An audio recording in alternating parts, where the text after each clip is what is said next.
going to recap because it's the best thing to do. I should say hi first. This is Arknight. We are playing Dungeons & Dragons. Specifically, we are trying to play the Out of the Abyss 5e book. I'm tweaking it slightly. Some of our characters previously went on the 5e adventure starter set, and so we're a little higher level than normal, and so we're scaling some of the combat to fit. And as a recap right now, we have a fire sorceress, we have a bird paladin, Aarakocra paladin, we have a elven cleric, and we have a rock gnome barbarian. That's our main party.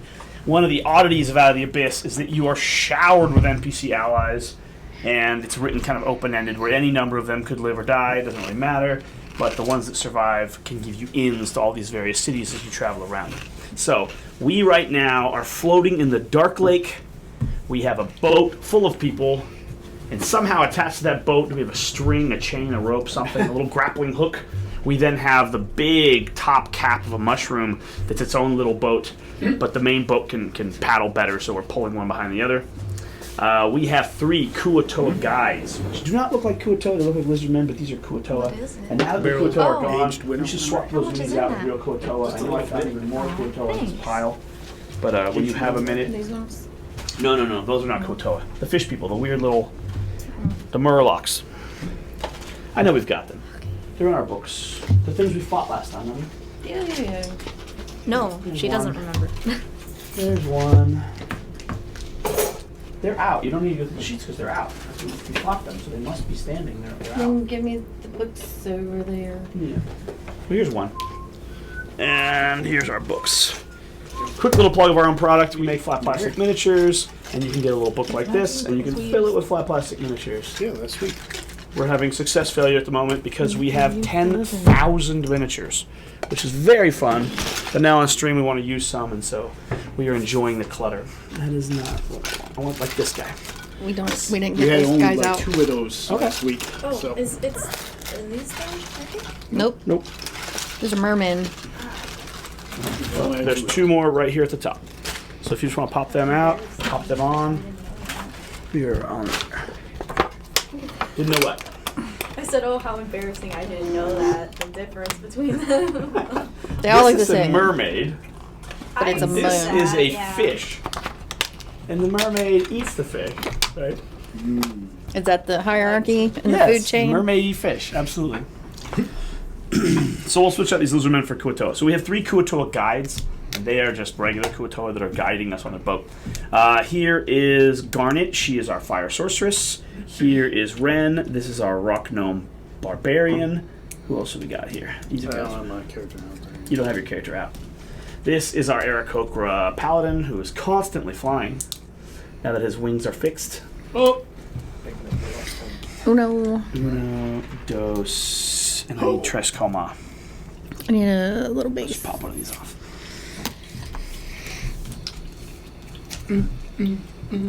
James, remember, you're an elf of what kind? Just elf? Wood elf. Wood elf? Green elf. James is wood elf, paladin, cleric. And that's the 4 players. And so this is a guy named Seraph. He is a drow who's on our party. This is a guy named Lord Denadrill. Is that right? Darendil. Darendil. He is a high elf who's been cursed into the form of a Quaggoth. I don't believe the bastard, though. This is Bupido. He is a Durgar. This is... We're missing Jimjar. Where'd Jimjar go? Is this some? Nope. This is somebody else. Man, I always. Did he die? That's Ron, right? This was Rond. And he died. Jim Jar. Yeah, Jim. No, Jimjar was a guy with a staff. He looked wasn't like he? No, we saved him, right? The only Jim people we Jar's alive. lost was Topsy and Turvy. Topsy-turvy, yeah. He looks a lot like this, but he's like a nicer version of this. He's based somewhere. If I knew he was... Oh, this is Seraph. That's the wrong guy. Where did our Jimjar go? There he is. Somebody debased him. He's been debased. This is Jimjar. Yeah, but he gets into that. Jimjar was the Smurf Nurblin who, unlike normal Smurf Nurblin who are like looking down inside, he's like super boisterous and likes to talk, and then he's the one that keeps track of all the bets and wants to bet everybody. That's right. So we got him. And then we've got, this is our new NPC, Hemith. We rescued him from the clutches of the Kuatoa. He was going to be sacrificed. And then this little thing is called Stool, right? And it is a plant monster around the size of a turd, pretending he's not actually a giant turd. But he quite literally is a giant turd. Your turd has come to life. You think I'm kidding. It's like Mr. Hanky the Christmas Poo is on our boat, but it's real. And basically, if you snort this plant, it gives you all telepathy. So that, as messy as it is As a side bonus, our though, actual party. he helps us get rid of waste on the journey. So What do you mean? Waste? waste products. Oh, he digests it? Oh. What else But is he adds eating? waste, I don't 'cause think- he is waste. Because he weighs 12 ounces. I don't think he can keep up with the waste of 14 people. 14 people. He's getting big fast. Guys, this stool dude's getting a little out of A control. little out of control. You're just gonna have to leave some behind. All right, back on a serious note. You guys just saw Demigorgon come out of the ocean in the middle of the Dark Lake, okay? And it destroyed the Kuatoa city, and you guys got on your boats and you fled as fast as you could. You had 2 boats. It gave Ren a bout of madness, and Ren lashed out and thrashed and slashed and started punching her own boat. And then eventually she overcame it a few minutes later. Overcame the boat? She overcame the boat, and then the madness expired. She never overcame the madness. And then we watched her, and she's like, "Okay, guys, I feel better now." And the boat slowly sank. That's all I Fortunately, needed to you do. had extra boats. You had a mushroom boat and 2 regular boats, so you would all be comfortable. And that just basically took your comfort away for the next several days of travel. I apologize. Apologize me. again. It was the madness. It wasn't me. It's not It was me. that giant turkey leg coming to get me. Yeah. So, with one of your boats destroyed, you've all crammed into the second boat, and you guys have gone as fast as you can away from the mayhem. And in the distance, you see the flames and the fire, and then even that spreads away. So, everybody's pulses are up, you know. Everybody's upset. Everybody's traveling as fast as they can just to clear that area of mayhem. I want to reinforce a few things. Mr. Aarakocra. What is your character's name again? Cyrus? Cyrus. Cyrus. We got it. You have been obviously drawn to this Kuatoa city of Slubladop, and I didn't talk about it at the time. I really should have. I don't know. It was kind of obvious, but I wanted to double clarify now. You've had this compulsion from your god to go somewhere and do something. You're following a god of vengeance and war. Once you saw Demigorgon, it was very obvious this is what your compulsion is toward, right? It is to smite that thing, get rid of it. It's not supposed to be here, right?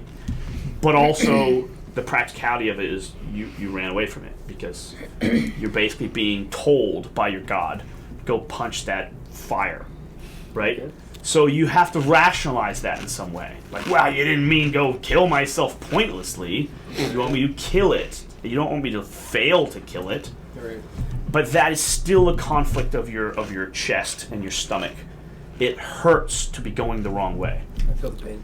Yeah, so you're being told as a divine kind of mission to clean this place up. Okay. But you can't.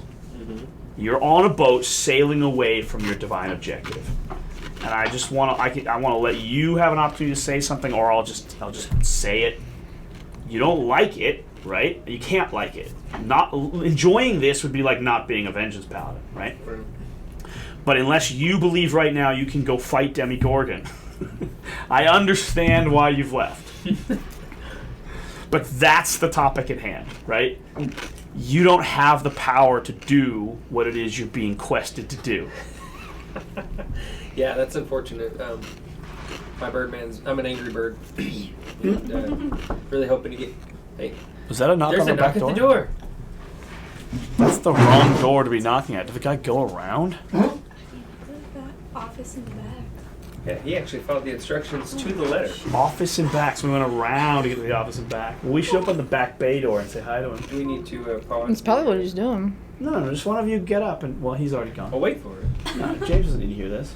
I was like debating as I was writing it, like, how do I write this so that it can't be misinterpreted? Please come in, walk to back, go through the warehouse. Don't bother walking around through the foliage. So go through the bay door to the office in the back. Oh, you And I'm said like, go through bay door? Yeah, this bay door. Go through bay door, come to the office in the back. That's hilarious. And I was like, should I put it's in the back to the right? Well, I'm impressed Is by it how like- early they showed up. And how well he followed the instruction to the T. Yeah, That's you good. know what? That did not cross my mind to go to the back. But he I didn't feel go bad. through the bay door. We're all just Unless imagining he- things. It was No, nobody. Nobody there. That's impossible. There was definitely a knock on that door.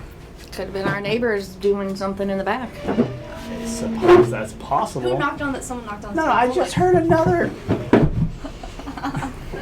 And we hear the truck. No, it's That's like a not big good. diesel dually. No way. That one that was still sitting there with like the tire in the back.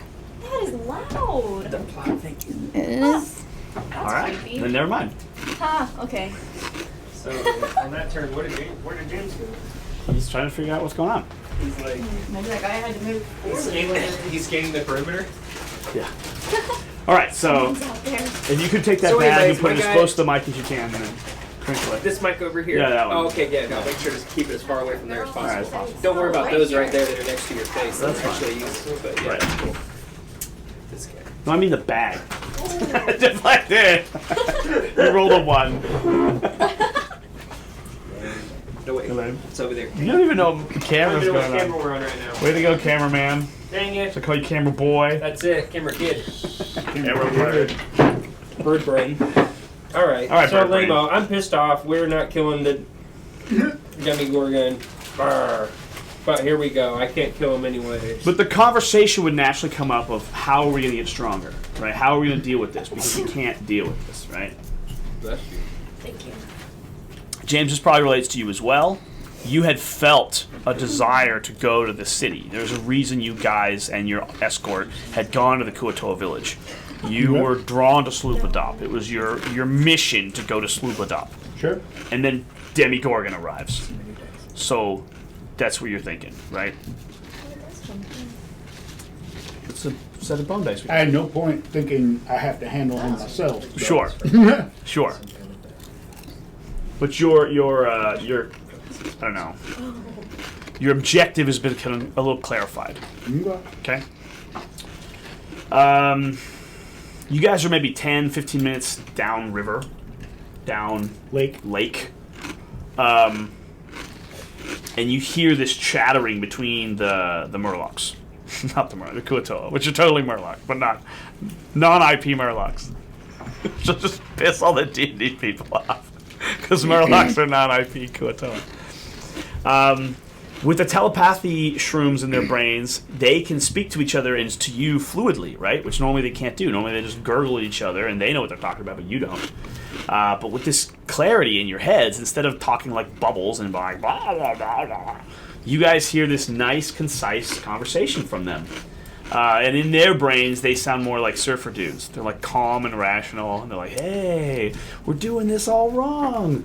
You know, we have to do the motions. If we don't do the motions, the lake is going to consume us. And they start having their own side conversation about how in their haste to leave quickly, they didn't go through the normal ritualistic channels. They didn't push the boat out, pull it back in, do the hokey pokey. They didn't spin it around 3 times. They haven't gone up and down each of the fingers before departing. And just layers upon layers of these superstitions that they have. They're like pigeons, right? And so they're trying to do it, but they obviously in haste understood have to run away from giant monster. Are pigeons superstitious? Oh yeah, extremely superstitious. Makes Yeah. sense. Yeah. And it's actually a very funny article I They read think about that it. they stopped doing that. They'll die. Yeah, I read an article where someone actually, I don't know, this is research. And who paid for this research? They researched pigeon superstition.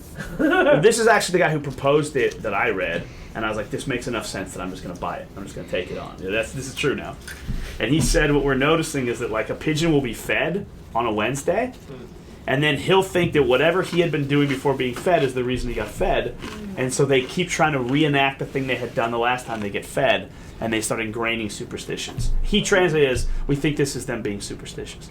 It made a lot of That's sense. just like and not behaviors like though. every Yeah, that's other a good- animal has. Right. You They know- don't just- follow the normal behaviors. They But that is a normal behavior. He's saying it's like a learned, because that's how animals learn, right? Through consequence and reward. They taught pigeons to pick up cigarette butts. right, but like the idea would be if a cat lays on a rock and then gets fed.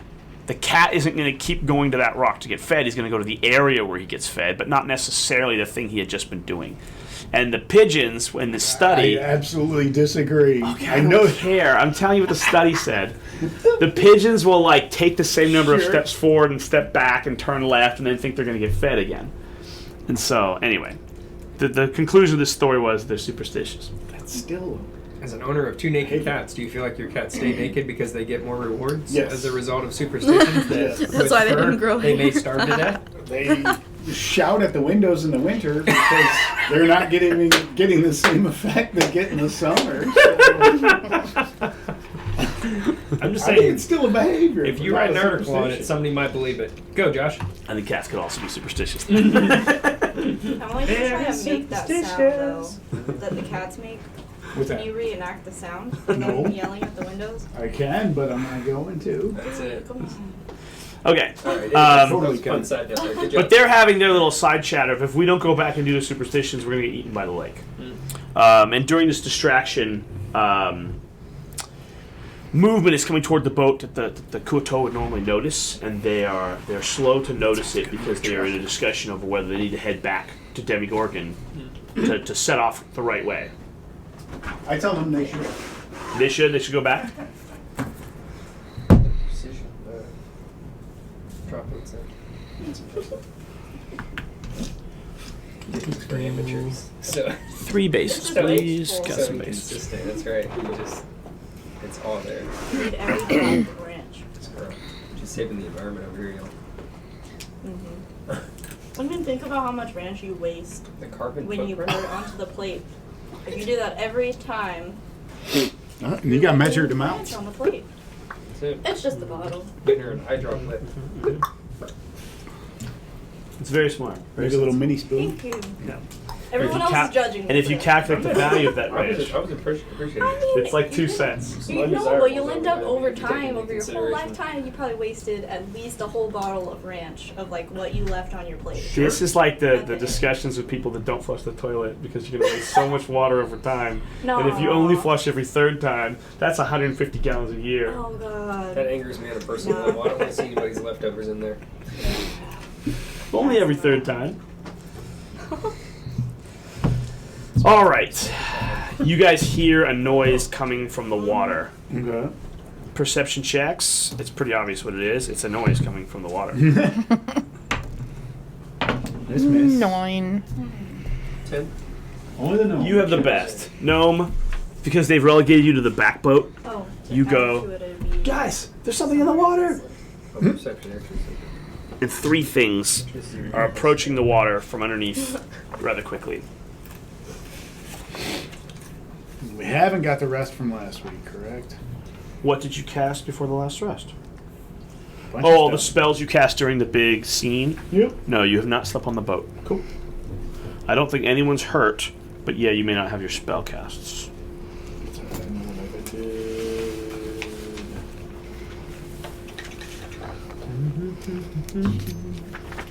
I know you cast guidance repeatedly, and you. Unknown caller. Here comes the sugar Yep. I haven't had a chance to change it this year. That's okay. I got it. There's 3 figures coming from that away. They're pretty far away. James, you can put them on like kind of the corner of the paper. Put the one in the hard corner and the 2 kind of forward from that. The 2 are the guard of that girl. Yeah. And they're not trying to be sneaky, but they're under the water traveling quickly. It's like gives them some sort of automatic stealth. But as their heads start to like if they're angling toward the ship, as their heads start coming out of the water, they're already yelling. They yell a war cry. Does anyone speak Abyssal? Nope. Well, they yell, "Blah, blah, blah, blah, blah, blah," which means something in Abyssal, but you don't know what it is. Hey, Speed's on. What's up, Speed? Hey, it's LJ. Hey. How are we doing? We are about to get into a fight. Nope. Oh, spoiler alert. Nope, we're not getting in a fight. No. Weird. I thought this was the How are we goddess not of the getting in a lake, fight? I don't know. We'll find out. the mother of I the can push lake. the boat. The mother of the lake. Yeah, I thought that's what they were worshiping her or something. We could cut The mother we and the could cut father. mushroom loose. The father was Demogorgon, and the mother was the sea mother. Yeah, the sea mother. There you go. She's not nice. You're in the mushroom. These things are yelling in Abyssal. Abyssal is the language of the demons. Oh, for this She ate abyssal turkey leg the very first session. That's it. That's what So it does is. she? Can she pick out a word from it since she ate an abyssal chicken? I Give heard me, the give word me a turkey. d20. Yeah. She knows the word for chicken, Nom nom nom nom nom. or the words for tastes like chicken. I ate Popeyes yesterday. I don't speak code. Oh. Did you speak something else though? Do you speak Samarilla? Yeah. You said what was it? Give me anything. I don't care. D20. But like for what? For knowing some Abyssal because you ate the Abyssal turkey. But like, so that could be. What did you even roll? I got an 11. 11, so I need some points added to it. Yeah. The only word that you hear is blood Self. god. Athletics, Ooh. that helped me. Blood god. Okay. I'm sorry. You hear the word blood, not blood god. Ooh. Too late. It's Blood blah blah blah blah blood blah blah blah blah Demogorgon. We got it. Okay? There. Made it obvious enough. Blood, Demogorgon, problem solved. These are Marrow. They are twisted, evil mermaids. And they are coming to your boat to destroy you. Whipped up by the frenzy of Demogorgon's arrival. Alright. You have a little bit of time until they arrive. What would you guys like to do? Cry.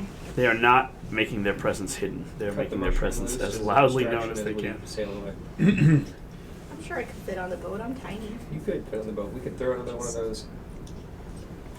Can I switch out? Can I like fight somebody to be on the boat instead of the mushroom? You say that, or you just jump across? I don't know. I don't Can I know. just try to jump on the boat? I feel Of course like you that's can. bad. Absolutely you can.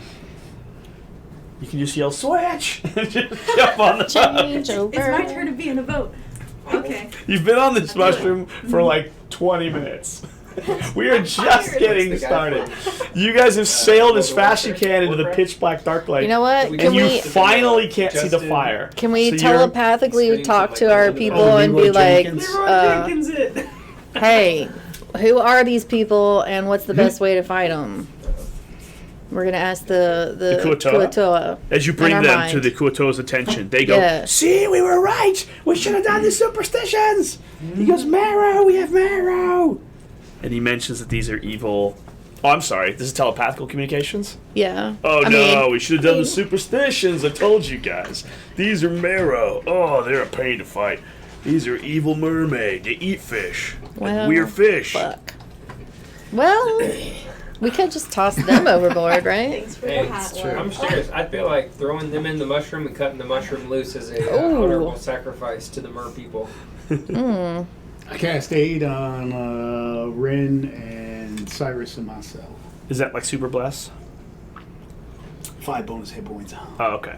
So which ones? Ren, Cyrus, yourself have free hit points. Let's Yep, go. I already. Keep a little mention. Yeah. We have Okay. tokens. Can I go? If only we had tokens for those. We do. Tokens I know. I already put them. Ah, Damn you thing. put little health tokens. Cool. Can I go Very over cool. my vaccine? Yeah, these that's what these are. That's like a bonus temporary health that will take damage first. Cool. I'll die first. Well, if You you're don't need getting to write attacked, down. you're doing it wrong. So Right. Anything that really Especially hits you with will probably 20 do more extra than 5 people. damage. Yeah, Ren already has amazing health. Yeah. I do. Any of the preparations you guys want to make before they get to you? I'm doing that one. We should let Ren into our boat. I feel like it's not going to bode real well for the shroom. It's not going to boat well. Bode well Oh, for the good shroom. gravy. God damn it. Jump. All right, come on. Let's get on with it. If you don't want to make preparations, then don't. I mean, we don't I really mean, have. It sounds like you're Yeah, this saying guy's got we buffs. need to do something. No, You got no, I skills, don't want you to so- interpret it that way. I'm just not taking the option away from you that you can do things and that 30 seconds takes to get there. And if you guys don't have anything else to do, let's get on with it. That's fine. Okay. So, does it look like they're coming? Which boat they going for? They're at an Shrews? angle looking right to the middle of you. But Okay. no, they're not coming to hung behind. No, they're coming straight in. They're not actually closer to the mushroom. Sure they are. They're that much closer to the mushroom. But from the directional pitch, they're not heading at the mushroom. They're heading right to the middle. Yeah. Perfect. Okay. Well, when they get real close, I will cast spiritual weapon, and I will do it behind her so she doesn't know it's there. All right. So basically, you're going to cast spiritual weapon, held action, when they get close enough to be useful. Yep. Okay, perfect. So the two of them start to fan out. The two soldiers, one going to the mushroom, one going to the boat, and leaving her in the middle, kind of. So they're going to triangulate their positions. Nice. Move her a little more between, Sure. and then this is how they want to be engaged when the engagement starts. Okay. Everybody cool with that? Sure. Yep. Okay. Each of the two Marrow grab onto the edge of the boat, and As soon as they get that close, it's already up. I'm gonna bonk her in the back of the head For before sure. she knows it's happening. do it. Your spiritual weapon appears and whoosh, Balls. swings at her. Hit and a miss. Hang on. Swing and a miss. Hang on. I get my full BS attack Saving bonuses. throw. It's like a +6. It's not going to hit her. Plus from behind, plus surprise is at least She's another not 4. surprised. She's not surprised. She No. knew it was there. That's not how surprise works. She was ready to engage in the fight. So a new combatant adding the fight does not make her There's so many surprised. reasons why I hate this edition. I don't care. She's attacking you, so she's Yeah. not surprised. She does. So So a mythological weapon. That's not the point. I So do wait, get real what you're quick. saying. So like a thief's behind you and you don't know he's there, he gets what's it called? Surprise? Are you in combat? A thief in the middle of a fight Mm-hmm. gets behind somebody, they don't know he's there, he's If the Surprise. person's already in combat, Opportunity there's no surprise. surprise round. They're already in the middle of a fight. But the thief would get advantage from his attacks from behind if he has a feature for it. okay. Alright. I miss. Do you need me to read that to you? I was just saying if he had a thought. Oh man. Okay, let's roll initiative because obviously they want to attack your boat. You want to attack them. It's all going to happen basically at the same time. No way, initiative. So it goes Can you borrow one? No, I'm just watching you. Whoa! That's never happened before. You wasted it. Get the afterlife. Here we go. Oh. Wasted the good surprise on you. Oh yeah, speaking of, we only have 3 unopened afterlives left in the warehouse. Okay. So That's cool. But also not cool. Absolutely. All right. Cyrus is going on a 20. Who's going next? I got a 7, so I'm putting one. Anybody beat a 10. 14? I got a with my bonuses 15. Okay. Then Oh. James goes next at a I 15. got an 8. Not a 7. What's the name of your character? Leilana. L. I'm going to try and use these little character letters to remind me of the character names. Then you said 14. Yeah, then the is monster's going to 14. monster. The Marrow's going to 14. And then who's after that? You're at a Me. 10? I got 10. Garnet. Garnet at a 10. And then. Oh, yeah. Does anybody beat an 8? I got an 8. Then you beat them. Then Ren, and then at the end of the round. Yeah, so I think that would. You would do that instead of swinging. Alright, so yes, what would you like to do? Basically, swing with it. Cyrus use the the virus. sacred weapon. Sacred weapon, alright. I appreciate you associating Cyrus with Cyrus the Virus. For Nicolas Cage's sake. Anyways, alright, sacred weapon. As an action, you can imbue a weapon with positive energy for 1 minute. The weapon is considered magical and adds +3 attack to the rolls and emits a bright light for 20 feet. Alright. So +3, I'm all Bathe your weapon in magical glow. So now I roll for an attack, yeah? Let's say this is the thing you should have done while they were coming at you, which is what I asked 3 times. Like, do you want to do anything while they're coming at you? Oh. You sacred weapon your weapon, alright? So there's no reason to do that after the fight starts. Like, do it 5 seconds ago. I'm gonna do a long flying and I wanna go hit the guy that James was trying to. There you go. Do You that. cast your weapon as they approach, and now you're ready to fight right when they get to you. Let's do it. So you go after this guy? No, the one that James was going for, this girl. You want to go girl. after the boss. I feel like he killed the boss. Alright. So you go after the one that clearly looks special. That's it. And you Attack? attack, yes. I have no idea what that number is. I don't know. 13. 13. Plus, what do I add? Your attack bonus is based on your little weapon chart. It should already be totaled for you, but it Plus should be a 6. +6. Okay, so I'm at 19. Does your special weapon, does it say it has a plus hit on it? It does attack 3. Oh. Not to the damage, the weapon and the damage, as if it's a +3 magic weapon. Oh no, it just says adds +3 to attack roll. Okay, good. So it hits like a magic weapon. And it is a magic weapon for like piercing spell resistance and stuff. Oh, now you're asking extra questions. James? Have you seen this weapon before, Sacred Weapon? Nope. Okay. You want me to look it up? It just says that it emits bright light 20 feet and dim light for 20 feet beyond that. But I assume as far as like hurting special monsters, it is a special weapon. It is magic. Not Yeah, just it special, says- but sacred. It says the weapon is considered magical. There you go. There you go. 1 minute. Man, how is Sacred Weapon not in the system? D&D Beyond has problems. Sacred Weapons. Spellcaster. Yeah, that's not a spell. That's very confusing. Alright.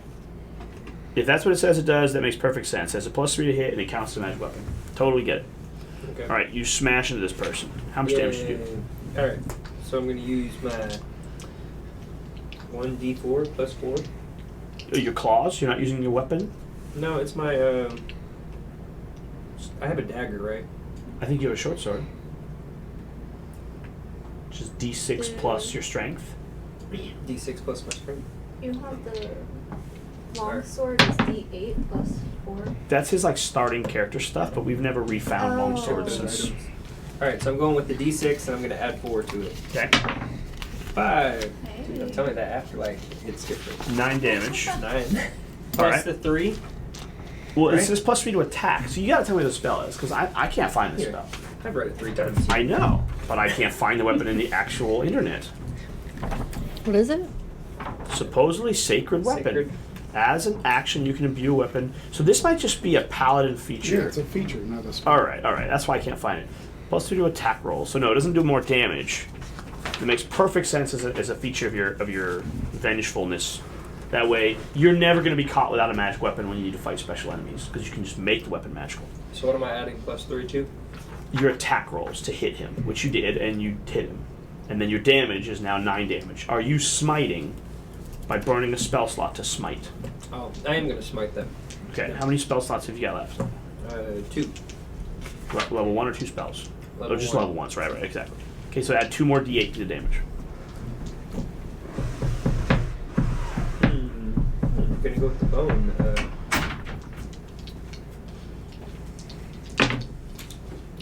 4. 4 more damage. That puts you to 13 total damage. Alright? She's dead. She is not dead. No. You can tell as you slam into her with your holy energy, she has like a field around her of magical like energy. It's convenient. And as you strike into it, it reactively strikes back into you.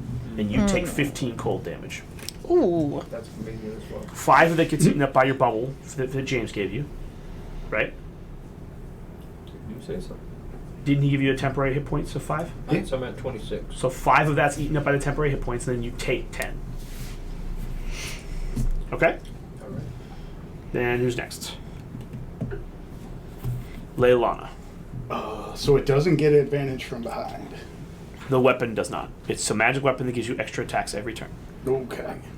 And being that the attackee can't be seen, alright. I do have a It plus can't be 6, seen. but she sees it behind her. Like I cast it, she It's didn't just even like know it was there. another creature is in the combat. Right, but she didn't see If it had advantage on attacks, that would be a feature of the weapon. There's no creaky floors that you're sneaking up behind. Okay. The weapon's rad, but it doesn't say it gets advantage when unseen. It doesn't say Right, anything but like it that. also says in combat, if you don't know somebody's back there, it gets an advantage on the attack. Where does it say that? That's the one like you did. it. Unseen attackers and targets. When you attack a target that can't see you, She does see your I know, I'm not, glowing like, full energy CB, weapon. But I got a little okay, something. all right. She can see that there's a glowing energy I'm weapon. gonna bash my head against this wall Scoot until it over kills this way a me. little Okay. more. Attack it again. 15 hits. You Oh, did plus hit. I did roll a Yeah. with my bonus. I do have plus 6 last time, so I rolled a 14. But this time I rolled 21. Ooh. You hit. Okay. How much damage? It does. Oh, why would it not list it? What is the shape of your spiritual weapon? It is a sword. Okay. Why the hell? So you're imagining this is like a transparent energy sword, but it is a glowing, visible energy sword. Okay. All right. What the hell is it doing? 1d8 plus my casting modifier. Oh, whippity doo off 2. It's like 6 damage total. Where is my casting modifier? It's whatever your wisdom is. Spell attack bonus. It's like the wisdom stat. Right, but why wouldn't it be here? 'Cause I'm gonna things make can upgrade it. really big. If you have a magic weapon, it can be upgraded. Sure, but okay. So my I don't know. I got a 18 wisdom. So it's plus 4. Okay, plus 4. So your spellcasting modifier is plus 4. Okay. It does say wisdom, but why wouldn't you? Right. Put it back here? And the reason it doesn't say like your wisdom bonus is because like if you cast this as a charisma spell, it'd be your charisma bonus. But for you, your spellcasting bonus is always gonna be a plus 4. Okay. So it does 6 damage to her. There you go. That field that he had stabbed into that shocked him for ice is still on her, and this finishes that field off and pierces through. So she takes partial damage, and it knocks that shield off. Okay. And again, it blasts cold energy at your spiritual weapon, which is irrelevant because your spiritual weapon doesn't care. So this Sure. effectively dissipated one of these reactive charges. Okay.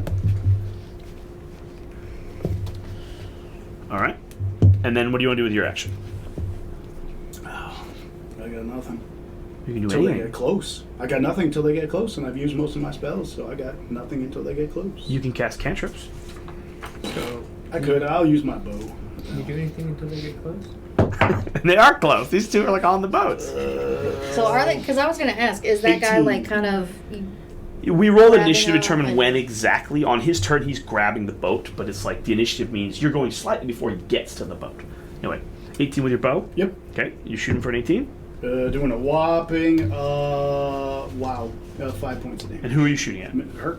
Okay, her as well. Yep. Yay. So she's at. Okay. So now you're biting into her flesh and you're seeing her like annoyed, like clearly. She's like, hey, I had magic armor, what the heck? Good for her. She's screaming now. Like, get them! Flip those boats! Alright. M is them, the marrow. So this one latches onto this boat, this one latches onto this boat, and they both start going, rah! And very similarly, they're doing a tactic that the marrow do all the time, which is that they're strong enough in water with their pedal power that they can just capsize ships. So they just start grappling the boat and like they're gonna just flip it over. Now in this case, there's a lot of people on that boat, and of course you're able to stop them, but they're going to do the thing that they do normally, which is grab the boat and attempt to flip it. Is anyone nearby that can use a reaction to oppose them flipping this? What would a reaction be? Every round you have an action when it's your turn, and on your turn you also have a bonus action to do extra features like enraging and him using a spiritual weapon.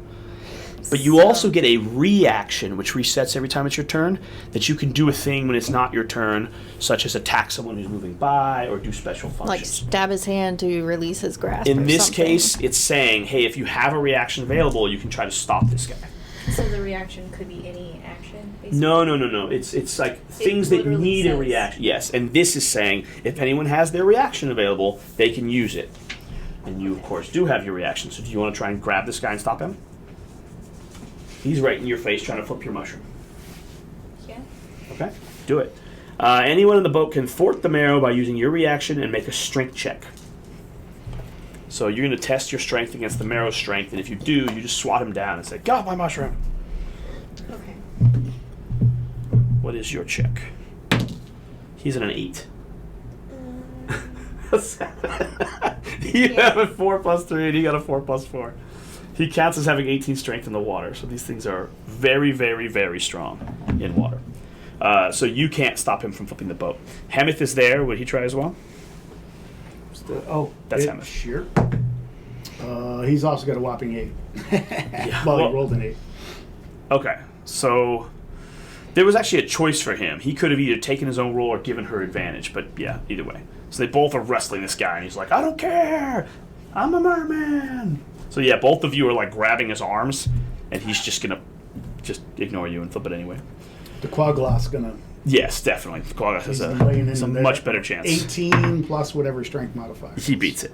So this thing goes, "Argh," and the Quaggas just like grabs him in the face and just pulses him off the boat. So this guy doesn't have an opportunity to flip it. He gets pushed away, but this guy does. And he just starts flipping the mushroom. So the mushroom is now like half tipped up in the air like this. Oh no. It's not fully capsized, but it's messed up. We're gonna do something like, can we make it stand? Yeah, I'm You gonna put him under it. base. There you go. And then you guys are now like riding the edge of this mushroom. Oh, he put a dice under it. Yeah. I see. So he's got it all pitched up, and then he comes around. So this mushroom has been destabilized. It's not fully flipped. You're not in the water, but he's totally just like, it's a mushroom. It half bends and he tears in it with his fingers, and so. All right, Garnet. Yep. I'm towards the back of the boat, I guess, kind of, so I see what's going on back there. And I'm going to turn around and I'll shoot an Eldritch Blast. An Eldritch Blast. All right, who you shooting at? This one merman near you? flipping my guys over. Okay. So, Where are you standing? You're here. yeah. You get a clear line shot of that. Yeah. So you We lean want to over, get out of the way. I got push her a forward and go behind her. 15. That hits.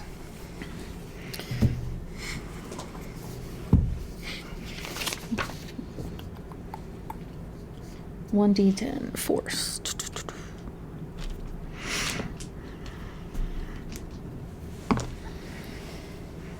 10. 10. 10 damage. All right, nails him for 10. Yep. Why did I put 14s next to them? Oh, that was your initiative rolls.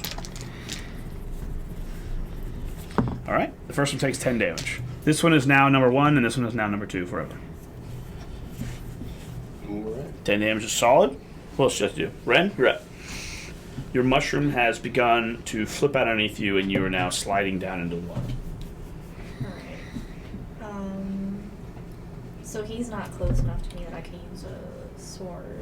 Well, he's actually now swam between the two. So you actually could run to the edge and stab him. You could jump to the boat and stab him. You could just I'm gonna jump on him and stab him. I'm gonna move closer to him. Okay. So you scramble on the edge of this mushroom and just try to swing at him. Yeah. You're going to have disadvantage because of the rocky footing, or make a dexterity check.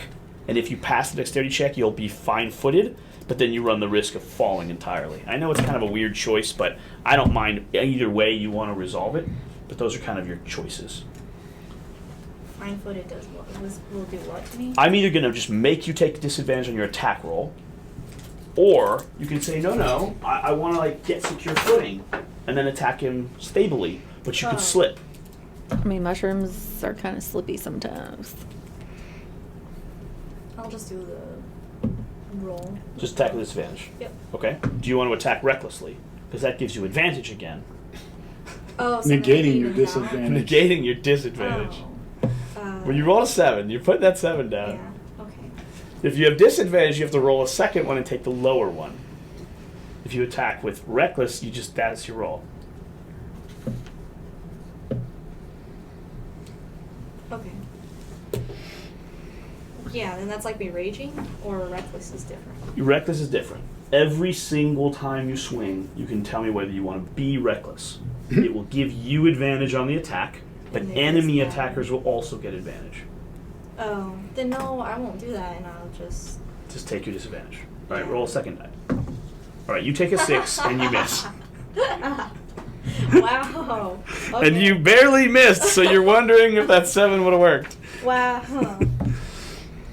So you Cool. scramble up the mushroom and you try to do a swing and you slip a little bit under the mushroom. And you swing your sword at him, but it does not connect. Okay. All right, it is now this water witch thing. The water witch thing had a plan, but now that there's a birdman on her and a sword behind her, she is not going to continue to use that plan. She has to change plans. Similar to you with your Eldritch Blast, she can summon the same kind of energy and shoot like a beam of, it's like force energy, right? So she aims up at the bird and tries to shoot him with a blast of force. Mr. Bird, Does a No. 21 hit you Misses. for 8 force damage. Okay. Use the force, Luke. Force is weak with this one. Alright, so I take 8 damage. 18. She has the same kind of chaotic energy that Saria can fire with her Eldritch Blast. Alright, and then top of the round. Sirius, you're up again. I'm back to the attack. Alright, so her little deal's down, so we'll attack her again. Yeah, her energy field is down. She no longer has that magical energy. Shame. Alright, so 8, and then I get a +3, so that's 11. And add my strength, so 20. 15. Yeah. Money arrival. 15 hits, for sure. Alright. Money And grant. then using, I don't have Divine Smite anymore because I used it on the last one, right? just You said can it. smite as many times as you have spell slots to Yeah, I'm not burn. going to use it the second time though. Okay. Alright, so then we'll go for, don't have the long sword, so I'm just going to hit him with the d6. 5. Plus 4, 9 more damage. Coincidence, I think, I maybe? need some of those. These are not working out for me today. So that's 9 damage. She has taken 16 wounds after her armor went down. Let's go. Alright, what else do you want to do? She's 16, no visible, anything crazy going on here? She's not bloodied. That's unfortunate. Alright, I'm going to stay in the fray. Alright. Leilana. Yep, fire and bow. Fire your bow at which target? Hurt. Okay. 15. That hits. Yep, because I'm awesome. Bow. Do. 4. Ooh, 10.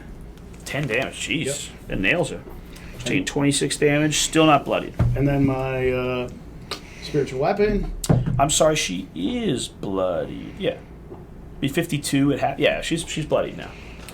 Spiritual weapon attacks as well? That's only going to be a 12. Oh no, I spell 14. 14 to hits. Yep. And what does this guy It's do? D8 damage, right? Spiritual weapon. I have. There we go. 4 D4 plus 4. 8 more. 8 more, yeah. 34. She's taking a lot of damage. And she's taking it obviously faster than she expected. So she starts muttering some blood curse and wasn't supposed to be like this. You're supposed to be easy prey.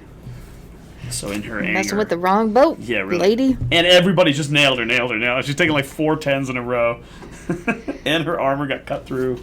So she's not happy with that. You're going down, sucker. She's like just screaming, flip their boats! Shazam!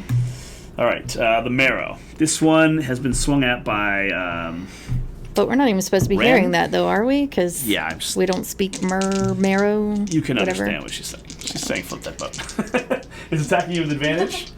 He grabs you from the side of the boat, and he has multi-attack. So 2 attacks, multi-attack. Advantage and advantage. The first attack will hit you for a 19. That's a hit. And the second attack is a critical. So Oof. why does he have advantage though? Because I you're didn't- destable, because the mushroom. You have Okay. disadvantage, he has advantage. Okay. So it's because of your bad terrain. Your bad positioning, your bad standing situation has given him the advantage in combat both ways. Okay. And then he crit with his second attack. So first he bites and then he claws. His bite hits you for 8 damage, and then his critical claw uppercuts you under the So that's only chin. 3 damage, Lauren. Because you had the 8 on. The bubble. Yeah, you had like a Oh, health okay. bubble. Okay. And then I have to roll this 4 times. 7, 11, 12, 13, 17 more damage from his critical hit with the claw. So you took 20. Total. Yep. Are you unconscious? No.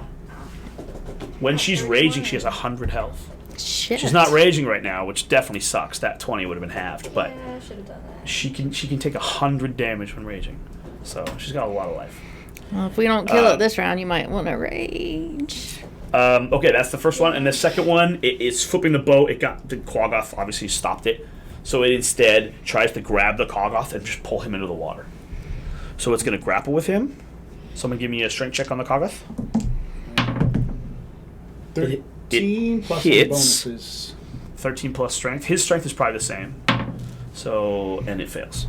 So it grabs him and goes, well, then I'll pull you in there. And the Quaggoth just puts his leg up on the edge of the boat and just pulls back. And effectively, he instead pulls the fish out of the water. Excellent. Oh. Just flops him onto the deck of the boat. So there's a round where he's not only out of the water, which will decrease his strength, he's not even standing. So anybody meleeing him is going to get advantage for a round. They will lay into him. This is a little weird. This is just 5e nonsense. I know James has some problems with that things. Melee attacks will have advantage because he's on the ground, but range attacks will have disadvantage because he's on the ground. Okay. So just laying down in combat actually gives you a defense against range attacks. Because it's like you're laying down to avoid people shooting. Which like, makes sense whatever. from a distance, but close up it Close- makes... Yeah, right. Yeah. Now, if you said I'm in melee with a bow, can I just count it as a melee attack? I'd say absolutely. I don't have I'm a just problem gonna with take that point-blank arrow firing. and like just jam it in his eyeball. Right. Rather than you needing to do that, I would Let me say if you're cock my close, crossbow. just shoot him in the ribs. You were laying flat. Okay, In modern whose turn warfare, is it? You don't want to be caught crap. You definitely want to do the dip. Just to do it. Okay, Garnet, you're up. Cool. Can I go up and grasping hand him? Absolutely, Or and you will have shocking advantage to your attack. You're gonna Yeah, dip. shocking grasp. Let's try a green one. A green grasp. 12. Take advantage. Roll again. You might get a Oh, crit. is that all you A crit on this would be amazing. I think it's 15. Well, you hit him for sure. So You electrocute his little fish scale. shocking grasp is 1d8. Lightning. D8 lightning. 5 plus 3. All right, 8 damage. You do 8 damage to him, and the lightning shock takes away his reaction, so he can't do any like tricks or movement or anything like So that. he's paralyzed, kind of. Yeah, the And paralyzed is a damage. major Right. condition. It's not that, but he doesn't have his reaction. Everybody start walloping. All right, on Ren. him. Ren, you're up. And those ones were good. This guy has bit you and clawed you. You're like in a fight with a giant merman. Okay. I'm gonna use my short sword again. No, they're gonna fight whenever Josh says Or they can. Oh yeah, Everybody's shoot. ganging that dude. Yeah, they can. We'll put an O at the end of the round. Oh, so for others. can Yeah. I do that dexterity check now to try to be like stable? Yes, yes. Make a dex check to jump on. You know, just make a dex check. What's wrong with me? That's a 6. You try to find 7. a better spot to stand, and you slip on your butt and you slide off the mushroom into the water. I can't swim. Run! Run! You telepathy out to your fish people. Save me! Like, Help me. oh, dude, don't be in the water. That's the worst place for you non-fish. I thought that was the only rule. Don't go in the water. So that was the downside of taking the dex check. That if you fail it, you go in the water. And now I can't attack. Right. Or can I be swimming and use my hand crossbow?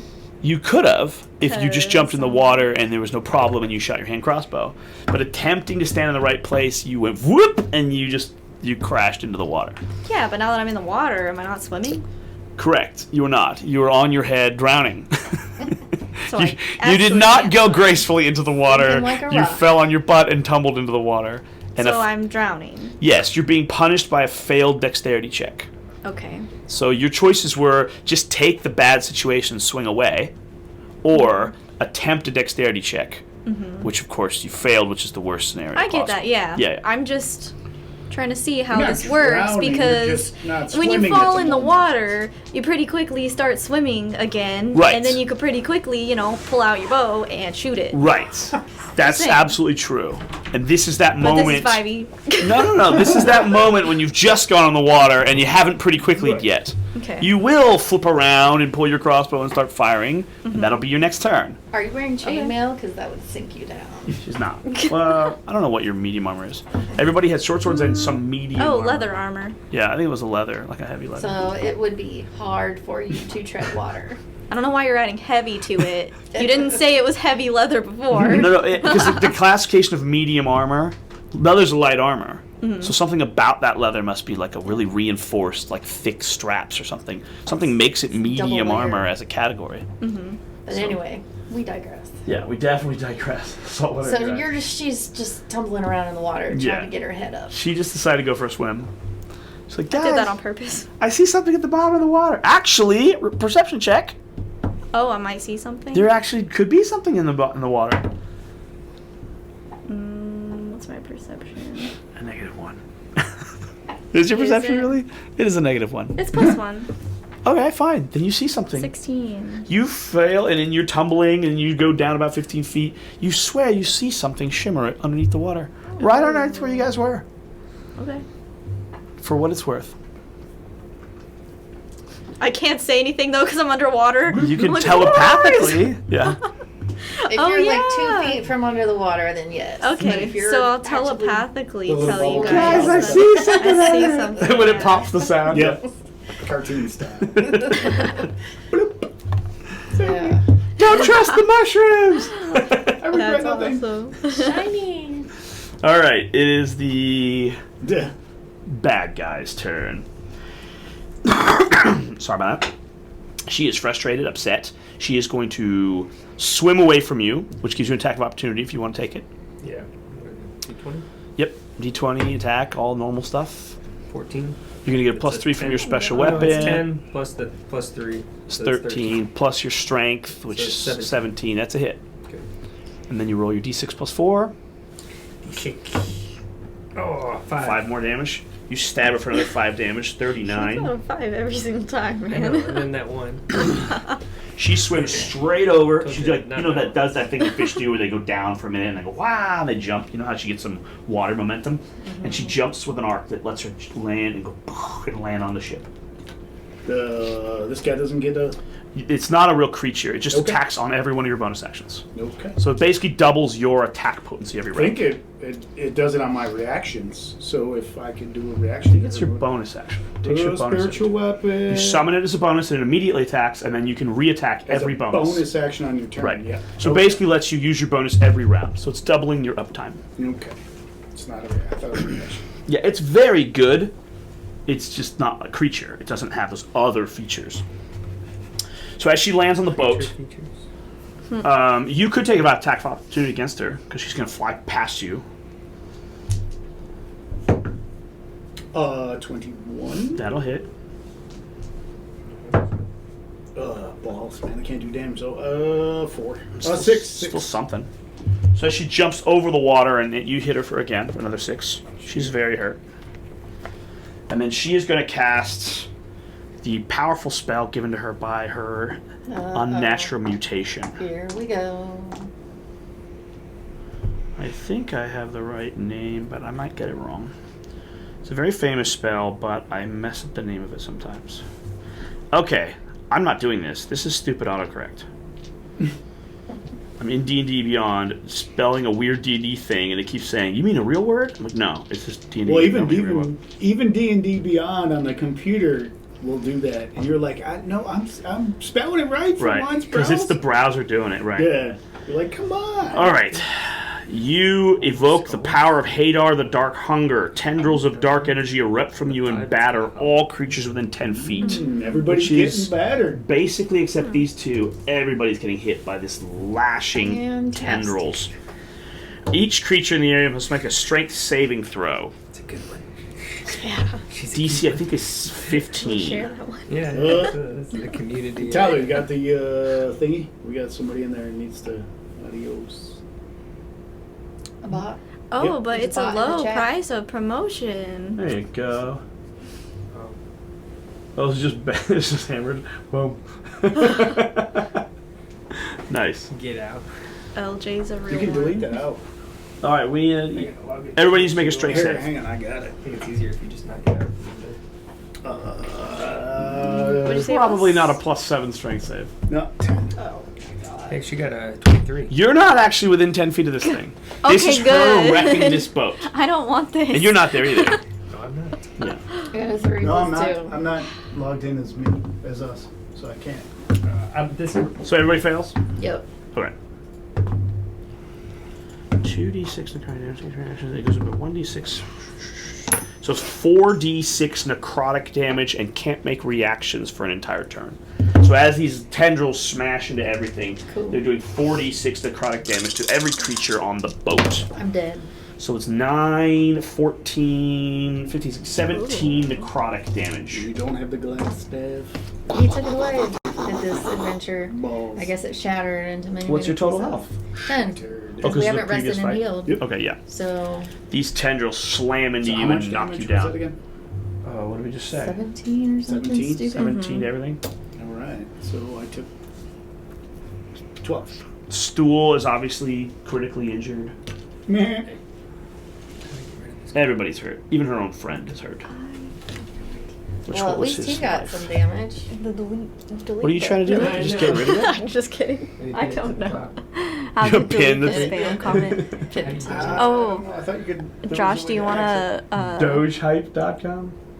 So on what? You want to give a super fast recap to God mode? What's happening in the What game so we've far? done. The big thing is that we are in the Underdark and that Demigorgon has come out of the Dark Lake, and we just saw that happen in the Koatoa city of Slubladop, and so we have gotten on boats and we have fled. Now, shortly after fleeing, this boat is being attacked by Marrow that are crazed by Demigorgon's touch, his noodly appendage tickle, and then they are now attacking the ship. Not just his mere presence, his actual touch. Yes, his actual tickle. You got the touch. You got the power. So all of your allies except these guys here are hurt by the arms of Hadar, and she pulverizes her own little soldier. He should be dead Except now, Hadar. right? He has a lot of life. They're fish people. He got knocked onto the deck and then pummeled with 17 damage, but he's at like 26 damage. So he's hurt, but he's not that hurt. All right. I think the most notable ones are that Stool is critically wounded and that you are incapacitated. All right. After that, it is any other person who could go. Buppido can go. Sareth is going to shoot an acid arrow at her. Sareth hits with an acid arrow. And it does 7 and 8. Jeez, I've been rolling well on these d4s. 15 damage to her. So whatever Buppido does, that plus Sareth will just down her. You finished there? All right. Because Buppido could have hurt her or not. Either way, his 15 with an acid arrow is going to finish her off. All right. So he puts an acid arrow in her neck and she goes, ah! And Yeah. falls off the boat. Quagloth's not going to let that happen. He's Sure. going to twist her head off Okay. He before keeps she goes into the water. pops her head off. Your head exploded. Yeah. Daredevil. Arms of Hadar. How about the head of Kragoth? All right. So you destroy the warlock-infested Marrow. All right. It is top of the round. Cyrus. Alright, so that girl is dead now. The caster has been downed. Can I go You better go work on that help. mushroom? And try to get it where it's not Do you all- mean this mushroom or this mushroom? The boat or the The boat. stool? The boat. Work on the mer guy on the Try boat. to get that thing level back out so my people can get Sure. good footing. 'cause- Yeah. You fly over to it and you restabilize the mushroom. Okay. So mushroom stabilize. Now let me. If I get. Now let me attack the guy. Then. Well, it'll take your action to stabilize the mushroom. Okay. There we go. Let me consider it done. There you go. It is now done. Leilana. Firing at the dude in the water. The one here on the deck? No, the one in the water. Wait. What have I done? Uh-oh. Oh, he got tripped on his turn, which is why it hasn't even been his turn yet, and you're taking another turn. That makes sense. Strangely. You want the dude in the water, not this one who's still here on the Yeah, deck? I'm not worried about him. Okay, Firing at the guy in the water. All right. Does a 25 hit? absolutely. Okay. Hey, finally! Woohoo! 11 points of damage. Very good. It's a lot of damage. And I think it can just warp over. And I'll also attack. Stabs as well. For a crit, 20. Nice. Ooh. 2d8 plus 4. 5 and 6 is 11 plus 4, 17. That kills him. Woohoo! You That's why- shoot him in the head, and then your energy sword starts cutting him up, and he just gets. You just see him go like blub blub Turn blub into blub chum. blub. Starts going underwater, Chum him up. and then he says, "Hey guys, I see something down here." All right, the Marrow. This guy stands up. He sees that his little queen is dead, and he says something in fish tongue. Something like, "Okay, fine, I get it. We're wrong." And he attempts to just back away. He has his hands up. Do you guys let him retreat? Is the trowel really going to let him retreat? I don't think so. Is the... No, I don't think we should let him retreat because he had bad intentions. Exactly. And He'll just go find more people and do it. I don't think a again. Drugar would let him retreat either. Well, who's physically going to stop him? Sarah Lost doesn't. there. Yeah, you can just command Kog'Maw Yeah, to stop him. dude, stop him. And the. My pleasure. Just grabs him. So as he's backing away, the Kog'Maw just bear hugs him. So he's at your mercy. He's got low enough life like that's a it. Talon attack, Fury, something. I'm not worried about it in a combat No. sense. You've Okay. captured the last guy. He wants to retreat, and your Kagoth has grabbed him. So Oh, so we're not killing him. We're just. no, you can do anything you want. I'm saying I don't need it to be dice rolling. Tell me what you want to do to him. How many more of you are in the lake? Well, do Can you have a way we- to communicate with him? That's what my next Under thing. common. Well, You can because make him the- snort mushrooms. We go ahead. But you I'm need to trying stay- it you need- undercommon. He probably speaks Undercommon. That's right. No, Does now we can rub a little stool in his Shushar face. understand Right. that? Shushar. Shushar, the Shushar. Koatoa, Never gets old. understand Murloc. They Or speak Marrow? Abyssal and Aquan. No, the Kuatoa says we can't communicate with these guys. Well, No. shit. Give him some stool. Also, how's stool doing? Well, that's what I was gonna say. First, you need to stabilize your stool. Do you have healing, magical Like your healing? stool. 2 of your party members are down. Yep. Magical healing solves the problem immediately. Otherwise, you guys need to do some medicine checks and deal with it some other way. I still have 2 first level slots, so I'll Okay. cure her. Okay. Do you also cure stool? No, I'll stabilize stool. I'm gonna cure her. Stabilizing stool without magical healing will be very difficult because he has the anatomy of a mushroom. No, that's true. Can't Don't the Kuatoa have healing something? They are. These are the poorest of poor. They're So I have something called Fisher. Lay So on they got nothing. Hand. You have a pool of healing power that There can you go. restore 20 HP. You're for a long absolutely rest. right. Yeah. So you have a Action. pool of magical healing you can distribute out of combat however you want with your touch. Okay. You got the So you can tickle your stool. I need to Springs right up. Tickle the stool. help myself and help the stool. So you're gonna cast a first level spell on her, or are you gonna Yep. lay on hands to it? I believe it is D8 plus wisdom modifier, which should be D8 plus 4 for you. double check. Yeah, you should, but I think it's D8 plus 4. And then out of all the little quickie notes it gives you, it doesn't give you that. Doesn't give you what? Oh, the amount. Yeah. Yeah, the way their system works is very stupid. It tells you like Yep. the targeting and like the description, Get back 9. but not the power value. right. And the attack spells are the same way. Right. It's very strange. All right, so you magically heal her with a spell, and you lay on hands and cure stool, and then you stick stool's spores up this guy's nose. You can now communicate Well, he with could this just thing. take what it was on his. I'm not even gonna do it. But yes, you can easily do that. I lay on hands, and then I smell my finger. Oh my God. I said I wasn't gonna do it. Is Garnet, you're still at a third. Is anybody, I'm gonna look around quickly. Obviously I have medicine, but I'm gonna see, is anybody more hurt than hers? In the meantime, you were underwater drowning, right? Give me one more check to stabilize you, because it's possible you just start drowning. Literal drowning.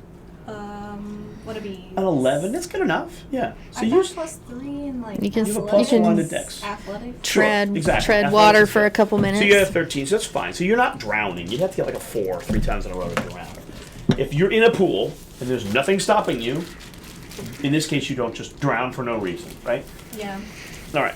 So you swim back around and you come back up and you go, oh hey, the fight's over and the mushroom's stabilized and what do you guys want to do? Cool. I was just hiding under there. Right. so. Yeah. Hiding under the mushroom. He's like trying to flip it and you're like, damn it. And he's like, why is this so heavy? I'm assuming Being these weighed down by a rock Kuatoa got They'll on jump back pretty on, yeah. easily, Yeah, yeah, and this guy, Yep. Ren, Although that Arms of Hadar did a lot of damage, you guys got fortunate in the fact that, nothing damaged your boats, really. No, Cool. none of them got fully capsized and nobody got fully healed or hurt, and so that's good. so Ren's kind of like Is just anybody her short, brutally stubby hurt arms. besides her? Everybody else basically had full life. All right, I'm I'll at give, 18. give me my last one. There goes another 9. Woo! So you're up to 18. 18. Yeah, he actually is hurt, but you're fine. If he gave off 20 to the mushroom, he's a nut job. Yeah. That's true. How much does the mushroom have to take so he's back to neutral? Can I take the rest? Whatever the card. Yeah, he probably doesn't have many hit points at all, like 8. So you probably have another 12 you can give yourself. All right, put yourself to 30. So his spells are done for the day. Your healing touch is done for the day, and you guys are obviously tired at this point. You guys have been through 2 big encounters without any rest. You guys did have food provisions, right? Because when we made this deal with the boatsmen, it wasn't like you didn't have rations. You had basic rations. but you haven't really had. No, because you still have your mushroom food. Yeah, for sure. And not only that, in the 2 days you spent in the Kuoto camp, they would have taken your blue cap and they would have properly turned it into like a bread like paste. But you can decide you don't want that because they're fish.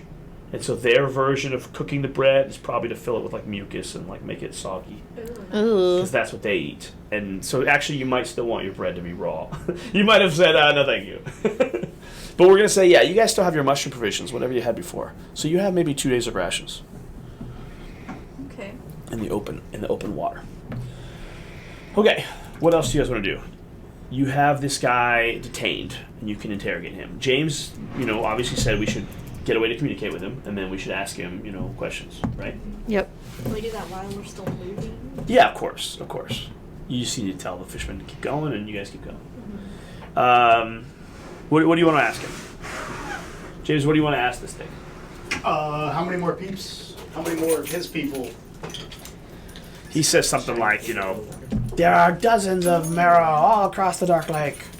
We are all being unified in the great glory of the Demigorgon. Cool. Well, if you want to live, you will show us where to go to not be attacked. Life or death makes no difference in the wake of the Dark One. Excellent. You'll die first. And obviously having him in your telepathic network is painful because he's just screaming. That's everybody else's. I just threw out the questions. I still get to sniff the stool, so... Oh, you haven't? I thought you did. I have not. No, we totally convinced you and you did it. You said, yeah, I can totally see the advantage of that.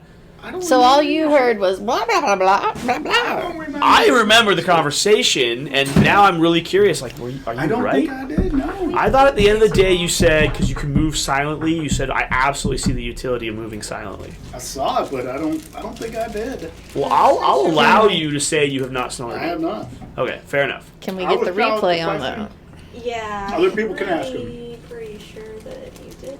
I'm Because pretty sure I did. we kept trying to convince Perception you. check. Yeah. If he did, we're going to retcon it anyway that he didn't. Because he remembers that he didn't, and it's fine to me to have a player who's not in the loop.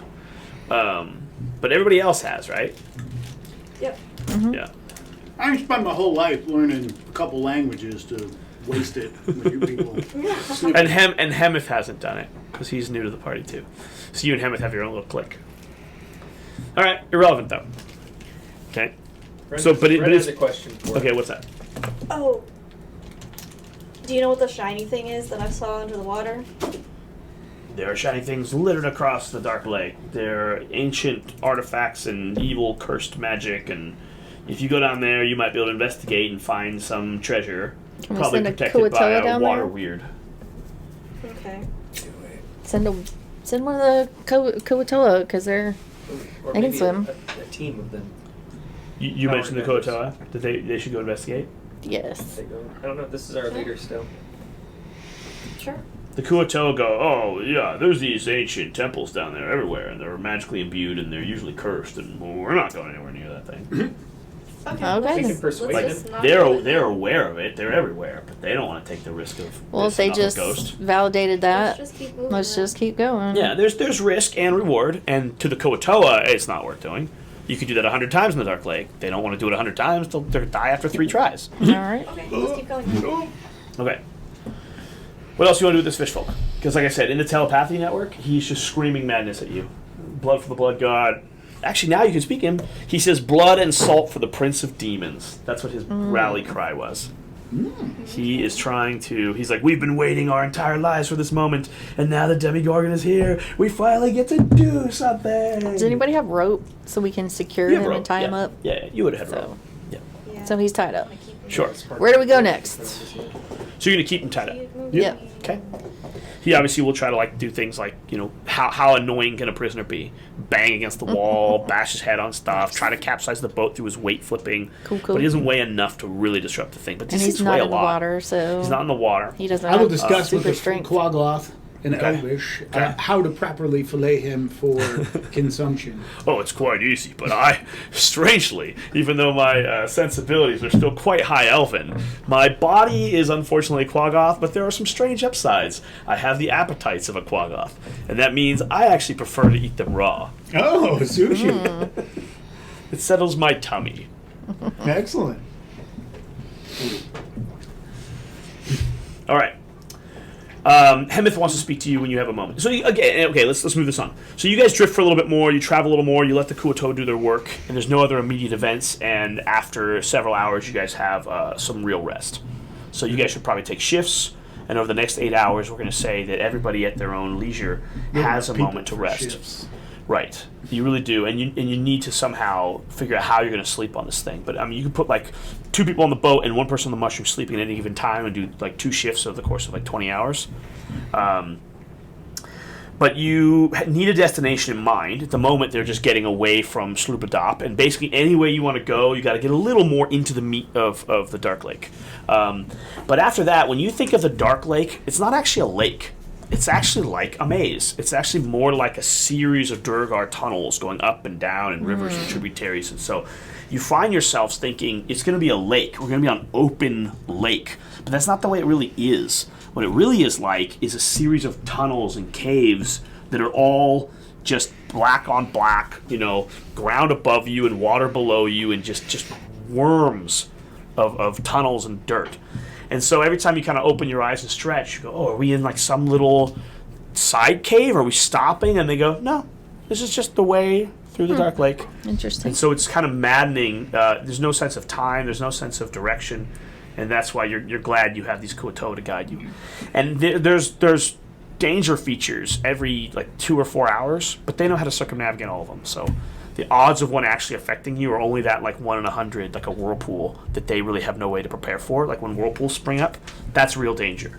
And they'll tell you, you need to expect that every couple days. But with us guiding you, we shouldn't hit too many of those things. Maybe 1 or 2 over our travel. But they need to know your bigger destination. And on that point, while you guys sleep, and they say, hey, yeah, take a day and sleep, and then we'll talk about our real destination. Hemeth wants to talk to you, James. Yes, I was going to talk to him. He brought up.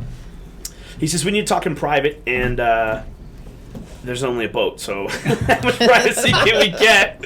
And he looks around, he goes, but we can just kind of talk, right? And he looks around, and it's like one of those scenes where, since everyone's bored and someone's saying something, everyone looks, what are they talking about? And he looks up, and there's like this sea of faces. It was like, yeah, we have I'm no going to go over to privacy. the shroom, and I'm pretty sure no one over shroom? there speaks Undercommon. Yeah, so. but the idea is if you want to go to the shroom and have a little private powwow. Is that what Yeah. you said, the shroom? Yeah. Yeah. Okay. So you and Hemeth will pop over to the shroom. No, over to the shroom. Yeah, exactly. So you and Hemeth pops over to the shroom. And any other people may be around, so is there anyone else you bring into your inner confidant? Because No? otherwise you have to ask everyone, hey, can the rest of you go to the boat and give us some space? And you're making it weird, but you're trying to be low-key, so... No, people are still sleeping. I'm really dexterous, Right, so I'm going right. to just go over. I know how to swim. Okay. So Hemeth starts to tell you a sort of... I'll just get into it. All right, let me tell you. Friend, you're the only one left of our group. You remember when we went here, we all had our own reasons for being here. He's like, how do I put this? I don't believe in fate. I don't believe in all this nonsense. Sometimes shit happens to you and it's just shit. But there's coincidences upon coincidences upon coincidences, and then I just, as much as I don't believe in fate, I also don't think that I have the ego to think that I randomly was going to get eaten by Demigorgon. I mean, I knew I'd die, but that's a little out there even for me. One day I'm about to get killed by on an altar to some fish people, and the next day, the Prince of the Abyss shows up himself, and then, fortunately, some people showed up and they took us out of that situation. He's like, there's a point where that pile of shit starts looking mighty appetizing. You know what I'm trying to say? No? Yes and no. What is the ask? I don't know. But my point is, and he keeps saying my point is, and he doesn't have a point, right? Exactly. I'm confused. He's like, I was just traveling to Sloop-a-Dop to waste time because I had a contact I had to meet up with in about a month's time and nothing else to do, so might as well do a quick run over here. And then I coincidentally got grabbed by the Kuo-toa, which never happens. Why are they happening to be upstarting right now? And then I coincidentally get rescued by these people, and then coincidentally we get attacked by Demigorgon, and then coincidentally we get free. Where were you going and what was this about? You Yes. keep telling me your point, but you're not. I don't think any of this is coincidence. He goes, I think the gods have their hands in all of this. We're being mucked about. which is a spiritual person, that's not even a confusing statement to you, Right. right? But he's basically saying, I'm starting to believe this is all a bigger plan, right? This isn't some random turn of events. He goes, so you finding me and us getting out of there, what is it we need? We have to deal with the Prince of the Abyss? Yeah. And yet we're completely unarmed. Well, We're unequipped. We're not ready to fight something of that level. that is true. My companions here could definitely use more equipment. I'm the only one basically armed. And I don't know where you're going, but the only place we could go to get armed, because you know a little bit about him. You know that he says he's an arms dealer. Oh, I'm sorry. You know that he says he's an arms dealer. Yeah. So you know the cover story of, I'm an arms dealer. Yeah. And the biggest place to sell arms around here is Mental Dareth. He goes, we could go to Mental Dareth, we can get equipped, we can be much better prepared to deal with these big level threats. Yeah. And we can definitely tell some people that need to know that this Demogorgon's out there. But we have no money. We would need an immense amount of money to equip ourselves and arms ourselves. Sure. Where are we going to get an immense amount of money? And again, he's like, you're asking, like, where's your point? This is finally his point. He goes, so I don't think it's a coincidence that the thing that I was waiting 30 days for, the reason I was stalling, was a mysterious letter I got from an old friend saying he has something worth an immense amount of money, and I should meet him outside Mental Dareth in about 30 days. Okay. And lo and behold, all this starts to happen. Uh-huh. And I owe you guys my life. He's like, I'd be dead. There's no way I'm going to buck that. Sure. And we need equipment. And we Yep. need an immense amount of money. And I think this is things pointing us in the right direction. This is like a rainbow on a rainy day. Wait, My friend's got an immense amount. Yeah, some equivalent. Saying. Okay, all right. Maybe that expression makes even more sense for them because it's just like Man, okay, sure. like It's even a- extra special. right. That one day I picked my head up. Imagine these people up above, and they have freaking rainbows. And they got rainbows. It's a double rainbow. He goes, so this can't be chance. My agree, friend Mike. has immense money, and suddenly we need immense money. Clearly, we should get his I immense put my money. hand on his shoulder and I say, the Kawatoas would say this is A vision. A vision! he just says in his sleep. Vision. Doing a vision. So he goes, I don't know where you guys were headed, but I would suggest we go meet up with my friend, acquire whatever his object of immense wealth is, and use it to equip ourselves at Mental Dareth. My friend, if that is how you seek to repay the debt, then I believe it will benefit us all. And All right. this, I can tell you, this is the will of at least some of the gods. All right. Big picture, Lauren, because you're kind of the party leader. Where was the party supposed to be going? We were going to Blingdenstone, right? Yeah, but we were gonna stop at. Mantle Dareth. Well, okay, so we interjected that, but I'm now hooking in how that would even be possible and where that's coming from. Yeah, we didn't The go into word that Mantle in Dareth character. wouldn't have popped up into your characters' heads because you don't know that Mantle Dareth exists. Oh, okay. Okay, so now this is how we're hooking that in, right? Hemith is an arms dealer, and he just mentioned to James that, well, we should go to Mental Dareth. Leilani. Yes, that Leilana. We should go to Mental Dareth. That's the way we should get equipped. And in order to equip yourselves, he can fund you by robbing his friend of this immense treasure he recently acquired. Okay. Perfect. Problem solved. So he goes, you should talk to your people and find out, Yeah. if the way you want to get to... You're saying Blingdenstone's your big objective? If the way you want to go to Blingdenstone is Mental Dareth. And that actually is win-win, because we can go through Mental Dareth to get to Blingdenstone 2 days faster. All right. Why don't more people know about that then? It's like a black market network. So the arms dealers know about it, and people know that there's a black market network, but normal people cannot get in, and they don't know the location. But you're aware. Well, I don't know if you'd be aware of it because you're a surface dweller. But people in the Underdark are aware that Mental Dareth's there. How are you going to find it in a giant loaf of Swiss cheese? Right. If you're not familiar with the fair Swiss enough. cheese. Right. And it's magically hidden. It's within the it's Swiss like cheese. saying there's a vault of money in the casino. You're aware that it's there, but you go, why don't we just go get the money out of the casino? Well, the casino is the problem, right? Where exactly? Keep it on. What's that? Nothing. Okay. And you also switched to the wrong camera. Over and No, over she again. was talking to her. Oh, okay. You did. came You're right, back. never mind. I'll shut up. All right, so now Hemeth has mentioned You can't his see that thing far. to James, and James is going to relay it to you Yeah, guys. Liana's gonna relay it to you. I'm gonna come back onto the other boat, and I'll say, especially to these two, because he's not equipped with much either, is he? No, I got the crossbow and a short sword and Yeah. some leather armor. I will tell them the dwarf, and I'm gonna throw out a little pride here, that I rescued from the city. No He big has an deal. opportunity for us to re-equip ourselves with equipment probably better than what you started with. Yeah. He is willing to share some possible sizable wealth to acquire this equipment for, his gratitude for rescuing him, because he was about 2 minutes before he became fish food. But we have to go to a secret place that only he knows the way to. Not even these fish people probably know the way, and also we're going to need to probably not do things in our usual fashion and keep it low key. Sounds good to me. I need better weapons to go fight the Demigorgon. Oh, your plan is to fight it? I gotta go kill that sucker. Gonna get a whole crow's nest worth. I'm going to punch it in the face. I'm gonna Whew. bite its head off. Let's do it. I'm curious as to hear your tactics sometime and how you wish to achieve that, other than just going in there flailing wildly. But I'm just so enraged right now. I can't even think straight.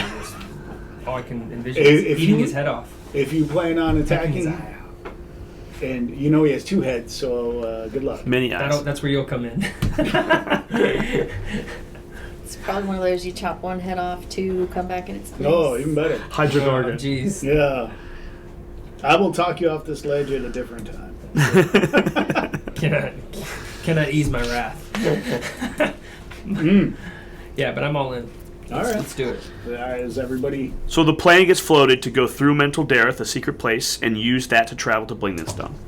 It'll actually save time to Blingdenstone, but it means you got to travel through Mental Dareth. Okay? Let's go get equipped. So you're all generally happy with this plan. Mm-hmm. But there are people on this boat saying, well, that isn't necessarily what our objectives are. And it becomes pretty clear there's kind of like a division of where we should go. Beppido wants to go to Gracklestog. The plant, Stool, wants to go to the Neverlight Grove. And Sereth keeps saying he wants to take Stool to Neverlight Grove. But his real objective is to just stay away from Menzoberranzan. And you guys are going to Blingdenstone, which is literally next door to Menzoberranzan. So he's like, one, I'm just not going that way. I won't do it. Maybe he could be convinced, but he's like, not only do I want to go this way, I really just don't want to go that way. Does that make sense? I got +3 persuasion. And so they bring up the idea of that, traveling through Mental Dareth, like literally letting the guards of Mental Dareth take us, would have its own issues with a party this large. It's kind of hard to, stealthily and smoothly interact with this many freaking people. And maybe this is our opportunity to split up. Let's do it then. I look at the draw off and I say, I support your decision to leave. Haha. So he's proposing that Stool, himself, and Buppido go hard west and go for Drachelstug. You should. Okay. If that's floated, obviously you guys would take the boat, they would take the mushroom. Right, you said bloated. The stool is floating. Does that make sense? Yeah. Hi-yo! And then, is there anyone else that you're not sure where they would go? They were asking for one of your guides, because they need one of the Koto to Sure. take them. And this guy, and a little Stool will go three, they're their small. own way. Well, you need at least one, just to travel the Dark Lake. Oh, okay. Okay. Prince Darendil is on the fence. He could go either way. He does want to go to the surface to get back to the place, but he is also concerned that Mental Dareth will have major problems with him being a Quaggoth. So going with you makes sense. Going to Blingdenstone makes sense, but he is also very concerned about the immediate danger of traveling through Mental Dareth. I am going to Hemeth. I'm going to ask him, give me a quick overview of the Underdark's view on Quaggoths. Well, we've never seen an enlightened Quaggoth. Skip that, just regular Quaggoths. Just kill them on sight all the time, always. They're not used as labor or slaves? Yeah, of the Drow. Well, there are a lot of Drow at Mental Dareth, so they'd probably think they're one of the Drow faction's workers. He's our labor. He's going to carry our shit and our packages. Yes, but Mental Dareth itself is an elite trading zone, so we don't have Quaggoth on site. I don't think they have. We're rich merchants. We don't. You know, carry your own stuff. I don't carry my own shit. Yeah, it wouldn't be unheard of. Quaggoth, done. So, I look at him. It's up to him. I don't 100% trust this guy because some of what he said didn't make sense. Some did and some didn't. So I'm not sold. Okay. I'm still as unsure as I was before I questioned him. So, but you think it's fine? You'll get through. I mean, again, he could be our porter, or he goes with them. Yeah, exactly. Everybody's saying the same thing. Yeah. I'm in agreement So- with that. So if everyone's saying he could be either, someone's got to decide where he's going to go. If he's fine with you guys, he'll stay with you guys. Because he ultimately wants to get to the surface, and you guys are going to Bling and Stone to get to the surface. We'll take him. And then Jim Jar is totally in with you guys because he wants to go to Bling and Stone, and he's going to be your in because he's a Smurf from Upland. Okay? Interesting. All right. All right. I think, unless there's a reason not to, this is the natural split, and they say their farewells, and they go Okay. hard west as you guys head north. All right. Wood Else to the rescue. All right, so these guys float left. And it's what else? What else? Spell check. It is. Look at it. What else? What else? What else to the rescue? I see them and them and them, but what else? What else? Nice. Well, And that's you it. guys That's head the joke in the Wood Elf Village. north. Da, da, da, da. And What you else say is to the bye. rescue? Bye, bye, bye, Au Bapina. revoir, Bye, farewell. Stool. Bye. We will miss your powers, Bye, Sarah. because Yes. now we cannot talk Right, as he floats away, and we cannot understand our your accustomed Guides. mental telepathy is drifted off. Yep. And you can no longer mind speak. I think we'll get. All right, give me 10 seconds, a little potty break, and we'll resume. All right. On. We will get by. We'll put out something more interesting. On the 12th day of Christmas, my DM gave to me 12 drow, a drow, 11 zombies shambling, 10 elven rangers, 9 magic users, 8 winding caverns, 7 NPCs, 6 giant monsters, 5 worthless bards, 4 half-orcs, 3 spell effects, 2 Genku, and a goblin in a Santa hat.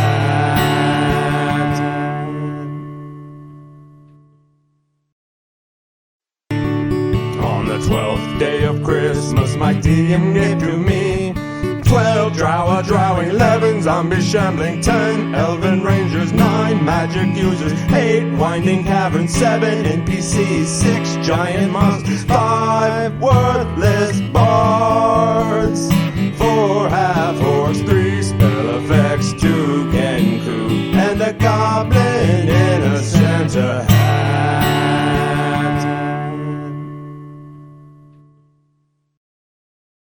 On the 12th day of Christmas, my DM gave to me 12 drow, a drow, 11 zombies shambling, 10 elven rangers, 9 magic users, 8 winding caverns, 7 NPCs, 6 giant monsters, 5 worthless bards, 4 half-orcs, 3 spell effects, 2 Genku, and a goblin in a Santa hat.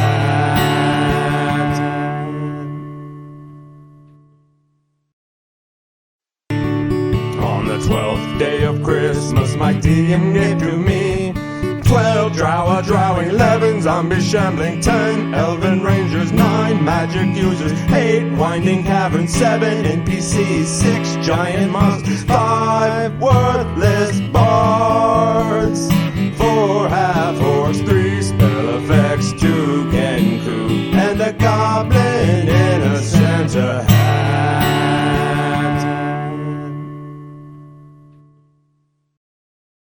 On the near to me. 12 drow, drow, 11 zombies shambling, 10 elven rangers, 9 magic users, 8 winding. The other two. All right, you're back on. Be nice. All right. So we split from a little part of He's our got a party, and picture now over there our with party is down it to. on a- Oh, what are you guys doing with this merfolk LJ guy? calling me. What is this merfolk guy We're doing? gonna eat him.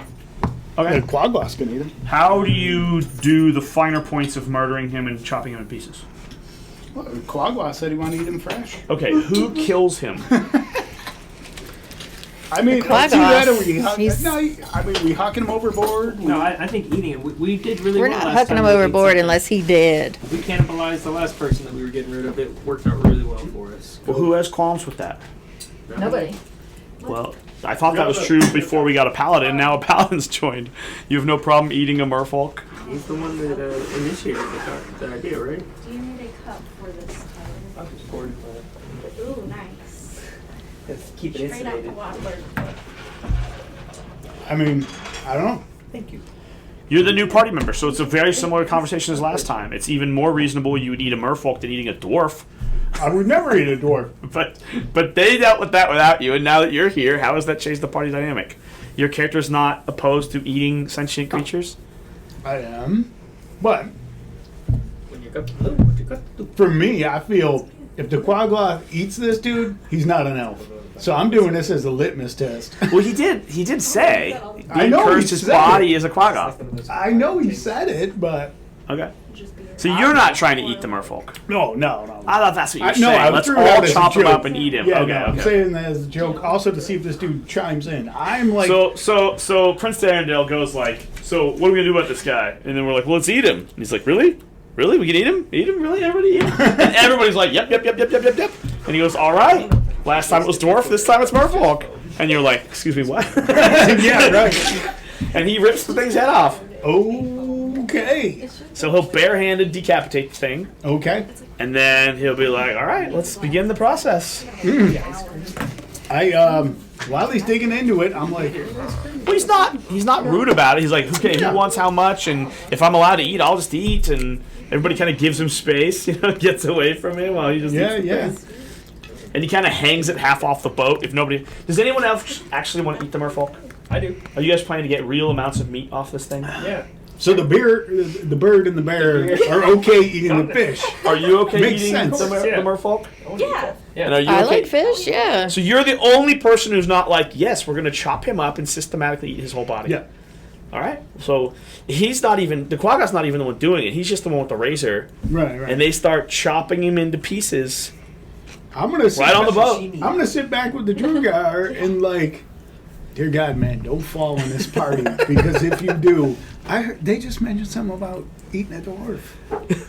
I would not eat dwarf for multiple reasons. One, Very no. grizzly. Two, yeah, I'm pretty sure you're pretty grizzly. Yeah. Now this guy, a Durgar, is a dwarf. He's just Yeah. like a dark dwarf versus a normal I dwarf. know. And his He's response the to, I Drow. think they ate a dwarf, is just, he just kind of goes, well, how often have you been starving? Ugh. I look at him, yeah, I shrug, and I'm saying, yeah, I guess I've never started. So. Yeah, I mean, you maybe had a close call with the Kotoa as your capture and the thing, but like, yeah, you hadn't gotten serious. And I'm pretty sure Who I was can for also eating that make guy? I food, would want. So I'm not Right, worried about it. right. But you had to splash the blood around the boat, which is a little gnarly. And you guys chop the fish man up, and you throw his guts and his skeleton overboard, and you try to harvest as much meat as you can, and the Kagoth just eats his. And just eats his raw.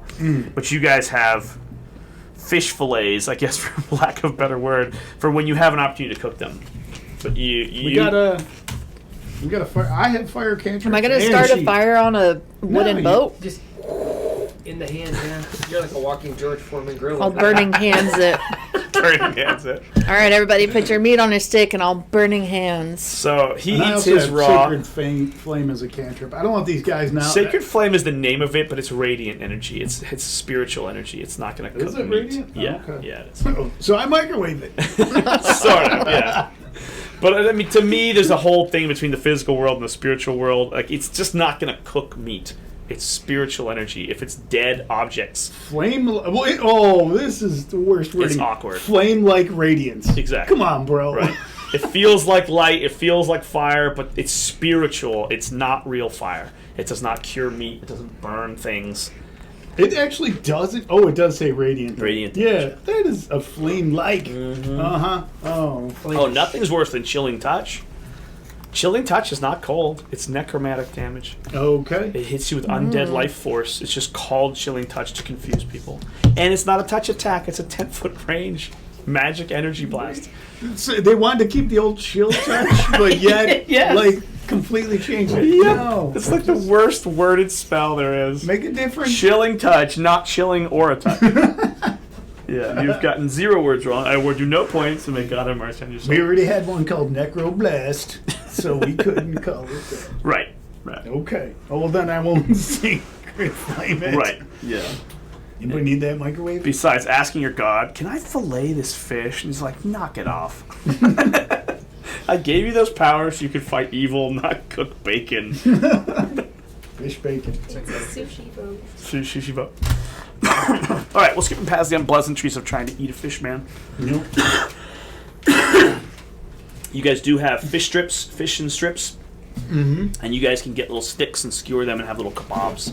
And so you guys have a little bit of fish meat. And you continue on. And the Murlocs are like, well, can we get some?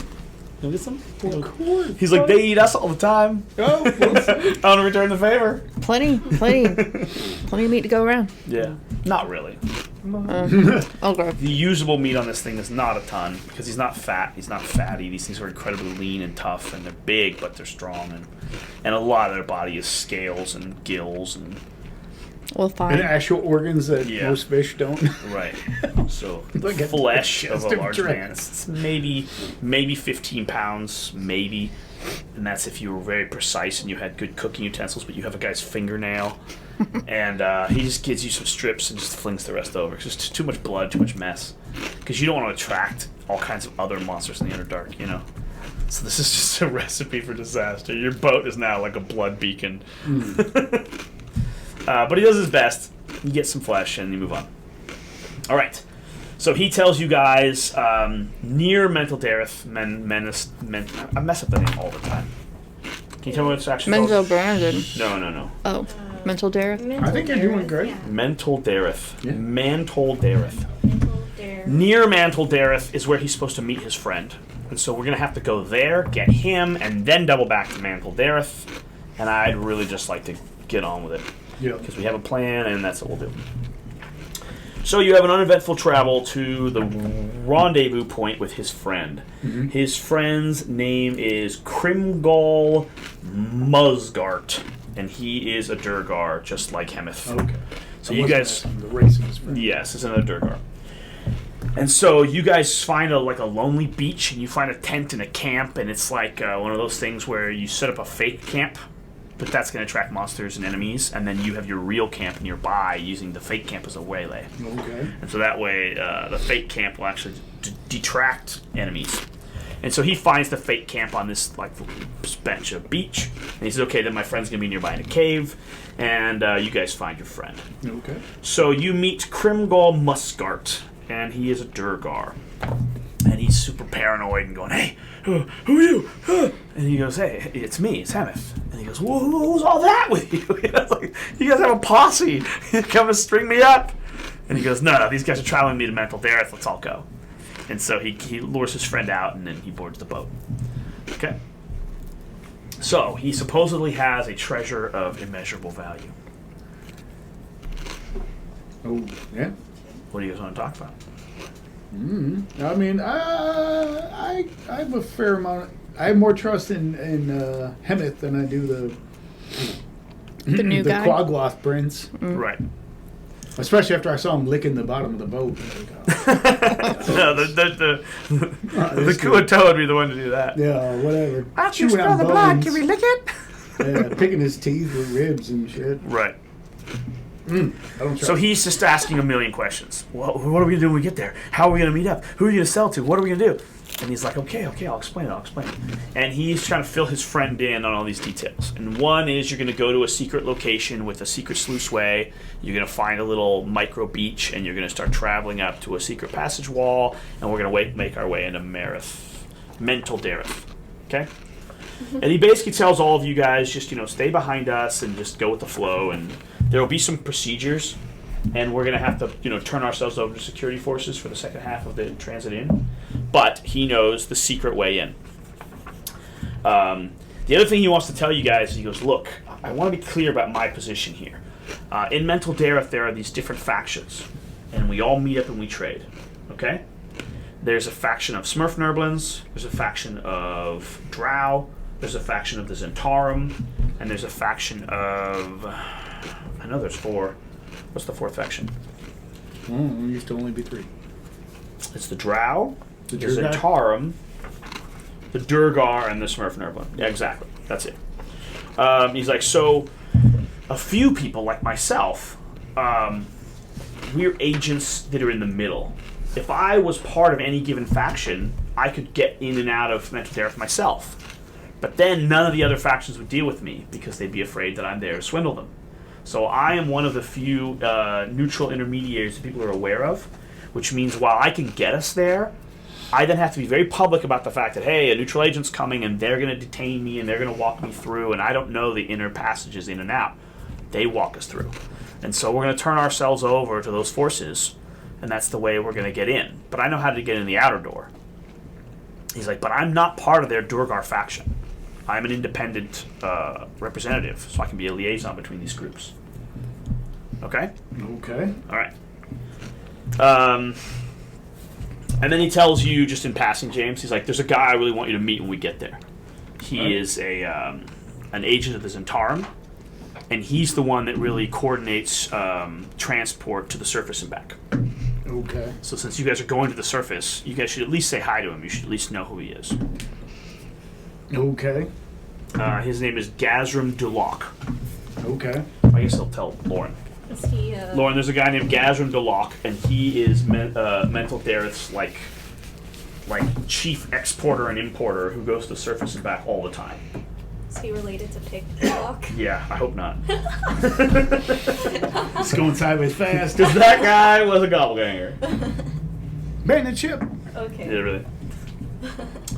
All right. So you guys travel for a little bit, and then you find what you're looking for, which is a secluded cave. Dun, dun, dun. And you take your boat in. And you knock your boat. And by this scale, this boat is absolutely enormous.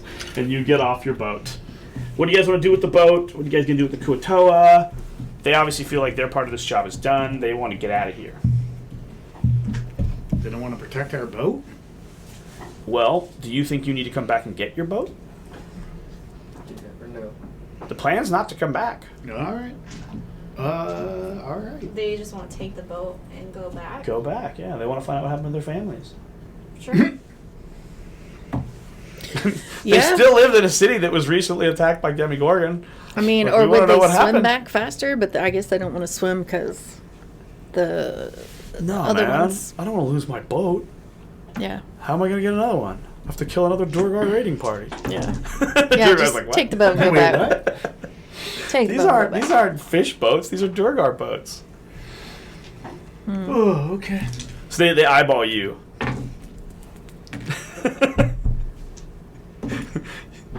You offered them a present. You told them you were going to give them a reward. Did I? You want Oh, to give them the glove, right? I didn't have the glove. glow. Yeah, okay. They're expecting payment of a Michael Jackson Should glove. just fight. Because I didn't write down But what now, I right now they're got. communicating through either me or the Drugar, Right. right? 'Cause through Undercommon. I say, your life, your life in the return of the boat is your payment. He goes. We saved you. He goes. First of all, you already lied to us. As soon as Thule left, we don't have a permanent telepathy, so you're all already liars. But if you break this trust, we're gonna bring down the curse of the what do you call it? The Sea Mother. We're gonna bring down the curse of the Sea Mother for you. Well, we're not Yeah. going on the sea anymore. So I say, you admitted by your own words that this was a stolen Drugar boat. No. The Durgar attacked us. We killed them, and now we have a boat.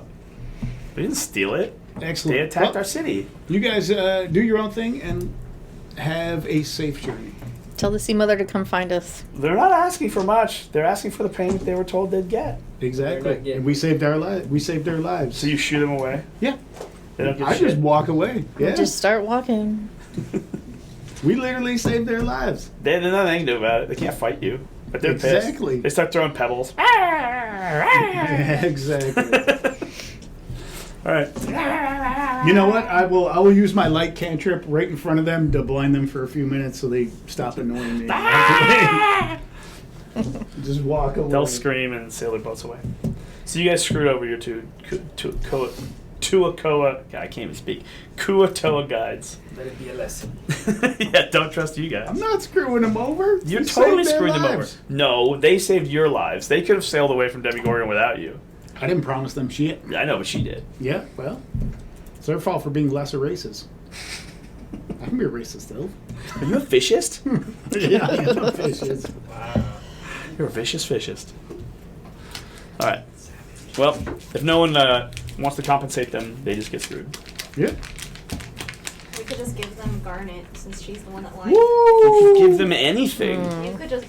All She's you like, offered them take was a her. glove, and you're like, I won't even give you my ornamental glove. No, we're gonna trade that ornamental glove for something good in here. I didn't offer anything. You're right. Right now, it's like this guy's got 3 possessions: some shitty used leather armor, crap ass sword, and a glove. I got the glove. All right. Exactly. Don't play my glove. No, So that's as what you I'm guys- saying, it's a third of your possessions. As you guys land on Yeah, this, you're right. you Exactly. see that there's a little path here that winds up to a platform, and that platform has another way to wind back down to this thing, so a double dock with a winding loop. Sure. And then sitting up there, as you look up, an elf with long red hair and a backpack sits on a ledge overlooking a vast water-filled cavern. That's this cavern.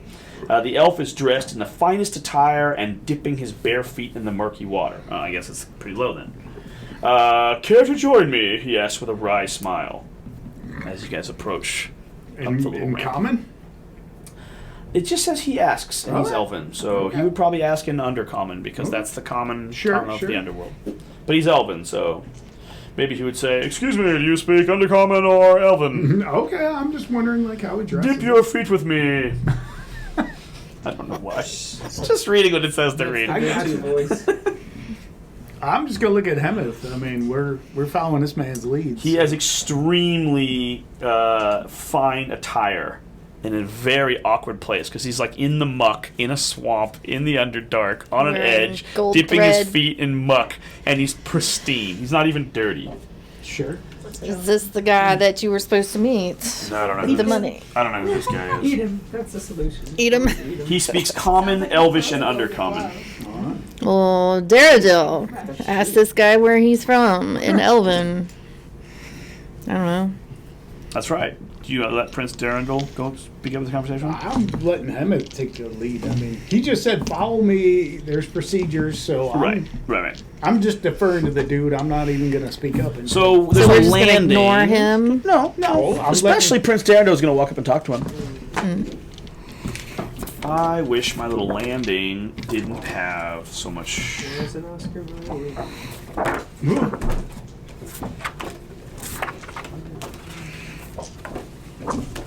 There's a thing I'm looking for, but it has. What is to this? the sea cave on the. No, this will be fun. So I wish it went to rock and not, pretty ground. But it's fine. So as you guys come and you have this weird prince guy, where's his little mini? Here. This prince guy's dipping his feet in the water. And as you guys walk up and come around this edge, just imagine there's more dirt there. The cliff continues this way, and there's a secret passage like over here somewhere. What? No, it's not a secret passage anymore. What do you mean? You just said they're There's a secret passage. Right, but Hemeth is guiding you, so he knows there's a secret passage there. killing the joke, So, bro. okay. So there's a secret passage over there somewhere, and Hemeth goes, this secret passage up ahead. And, but, so it's like a Y. Do you want to go to the weird guy sitting on the edge, or do you want to go over to the door to Mental Dareth? And you guys are sitting on this little crossway, and this guy has called you over to talk to him. Are we going to talk to him or are we going to ignore him? Tyler. Let's talk to him. He has a quarterstaff and spell components, which is important for you because you don't have a focusing totem anymore. Yeah. So you want some sort of magical totem to. I mean, what would it hurt to talk to him even for 2 minutes? Mm-hmm. Let's go talk to him for 2 minutes. Okay. Hey, Hemeth, slow down a second. He goes, no problem. He's like, Just give the me door's right there. So. 2 minutes. Let's see I mumble to what's... myself, I'm the only surfer elf in this crew. Yeah. You're right. Pissed off. It takes my specialness away. Right. Stupid. He asked what you guys were doing. He says he's been waiting outside Mental Dareth for someone to come along so he could go with them into Mental Dareth. I bet Hemeth is... But he's on the ledge with nothing here, so it's like, really? Actually, that makes no sense. He wouldn't admit that Mental Dareth's there. So I take it back. Now, it's possible he says that after Hemeth mentions something about the door being right there. But everybody starts out guarded. So let me take that back. All right? Okay. He wouldn't be the one to say, oh yeah, there's a secret fortress right here, right? He wouldn't be the one to say that. So you guys come up and chat with him. Okay. Yeah, he mentions that he's an elf and he's a guide and he lives in these parts. So he's a dark elf? No, he's an elf. Okay. Oh, he's half. What? He's a high elf. Oh, I thought you said half elf. No. I said he's an elf. Oh, I Yeah. just said Elf, half elf. elf. An elf, a high elf. Not a surface dweller. So he introduced himself as Sladis Vadir, and he asks what you guys are here for, and it's pretty clear you're here for the obvious, but he gives you a minute to say you're here for some other reason. And it's pretty clear Our that business everyone's is like, our own. yeah. Like, all right, arms dealers, yeah, makes sense. He understands, like, what else would a party be doing disembarking at the door of nothing, right? You're not going to the nothing, you're going to the something. Yeah. What is more curious, my friend, I'm going to say in Elvish, is why you are out here, out in front of nothing. One would say you can't get into nothing. Oh, I can get in. The door's right over there. Excellent. Well, You we go will first see then. you in there. Yeah, exactly, right. He's like, sure, I'm just saying hi. Do you guys want some food? What kind of food? Wow. He has Screw travels on a his stomach. Heward's handy haversack full of magical food. Well, it's a magical sack, and you can pull food out of it. So he offers you food out of his magical sack. Alright. What's the catch to the food? What's the catch to your food? You guys are carrying strips of fish meat that came from a Marrow. yeah, marrow. Sure, I'll take it, and, well, we're gonna be on our way. He stands up and stretches. Yeah, I'm going the same way. We'll go together. So you accept some food? Yep. He pulls, what would it be?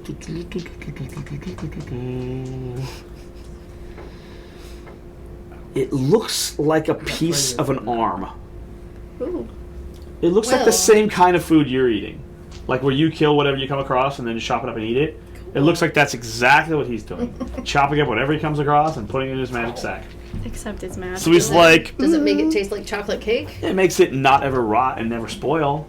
Oh. Fair enough, fair enough. So he pulls this thing out and he goes, I don't know what that is, but enjoy. Enjoy this arm. It seems like a piece of arm. Alright, see. thanks. Roll a Could kill d4. him. D4.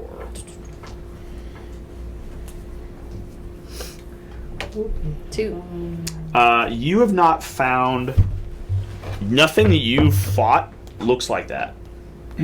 I don't even know what it is. I could look it up, but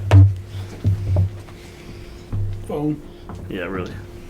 I look at Hemeth and, and we give him a question. Like a what do we do? Yeah, like what's the deal? He's like, around here, I don't ask questions. Well, you all right extorting a price from this guy for coming with us? Sure, makes sense. All right. He goes, what's your business inside? He goes, oh, I've got friends. I can come and go. But I just want to come with you to chat. He's like, all right, well, you're obviously going to have to confirm to me that I'm not letting you in a security risk. And he says something like, yeah, I literally know the secret door is right there. And,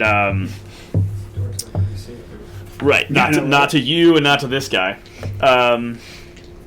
Crimgol, right? Crimgol? Yep.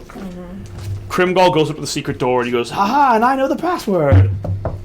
And so he goes to use the password on the door. And he says, what does he say? Hamburgers. He says, Imyat. He's like, it means darkness and Smurf Evelyn. And there's like a spot. It's just wall. It doesn't look special. But if you knew it was there, and apparently he knows what he's looking for, it has like the outline of a door. And he says, Imyat. And then he starts to try to pry at the door. Okay. And the door, like your buddy Hemeth goes like, wait, no. He's like, that's, and it just the door reacts to him. Yeah. And the door casts Disintegrate on your friend. Wow. Ooh. I wouldn't say friend. Cast Disintegrate on whatever Well, this there guy's goes name all is. the money. Crimgol. Crimgol gets hit with a silly amount of damage and is vaporized. His clothing is burned, but all the rest of his possessions fall in a slump on the ground. Well, good thing we didn't. And Hemeth goes, that's the password to a Nifred door. Oh, wow. Okay. And the druid, this guy, he mentions that he's a druid with the Emerald Order, the Emerald Enclave. So many people lying to me. I don't know. Yeah, it's a lot of information. Yeah, but your buddy took 10d10 force damage for touching the door, and it eviscerated him and turned him into goop. But you said his possessions. His were there, possessions, so All right. and supposedly among his possessions is a value of innumerable magical value or whatever. Me and Cool. Is there a Hemeth potion will. of healing in there? Yeah. Hemeth goes, oh no! You know, like kind of what you're saying, like not shit, my idiot friend is dead, but shit, what about the thing that we're here to barter Right, with? Exactly. And you guys start picking through the clothes or whatever, and as you flip and reveal, you see something breathtaking. Let me see if it has a What a waste description. of food. He's starting to understand our vibe Night here. Lair. What a waste of food. No, The no, no. Arcanite cannibals. Yep. Necro cannibals. You guys are just. There has to be a description of this stupid thing. Wasted resources. Brains. Precious. Brains. Should I wait for Serena? No. It's a black jewel the size of a fist. Like it's massive. And it shines like red light and Okay. yellow light at the same time. So seeing red and yellow light come out of a black gem is mesmerizing. So it is clearly something of magical value. Sure. I'm gonna throw a small sack over it, and I'm gonna hand it to Hemeth to. Should I check it for Even. with divine sense? Can I You detect probably it? should. Alright. Let it be so. Checking it for divine I want to wait for Serena. Evil. Whoa, it sounds like time to beverage. Alright. Back to the song. No, you don't have to put it on. It's Oh, gonna be 2 seconds. Y'all could just sing it. I know. Beverage, good times, come on. Beverage. Yeah, I need a new beverage. And beverage. There's a party going on right here. You want to get me any sort of soda? Tyler? What's that? Will you get me any sort of soda? Any sort of soda? Christmas ale? No. I don't want to drink. I have my little shot thing. Hey, can you get the dude Christmas or Coca-Cola? You got a beer anyway. You want one? Like totally enabler here. You want one? No, I'm good. Okay, let's get him one. Make it a double. See if he remembers. All right, Surya. The thing that as his body falls and they pull through his clothing, there is a fist-sized black jewel with red and yellow light shining from within it. It is clearly an artifact of magical power. What's this? Oh, it's frozen. Why is the water frozen? I don't know. In the freezer? It wasn't in the freezer. Where was it then? Like sitting underneath it. Wow. Oh. Water sitting out froze, but the water No. in the fridge didn't No, freeze? the water in the It's fridge. in the freezer. Oh, yeah, I meant in the fridge. Yeah. So one touch in the top. Right. Okay. So our freezer's getting out of control. We probably have to defrost it again because it's getting out of control.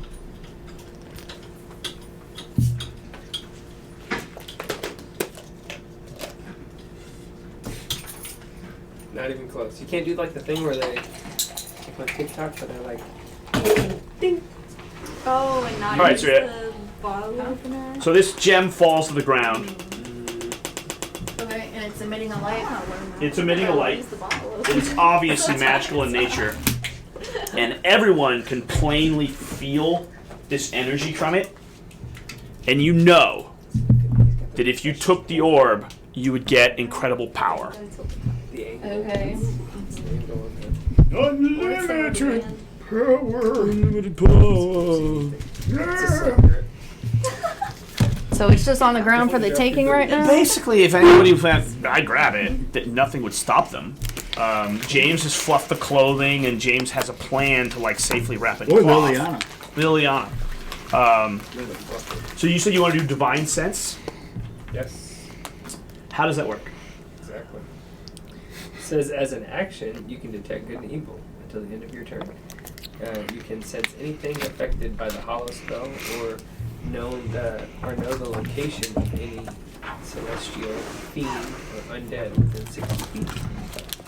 That is not fiend. Total cover. You can use this feature 4 times.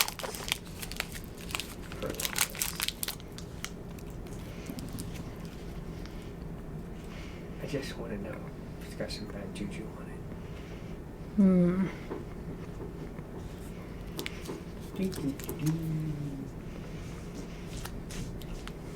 Let's roll the dice. Took which style? Oh, and you need a set out of them. Yeah, see which one's the roll and how many That's smart. Yeah, you can feel energy radiating from it. is it a good juju or a bad juju? Speak your truth. I guess it'd be evil, because everything down here is evil. So it's got like a cosmic evil energy coming from it. It's got to be super evil then if it's evil amongst the regular evil. No, I said everything down here is evil. So when you You detect already evil. said it's worse. Is it light or dark? It's dark. Everything down That's here it. is dark. But it wouldn't even be noticeable in the context of just neutral dark, so it has to be extra. It's darker than the rocks. There you go. See there? It's a problem. Throw it in the water. Move on. Throw it in the water. Come on. We didn't do anything to earn any of this. We just Wait decided for to me. throw the thing in the water. We're good. No, you didn't. You missed it. Nope, I'm scooping it up. You want to That's touch it. it? Yeah. I said I was bagging it up and handing it to Yeah, him. yeah. And I've brought up that anyone who wants to take it would be able to take it faster than you could carefully bag it. But Saria wants to just grab it. Don't do it. Would you oppose Saria doing it? I mean, it drops, you fluff it, you go, wow! And Saria wants to pick it up. Be like, hey, that's really cool. I will wonder- try to stop her. All right. Because I know this dude is the only one that can actually sell it. Right, she's not stealing it, she's picking it up. No touchy. Okay. That's still. It's a no-no. I'm going to try to. All right, so it'd be a reaction check. 19 plus my insane dexterity. 11. So you try to grab it, and he's trying to put it in a cloth, and you kind of like stare at each other like, and he goes, I'm going to put it in this cloth. And he doesn't want to let you touch it. I just want to see it. I think we all saw it. All right, So James is not letting you see it. fine. Look with your Well, eyes, not Leilana's with your letting you hands. see it. Leilana's not letting you see it. So why does he get to decide who sees it? Exactly. That too. I'm not going to fight. I mean, we're about to go into the city. We don't need any. I say he's selling it. We need to not get obsessed by this. Okay. So, only source of income at the moment. Cool. All right then. Hemeth goes, well, that's unfortunate. Damn. And now that we see it and we can tell that it's magical, he's like, I was thinking it was like a diamond or something we could just go pawn in the open market, you know, something that we can sell. But if this thing's magical, we have to get it magically appraised. Okay. And I guess that's not where we're headed. No, it's here. Oh, they can do it That's here? just going to be a different step than I was expecting. I was expecting to go to the markets and potentially sell it.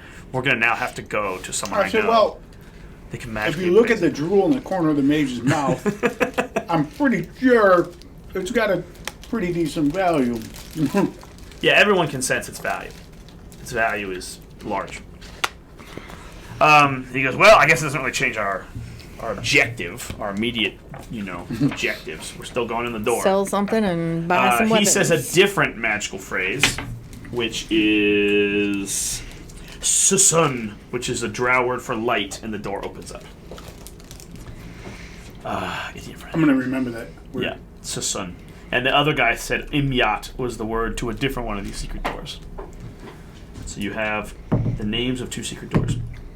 20 for my intelligence check to remember. There you go. If you ask me, I will remind you. You guys go inside and you start wandering through, not maze-like, but winding stone corridors that are exactly 10 feet wide and wiggle a little bit. And you go down for a while until you find an opening with a bigger room, and inside are like guards. And Hemith calls out and says, "Hey, I'm a known, liaison. I have my troop with me. We want to access the place, and we have things to buy and sell." And they start going through procedures and that kind of stuff. And he goes, "Okay, we're gonna have to search you, verify what you have. We're not taking your weapons, but we want to know what you have. You have to declare what you're bringing." And so, yeah, they want you to basically just declare like what you've got with you. Okay. So they look through you. They see weapons, armor, basic stuff. Do you show them the jewel? He's got it, so it's his call. Well, you had it in a bag. You said Yeah, but I handed it to him. He's Oh, I didn't he's know gotta you sell did that. it. Yeah. Oh, no. okay. So Hemith has it. Yeah. Hemith says, "Yeah, we have an artifact we're going to sell. We're taking it to the Smurf Nurban quarter, and we're going to have it appraised and sold." And he goes, "All right." And then he looks at it and he goes, "Huh. What are those? He reaches out to pick it up. Do you stop him? Yeah, I'm gonna intercede. You'd be like, "Don't do that." I'm gonna say roll it. Yeah, roll it. Don't touch you.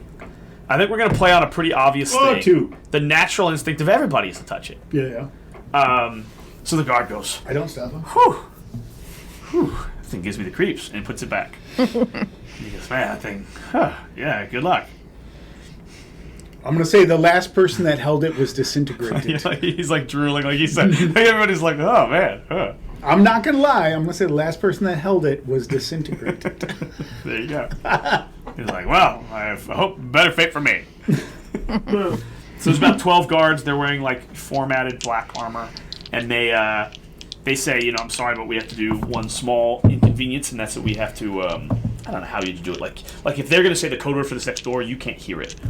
So they like do something. I don't know if they cast like a Silence. a silence spell really quick, and then they Sound silence bubble? you, and then they say the word, but then they can't say the word. Anyway, they have some procedure that makes some sense, and they say another magic word, and they open an inner magic door. And then you guys start walking along another winding cavern until you get to this humongous trench. It's like mechanically probably 10 or 15 feet beneath the flat, and it's like a mining shaft that's like chiseled into the ground. And as you guys walk down it, you can see that there used to be this huge, like, magical device that would go up and down like an elevator, and it's been destroyed and shattered all over the ground. And so instead, they've built 2 temporary lifts with, like, mechanical gears and stuff, and he takes you to the nearest one. And this big cut in the ground bisects the entire section into an east wing and a west wing. And you guys are going to, I think, the west wing, wherever the Smurf Nurglings are. The Smurfer Robot Santa does see it all. East wing. Alright, so he says, "We're going to the east wing," and they take him to the lift for the east wing, and you guys all load on, and you ding, ding, ding, ding, ding, ding, ding, ding, ding. And then you guys are open into this big plaza. And it's very quiet and peaceful. Like, there's all the lights low. You see pillars that have, like, continuous flames on them, so there's, like, a general dim light everywhere. But everybody is, like, conducting business. And this is, like, I would say it's more like the inner lobby of a bank convention. Like, there's a lot of money being moved, but they're all professionals. So there's no loud people, there's no bustle. Everybody is moving to where they need to go, conducting their business, and moving around. And so it's remarkably quiet for the 20 or 30 odd people you see in this plaza moving goods and moving equipment. And then the guards say, "Okay, we've transferred you to the next place, and be on your way." And you guys are now on this big plaza. And the east wing of this huge place is the Smurf Nurglin quarter and the Durgar quarter. So yeah, They're the shorty section. They're called enclave, exactly. So here are the Durgar and the Smurf Nurglin, and so then you have to assume on the other side is the Drow and the Zentarum. So you basically have it like racially divided: the Drow, the humans, the Dark Dwarves, and the Dark Gnomes. Sure. All right, and then he says, "You guys are free to do your thing." and he walks away. With the gem? No. He never took it. He picked it up and went, woo, and put it right back. He No, I never thought took the gem. Hemeth never took the gem? Okay, Hemeth has it in the bag, the wrap of cloth that you gave him. Yeah. He revealed it to the guard. Yeah. The guard naturally picked it up and went, ooh, Yeah. and touched it and put it back in the cloth. I'm sorry. I thought you said Hemeth is like, well, go do your thing. No. okay, The all right. guard takes you Okay, up the that was escalator my confusion. All right, and then gotcha. says, all right, I mean, I've escorted you to the landing that you requested, and you're on your own. So there's no event. Yeah, Hemeth doesn't say, all right, bye. No. Look at LJ's comment. What? The bottom one. You eat him as he turns to We got a reputation Yes. to uphold. Smurf Narblin. Yeah. Do you want some of those caverns pages? No, this is fine. Okay. I mean, if a fight breaks out in Mental Dareth, you guys are dead. Oh, yeah. That's not supposed to happen. Yeah. Now I want to fight somebody. Right. Nice. So these guys are gone. Quickly This is your away team. disassociate myself with Ren. Anyway, there's still a pile of you guys, so. What's that gnome doing? Weird. Somebody better control that gnome. I'm out. How many people are here? She's right. That's not here, that's not here, this isn't here. So this is your group. Still a pretty massive group. And this is this new druid guy who's kind of following you temporarily. I still don't trust that guy. Right, why would you? You met him 5 seconds ago. Exactly. Alright. What else do you guys want to do? Do you immediately conduct business? Yeah, I say we do. He says we need to go to the Smurf Nerblin section, and we need to speak to a liaison that I know. Her name is Yantha Coaxrock. Sure. And she's a mage that I'm aware of. She does, she's done appraisals for me before. Yeah. What? Nothing. We're playing Because foot hockey over here. Coaxrock. So he basically says that's where we'll go. So you guys head to that wing. I don't trust anyone I can't eat. Is that what Ren says? No, yeah, I know, but I don't trust anyone I can't eat. Wow. All I right. feel like it's fitting. So you guys head over to the Smurf Nerblin it section. makes sense. I know gnomes love gems, so And you meet Yantha Coaxrock. I don't even know how to say this. Coaxrock. it's like Coaxrock. Quaxoado. Coaxrock. Like the Quaxoado burger at Rodeo Yantha Go, Coaxrock. which is very good, by the way. What is? The Quaxoado burger at Rodeo Go. Is that a norm or is that one of their specials? No, that's a norm. That's the one that's got chorizo mixed with the burger and it's got the egg on top. Oh, dude, it's so good. I've had a bunch of their burgers, but I don't know what that one is. That sounds good. Anyway, you knock on her door. Taco Casas. You For knock real, on yes. her door. Knock, knock. Ding dong. Hello? Yes?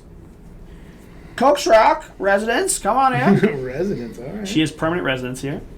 She's not like the mage appraiser, but she's one of maybe 40 of these little shops that have permanent residence here.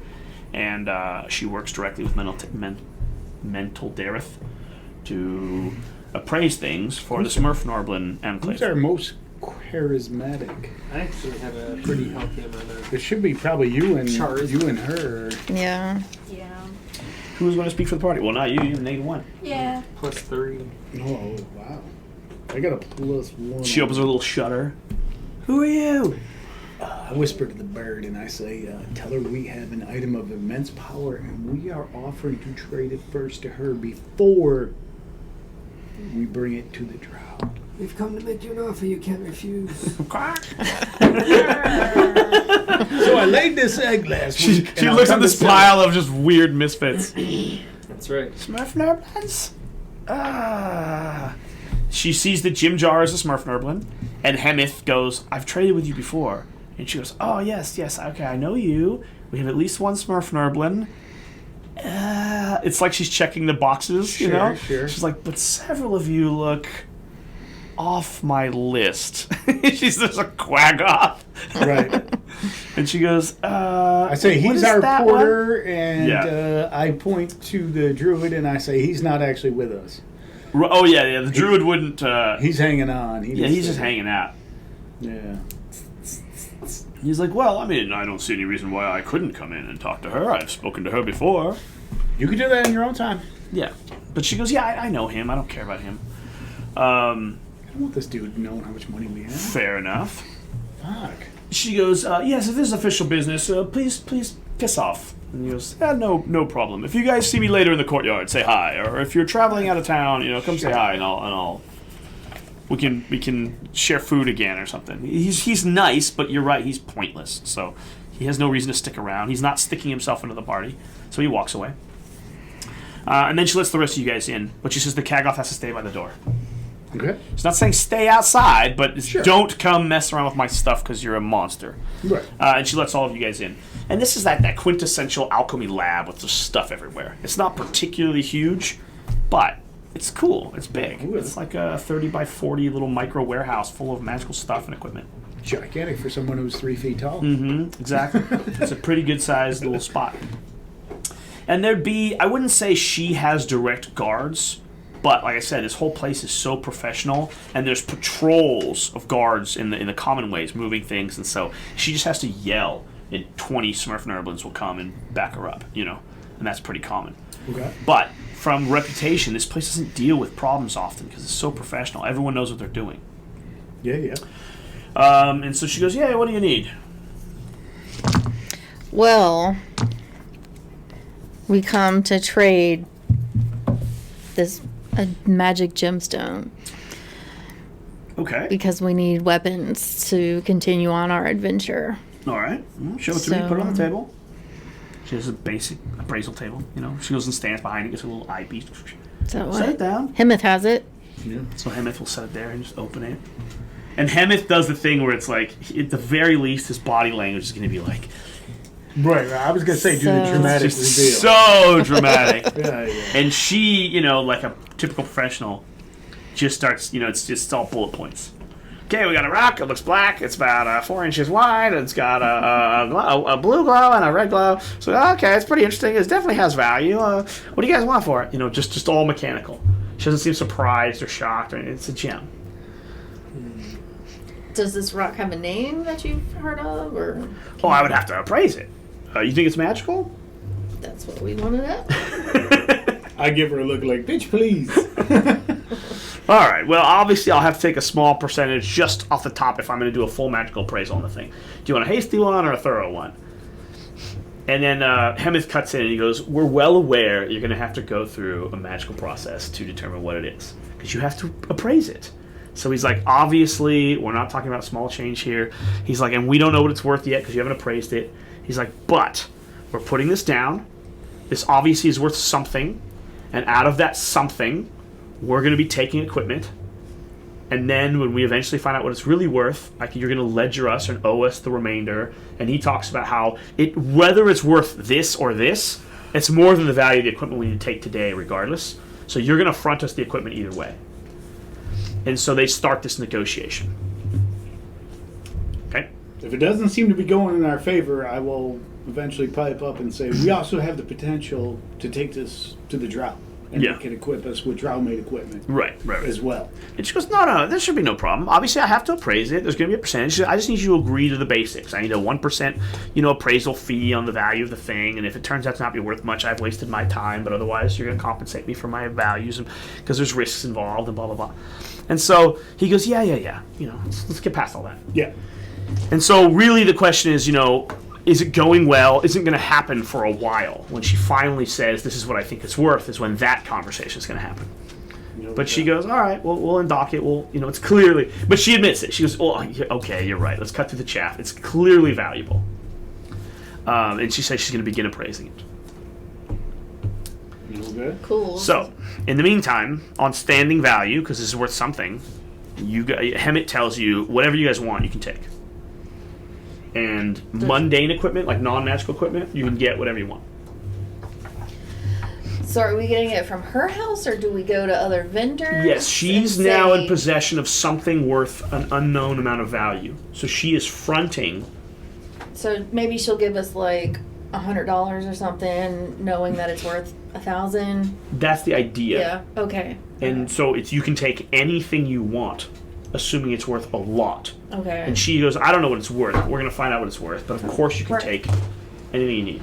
Well, I need something magical. I want my glass staff back I that's want my shattered. glass back. Okay. There you go. But I mean, I'll take any kind of She goes, staff. we have some magical equipment here in the building. Not a lot, but we have some that's in the middle of trade. I need something to focus on. Did it come up evil? Hmm? Did it come up evil? Yes. It did. Everything's in. Everything's evil. Yeah, we said everything's evil in the There's Underdark. evil amongst all. Everything's evil in the Underdark. Even the Sir Nicklin? Yes. They're Yeah, also evil. evil. Yeah, they are. No, not. There's 2 Smurflings in the party where? Really? Yeah. Okay. I'm saying in general, but all right. I'm going to cast Detect Magic on it just because I'm curious, so I'll at least know its school of magic. What are my options? Divination, Necromancy, Evocation, Abjuration, Conjuration, Summoning. You're a machine, bro. He's I'm literally missing reading one. I don't know the McDonald's menu like you know this game. So Abjuration is protection. Necromancy amazing. obviously is healing, but also undeath. Evocation is bringing a force into existence. Conjuration is bringing, something from somewhere else. What's the other one I'm missing? Abjuration is protection. Said that first. Did I start with that? Transmutation is turning something from one thing to another. Those are the 9 spheres. And divination, obviously, is divining. It's a combination. Okay. And so I'm trying to get you like your straightest answer, like the most Sure. obvious answer. And I feel like the answer would have been so obvious. But I'm not seeing it in the Google search in 5 seconds. I mean, just you Take can your kind of think the things that are doing it could come up multiple, sure. But I do get the school. But if you detected magic on a magic sword, what would the school of magic be? And then there's enchantment and charm too. I forgot that, which is charms, but also enchanting items. So a lot of items come up with that as base. But if you do a magical sword, it's usually like enchantment, charm, and evocation. Ooh, at least I know. The evocation being the damage of the thing, but this doesn't Yeah. deal damage, so it would be enchantment and alteration. Okay. All right. Cool. And divination. Okay. All right. Yeah, it'd be some combination of Yes, enchantment. It's as far as its magic potential goes, that's pretty powerful. It's got multiple effects. It has All multiple right. effects. All Absolutely. right. Cool. That's all I needed to know. Um, I will. Oh shit. I know. I've never experienced it, but I know. Drow equipment is pretty good in the Underdark. mhm. Could I ask if we have the ability to trade with them for this credit? With the drow, Yeah. what do you need? I'm just saying, like, if he needs, we can probably get him a suit of chain or. Oh yeah, that's what Or- she said. That's what she meant by anything that's mundane. We don't even have to okay. consider it. You're in like a marketplace, and you now have market credit. Okay. So it's like within a market with market credit, you Okay. just assign your credit. So yeah, Hemeth is like, oh no, this will be no trouble. Okay. Like getting equipment will be a cinch. Okay. We just don't know how much credit we have. Okay. We've been given a deposit for, let's say, 2,000 gold, Okay. but we don't know what it's going to clear at. It'll clear more than. It'll clear more. And so she's like, at a minimum, I'll give you the credit you need for whatever. Yeah. And so, what kind of equipment do you guys want? Well, we want more than whatever. Right. So I'm assuming you guys can set yourselves to your character creation sheets at a minimum. So the fact that he had written up a long sword and a heavy chain, and she had written up her great sword, and you had written Yeah. up your equipment, right? At least you have that. So let's move past that. You Okay. guys are at least at character sheet. Okay. And now let's talk upgrades from there. Okay. Okay? So any number of swords you can have. Like, okay, Well- you have a sword. Like, this is... You Yeah, guys are... no, I'm not worried about that shit. I'm like drow crafted equipment that's quasi magical would be. Yeah, well, she can sell you magical equipment. That's that? what I want. Right. I want magical stuff. So on site, there would probably be like a ruby brooch, like a magical brooch, and there would probably be a magical sword. Is there a garnet brooch? Ooh. It was like, that's not red enough for me. Ruby, Ruby's Yeah. more Ruby. pink for I want- me. I want the blood dark garnet Magic. red. Ooh, that's not red enough. Yeah, but it's the most powerful thing we got. It's still not It's red not my color. enough. It Yeah. doesn't go with my go with my outfit. Yeah. It's the wrong cut of stone. Just Yeah. Right, I'm gonna need a exactly. little bit of orange on the edge of that. I wanted a tear cut, and you're giving me a round cut. Wow. take back. This has the disintegration powers. Yeah, no, it's still not my color. It's not my color I scheme. hear what you're saying. I'm gonna need a discount. Yeah, because it's not my color. Color. All right, I will tweak an You got the existing blue item. BFG. No, still don't want it. It's It's okay. blue. I mean, Now we're talking. so I want something magical to channel my powers. Yes, And amplify them. This is a good point because she would have stuff accessible like that, and you obviously have a forest you're looking for. You want it to be fire themed or garnet colored and stuff like that. Obviously. Obviously. Metaphorically speaking.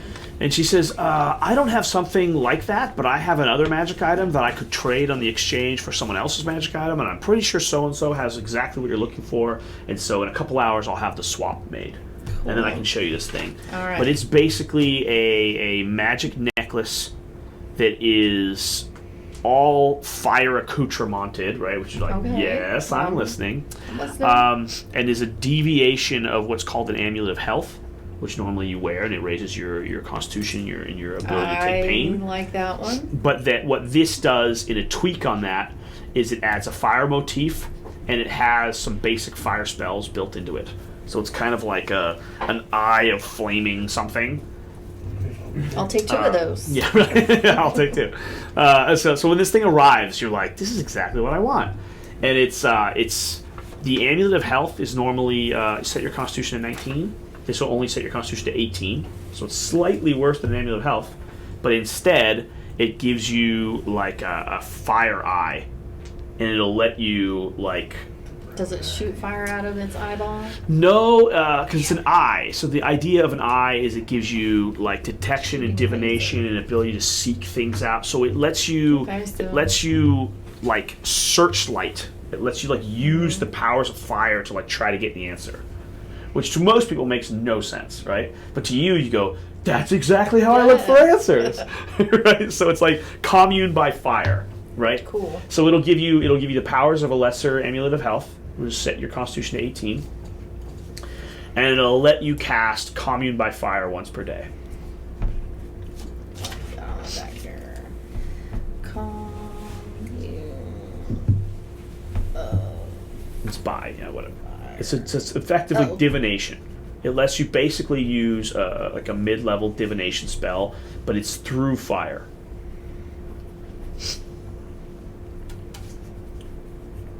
Okay. All right, and then she had a magic longsword. Does anybody want a magic longsword +1?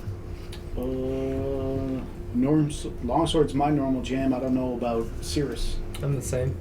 Sinus. So she has a +1 magical longsword. I'd say this guy over me because I usually cast a few things before I enter the fray. He should be up there. Him and Ren should be up first. So I'll take it, thank you. Okay. So you guys have your first couple of magical items. magic items. What weapon? What armor is your norm? Armor? Yeah, because now you're back to your real armor class and your real armor and whatever your character sheet would have been built at. What's the Light best? armor, medium armor, shields. Right, but what medium armor do you normally wear? Do you want me to look it up for you? I don't know. Does it say on here somewhere? yeah, it should have it on your equipment. Well, when you right built now. your character, you might have been limited by your amount of resources, and now you're not limited. Oh. A blanket, does that come in? Mm-hmm. Definitely. It's armor against the cold. Jerk. All right, the medium armors are hide, chain shirt, scale mail, breastplate, and half plate. Okay. And I believe the bird, the best you can do is any of the medium armors that don't impede your mobility, right?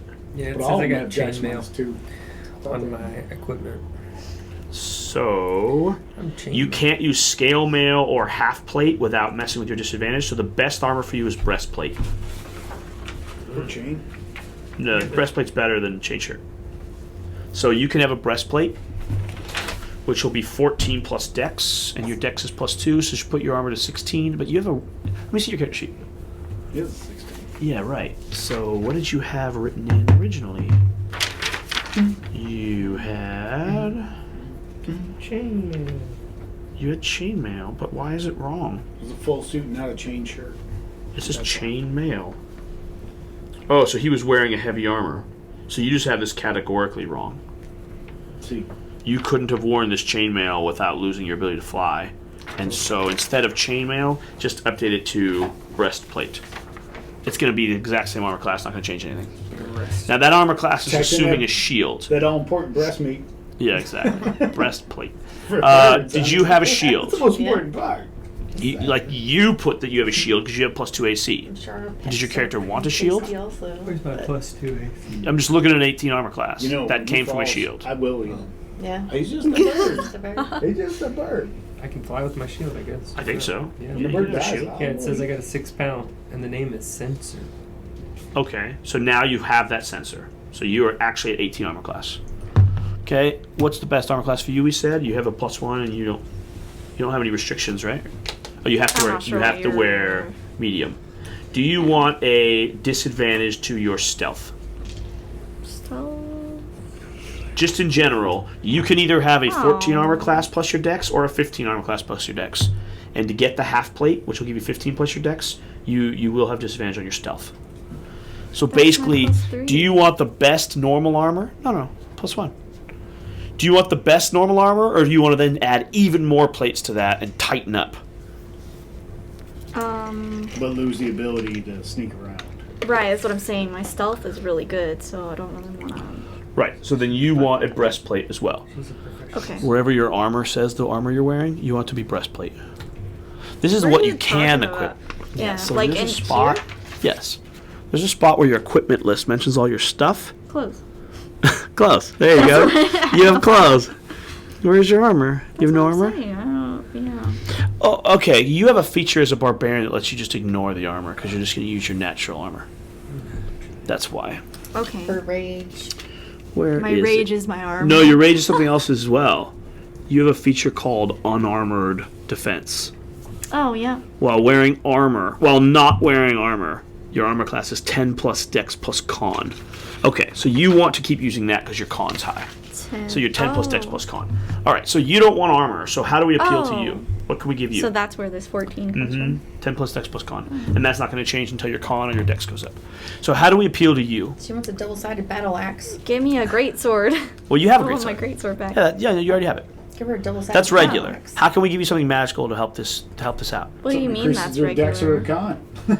I haven't had one the whole time. I know, Dexterity. but that's not magical. So already we've handed you a great sword in the last 5 minutes.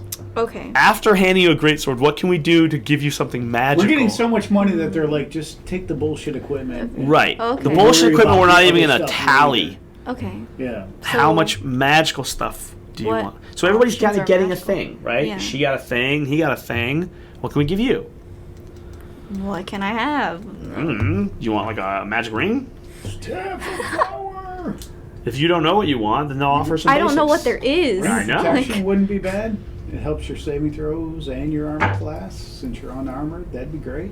A ring would be good for a midget. For a minute. It'll weigh me down. What? Sorry, We're saying no. gnome. A rock gnome, right? Yeah. Rude. Right. If you want to be derogatory in game, call it Shorty. Ring of protection. Ring? Bullies. Bullies. Where is HR when you need them? Man, this Hey. is so. Oh, wait. Oh, I'm writing you now all we up. need- I'm gonna need a magical can opener to get at this chicken when he dies. Oh my So, god. Just What? kill him now. Can y'all just fight while we're doing this? Right? I'm just saying, between me and Surreal, we will cook him up good. Ring of protection. It's exactly what you think. I didn't say You get +1 armor class when That's wearing true. this magic ring. Don't you get plus one I'll help saves fight too, for you or a something little like bit. And Just a saving little throws. bit. Oh yeah, you're absolutely right. Okay, so this ring is called the Ring of Protection +1. Okay. Just I don't know where you're gonna write it because you're gonna retype this character sheets in a minute. Ring of Protection +1.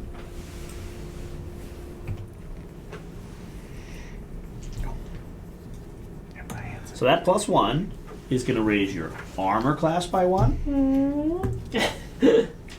and all your saving throws by 1. All right, James. What about you? I don't know. I'm trying to think of what I lack. My AC is actually kind of stupid. Stupidly good. Consider So what are you 18. equipped with now? 18. 'cause What are you equipped with then? Just to recap me, because now you have real equipment. Well, I had it before. I'm the only one that didn't steal my shite. I got studded leather. I got a longbow and a long sword.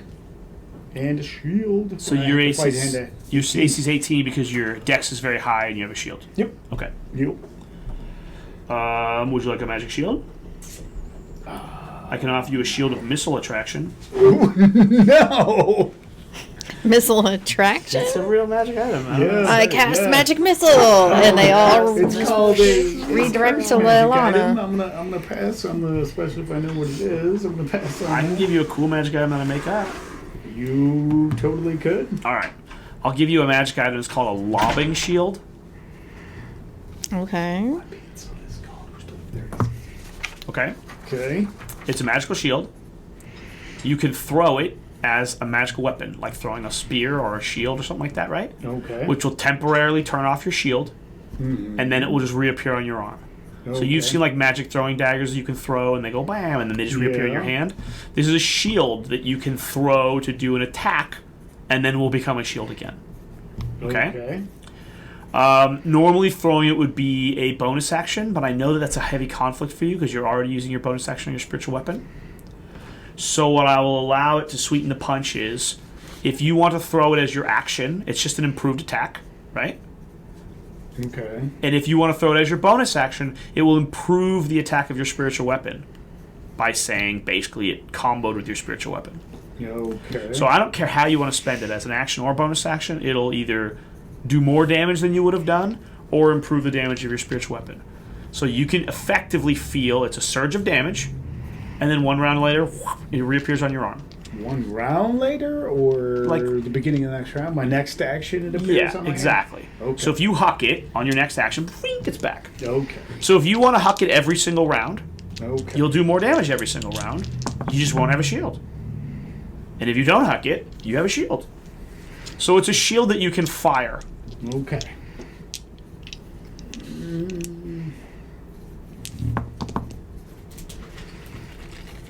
Okay. How does it help out the spiritual weapon? If you attacked with it, it'd probably add like D6 radiant damage to your attack. Okay. But if the spiritual weapon attacks with it, it'd probably like add D4 spiritual weapon damage to the spiritual weapon. Okay. So But it has no extra bonus as far as AC for. it is a shield. It's Okay. not a +1 Right. shield. Okay, that's what I was looking at. Yeah, +1 shields are pretty ridiculous. Okay. All right. Full shit. Oh, I will. Yeah. I will take it. And that effectively will let you make ranged attacks because Sure. you know you wouldn't normally have been able to make a ranged attack. So you can have a sword and shield out and be like, "Wow!" and nail them with the shield, and it's like instead of putting them away and pulling your bow out and firing, Sure. just fling your magic shield at them every round as your weapon attack. Sure. It'll basically do what your attack would have been plus D6 radiant. Okay. So it's kind of like the Link sword. Like you can shoot your weapon if you want. You know? Okay. So we'll keep things pretty simple. It doesn't mechanically change you that much. It just opens the door. It says, hey, you basically have a 60-foot range attack if you want. But doing Okay. those special functions will turn off your shield for the round. Okay. Damaging type, is it bludgeoning? No, Slashing? it's whatever the weapon you're pretending you used was, and it's just kicking its D6 radiant damage as a kicker. No, but I'm saying when I throw it. It's just dealing radiant damage to whatever your weapon was. I know that sounds absurd, so let's leave it at whatever. When I just throw it by itself. No, I'm not using my. So let's say it's D8 slashing plus D6 radiant. Okay, it's radiant. Because your weapon, your longsword would have been D8 slashing. Right. So now it's D8 slashing like before. Okay. You're adding a D6 radiant damage kicker. Okay. I guess I'm still lost. It's in every way a longsword. Okay. The bonus damage is D6 radiant. Oh, so it's doing 1d8 and 1d6. Right, it's doing the damage your weapon would have done. Otherwise, there's no upside, right? Like, why not stab them with the sword? Why throw the shield at them? It didn't help me. Sure.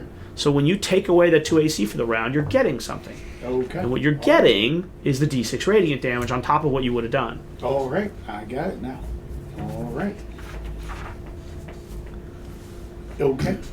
All right, Got it. Perfect. I'm in. Sure. cool. Shield of lobbying. Yeah, shield of lobbing or something. Goodies, Lobbying. goodies. Yeah, shield of lobbying. Why didn't I have this with the Kuatoa? I could have recruited so many more people. I did do some lobbying for those guys. To no effect. We got 2 votes. Good 2 votes. which was the most independent votes for the Koatoa ever. ever. Usually I vote for myself, and I'm the only vote. Damn.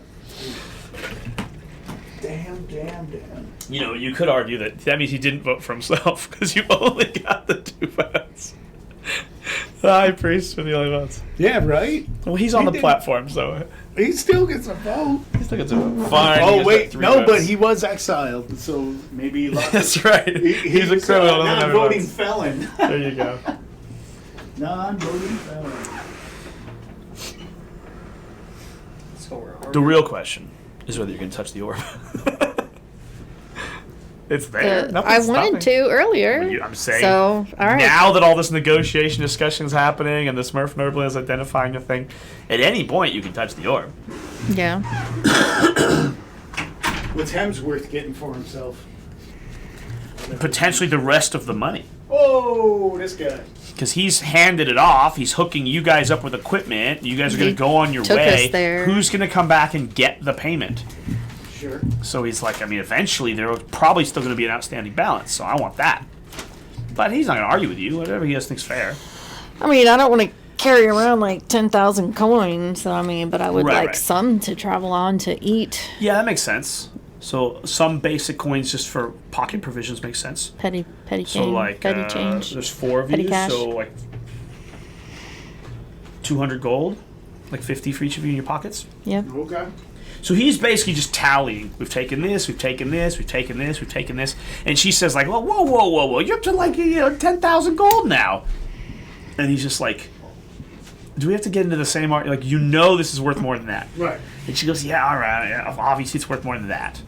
It's worth more than 3 regular magic items and $50 of pocket gold. Fine. So she's trying to make her comment like, but it might not be worth much more. And he's like, yeah, okay. Did you want to help appraise it? Sure. All right. So you can use your magic to help appraise it. In fact, you have can commune by touch it. fire. I do You now now. have magic divination that can help So you. do I roll with advantage now? It depends on what you're trying to do. But so you I want to know. test out I your new mean, necklace, yeah, I just wanna- right? By using There you commune of go. fire. All right. So roll a d20. It's a divination check. It has nothing to do with anything. 15. Solid. So you basically, where a wizard would like use arcane energy to like identify what something is and like check its magic types or all this, right? You do sort of like the Doctor Strange Eye of Agamotto, where you like focus on your flaming eye and you like get a flame vision and you like pick up the orb and go, "Mrrr," and you do what's called this commune by fire, right? Which is just let the flames guide you and lead you towards some information. Yep. Okay.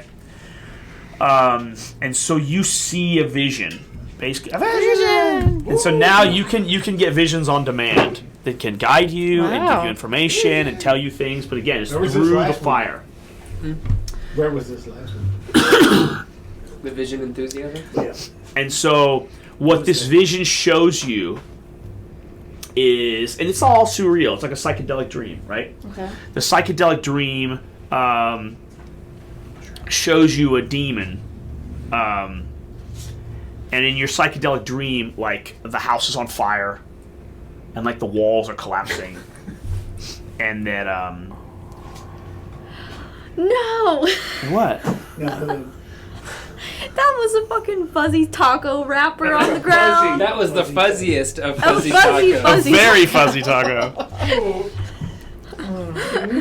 So a burning house with Who a did demon, that? They're not and allowed to walls eat. are crashing down here. Yes. Give me 2 seconds. I can get you a better answer. What? How much gold would I have to give you to lick that? Oh no. You see a wizard Oh, casting a nice. spell. You see the demon's house start to collapse in. You see everything being on fire. You see the demon forging the black jewel, which is like this thing. Okay. And then you see him screaming in anger, like it didn't work. Uh-oh. So like, something he went, he's like, ah, damn you. You see the demon screaming. You see the house collapse on him. And then you see the gem falling to the Underdark. Okay. So, without knowing who that demon is, you have gleaned that this black gem was created by a great demon. Awesome. But he was not happy with the results. Okay. Something went wrong. So that gem is kind of like cursed, maybe. Because the spell did not work right. Yeah, whatever he intended the gem to do did not work out. Cool. All been there. Alright. Is that it? That's what your vision shows you. But I think you did touch the gem, right? Yeah, I'm gonna. Okay. You also need to make a saving throw. Saving throw. I think it's a charisma save. He's been trying to get you to touch Oh, that thing for a one, minute. so. There you go. Oh, Nice. there's no debate there. Yeah. 1 plus 3. So you go, yes, come on in. Yeah. Wait, that was the wrong dice. Let me use my good ones. No. All right. So this influence from the orb tries to like break into your mind, and you're like, "Fuck yeah!" you just open the door, right? Yeah. So you tell your friends the information that you saw in your vision, Okay. but you don't tell them about the second line of conversation going on in your head, which is this one-on-one with the orb, Alright. which is basically you An inanimate feeling that object. influence from the orb. Her and the And you precious. love it. You love it. The question for you is basically how much power do you want from the orb? And I if we're going to want talk everything. yeah, right. Phenomenal cosmic Exactly, exactly. And so if you feel it like a bar, it's like a little, a lot, or a heck of a lot, right? But this idea of a heck of a lot, This house spicy watch your you know, a heck of a lot means Right. complete oblivion. You know what? Give me the spicy. It means I'm not- unlimited power and I will be eviscerated. I will just explode. power. Okay. So you feel the temptation of, oh, I want that power, but I can't have the power. I mean, I'll just explode. So the question really between, should I have a little or a lot? 1 to 5. Because I can't have a ton, because I will just die. Right. So you want a lot.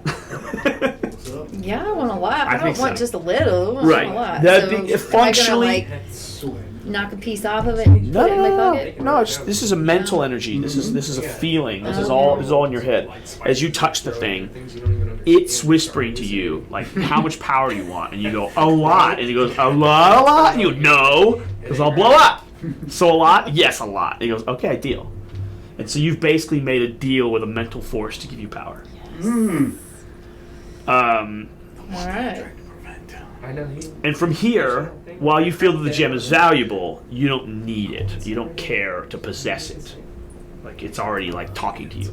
Okay. So, So I can put it back down. yeah, on you the just put it table? back down. So no one else notices. You could care less. You're like, it's a gem, sell it. I don't care. I got the deal. I got the power, right? So the gem in your brain is like a window, right? It's like an email, right? Okay. And now that you're in contact with the force, what do you need the gem for? Yeah, That's how you feel about I it. get it. So yeah, you don't care if you leave the gem behind. You're already in contact with the force. Awesome. Okay. Assuming that's happening in her head. So we all Yes, have no it happens in her other than head. just her like smiling. And while it has a great mechanical effect, I'm not going to talk about the details of the mechanical effect right now because it doesn't matter. Okay. Okay? But in your stomach and your feelings, you are much higher level now. So am I on a class 6? You're much higher level now. Okay. And Level we'll, 6. we'll deal with it mechanically later. So I'm a higher level. But you are, yeah, Take from your power, from your feeling, like you are now very strong. What's Super pet? Saiyan. Well, you have no idea. The catch hasn't Super begun. Damn it. I think you could. I might be wrong. I think you can roll a d20. I might be able to give you a more literal answer to that question. That was not bad. What is that? 10. Let me see what it says. We're struggling today. I with the know. rolls. And if I don't like the answer, I'll just change it. But it can give me some guidance. Disadvantage. Oh, that's worse. Never mind. No, that's all right. Take it back. Let's take the 10. Oh, it's supposed to be a d. Oh, no, it's supposed to be a d100.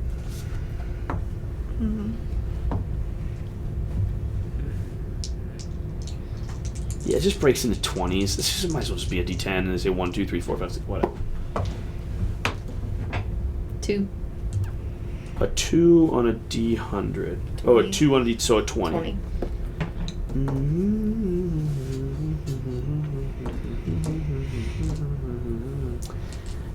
Fine. These are neat, but I wish there was more complicated. So I might just start having several of these be true over time. Okay? But this one says, I never let anyone know the truth about my actions or intentions, even if doing so would benefit me. Okay. Okay? So this is called a flaw. It's obviously a flaw, Yep. right?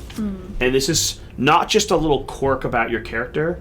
This is brought on by the madness of the Underdark. Okay?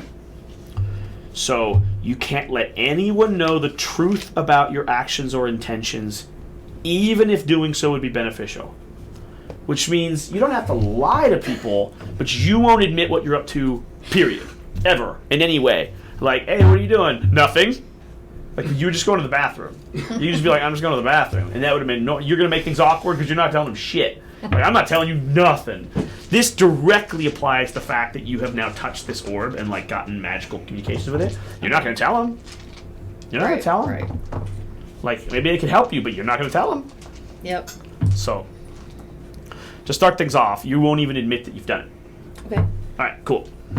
Moving on. So yeah, you guys have got 200 gold, 50 apiece, or however you want it. You guys have gotten some magic items for your trouble. You have basic equipments and stuff like that. And then the Smurf Nerdman goes, okay. You guys have got a ton of I'm stuff. gonna make sure we get some basic rations yes, too, so we don't have to eat. For sure. Random Supply people. bags and all that. But that's part of a second conversation as well. I was She wondering goes, if there was, well, like, aren't you going to go... tavern here or Yeah. something? There certainly Little is. cafe. Yeah, there certainly Now we is. got our gold. But the next step was, okay, you've dropped off the gem with her, and she's going to start doing this stuff, but your buddy Hemeth wanted you to meet Gazrim Delok. Yes. And so he is over in the Zentarum side. You guys have to cross the lift. Is there any reason not to do that? No. All right. No? Then you guys head over and meet Gazrim Delok. It's kind of I would say it's a private meeting, so the four of you would go and leave the rest of this troop behind. Sure. And you guys meet up with him. You get over to the Zentarum Enclave. As you approach, you notice a few things that are kind of interesting. The Zentarum issue, obviously it's all humans, and so the most kind of comfortable here would probably be you, because everybody else here is non-human. You guys notice that there's gargoyles that they use, and they perch them in the ceiling, like above you, and they just stand there and look down at people and be like, oh, interesting, they have gargoyle guards that just kind of hang out. Okay. And from the little bit they tell you, there are two people of major repute in the Zentarum faction right now. One is a beholder, like a giant eyeball monster, and one is this Gazrin guy. And you're going to meet with Gazrin, but not the beholder. Okay. Beholder, I'm pretty sure, is the current lord of this faction, and Gazrin's kind of like the operations chief. All right. All right, so you meet with Gazrin, and does it tell me anything about him? It doesn't matter. Point is, you meet with him, and the reason I'm having you meet with him is because this is a liaison you guys can use in the future as you're traveling around the Underdark and you want to get things, get supplies, whatever. You have a direct in with the Zentarum, and he wants to meet you guys anyway. But the biggest reason to meet with anybody is you still have not officially told anybody that the Demigorgon has come out of the Dark Lake, right? And so Hemeth's real thing is, he goes, I think that you guys should talk to the Zentarum about traveling to the surface. And then obviously in general, we should be reporting that a freaking prince of the underworld, prince of the abyss, was here in the Underdark, right? That's a pretty big news to everybody. So, Gazrim meets with you, and it's obviously a distraction from his schedule, and so he's kind of like, I wouldn't say rude, but his question is like looking at you guys like, okay, I'd love to meet you guys, but why are we having this meeting? I said, well, I think we would have a conversation before that because it's kind of clear. Not Right. kind of clear, but it's not exactly clear what we're doing. Like, he wants to eventually destroy... Demigorgon. Yes.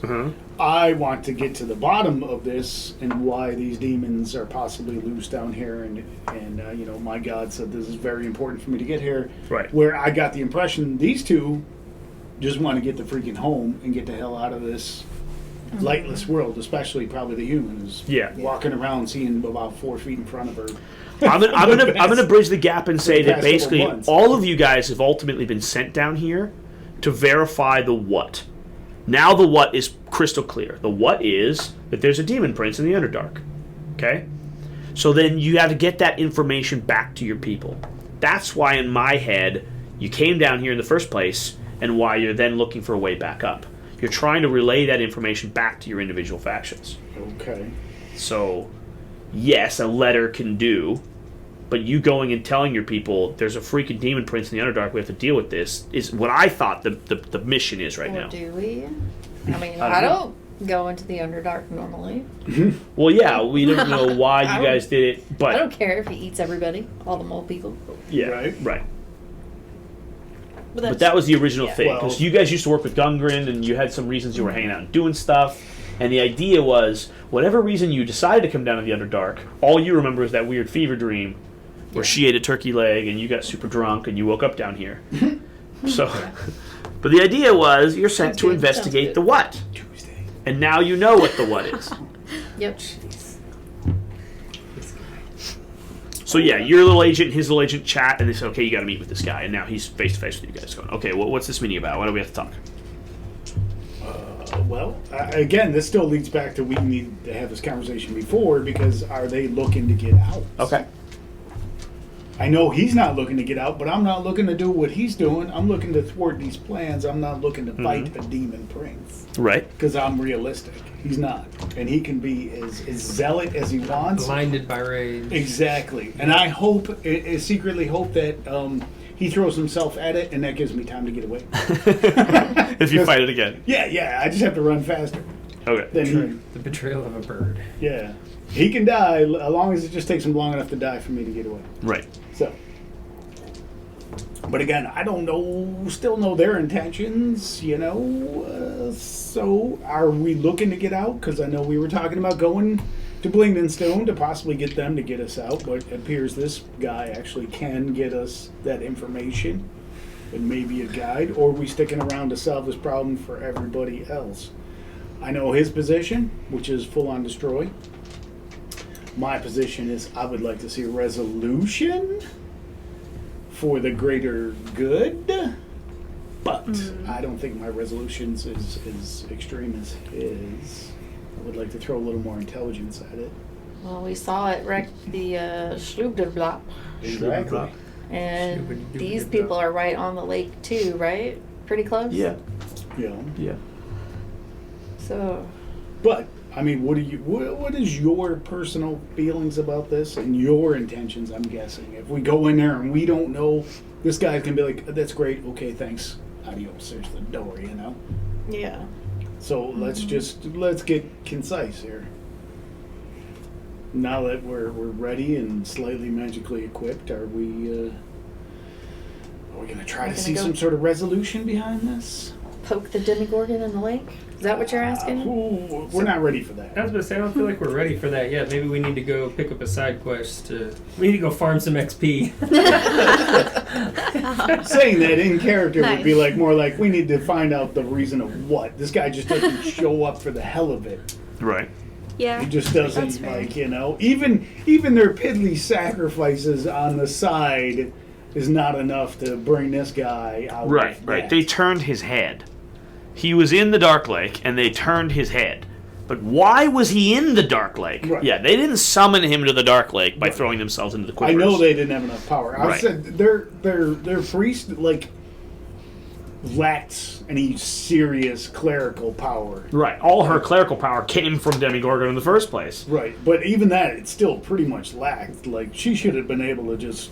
I mouth off to her, she should have just been able to slap me down. You know what I mean? Mm-hmm. So, if I was a high priest, I would have. But, again, so, what is your two intentions? I know his, I know mine.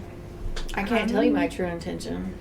Ooh. You're almost Because of the embarrassed. necklace. Well, you can't tell him that. You Yeah, gotta you tell can't say the necklace. You can't say enter cover story here. You have to say the cover story. Cover story. I just want to get home to my people and let them know what's I have going to lie on. to you. Oh wait. Yes, I have to lie to you, so I will tell you this. No, wait, that's not how it goes. Nice. Well, I'm chaotic neutral. I'm pretty like whatever. On the fly. I don't really care about saving people, but we also don't have to stick to our original mission. Okay, So so we're here looking I'm into chilling. this. Like a business? yeah. Okay, well, all right. So I would also like some health back though. I'm down for this, but my feet hurt. my That's what it feet hurt. is. My back. Well, if you guys stop Ooh. splitting apart, I can soothe everybody at the same time. Alright. We'll stop and you'll give us massages He's getting all- Exactly. with your Getting all magical elf handsy. powers. Right. Get all handsy. It's not a drown Feeling massage touch. where they are actually known for the massage. Oh. Just saying. We get Too bad along. we right? We ditched got- what's his face. Yeah, we got rid of the drow. Ah. And we got rid of the stool, and we're not going to Neverlight I think Josh is getting rid of the Grove stool. anymore. Whoa, whoa, whoa, we're downstream. Adult warning. That's the adult warning? Nice. That's the clapper. Uh, We need just adult. That's the one that like, whoa, whoa, whoa. We need and you said it? He talked about pooping on stream. Never mind. We've been talking about poop this whole The time. R-rated language. Yeah, it's probably one of the least things we said, but still, this guy. I'll take it. I'll take it. Always happy to contribute to the chaos. Oh, Okay. I thought you were going to say the poop. You guys have hashed out what your personal To the objectives are? stool. Yeah, somebody said, whatever. Whatever. Yep, I just want to get back to the light. So you do want to get above? I do, yeah. Their contact on the surface is Gundren Rockseeker. So they want to report back to Gundren and tell him, hey, this is what we found down here, and maybe you can help us do something about it. Right? That's kind of the faction you guys are with. You're with Gundren's faction, if anything, because that's who you're working for. Alright. You're just obviously got- part of a church. Yeah, we speak to our factions. That kind of becomes a faction, and he's got a church. That's kind of a faction. Although you guys could join other factions as well. I got divine visions. I don't need a action. Vision. But if you want support thwarting the will of, Demigorgon, you need a faction's worth Sure. of resources. Well, I mean, but that's a lot of time to get up to the surface. So that's a lot of time lost. Well, lead the way, and I will follow. I'm asking people's opinions. So what Ren? was yours? Pretty much, she's like, Mine whatever I was- want to get, maybe above, but I'm not going to tell you what I'm doing. Yeah, mine's.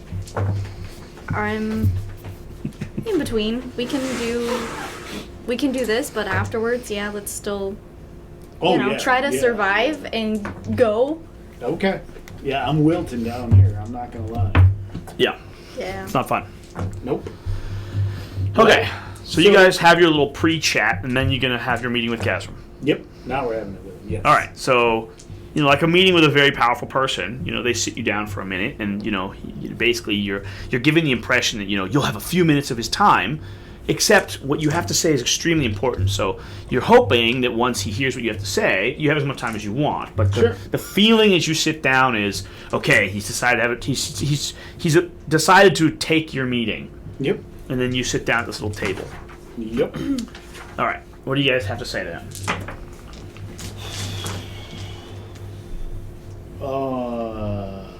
I say we bring information from the goings on in the Underdark, recent within the past day going on within the Underdark, but we also need to get word above of what's happening here. Sure. What happened?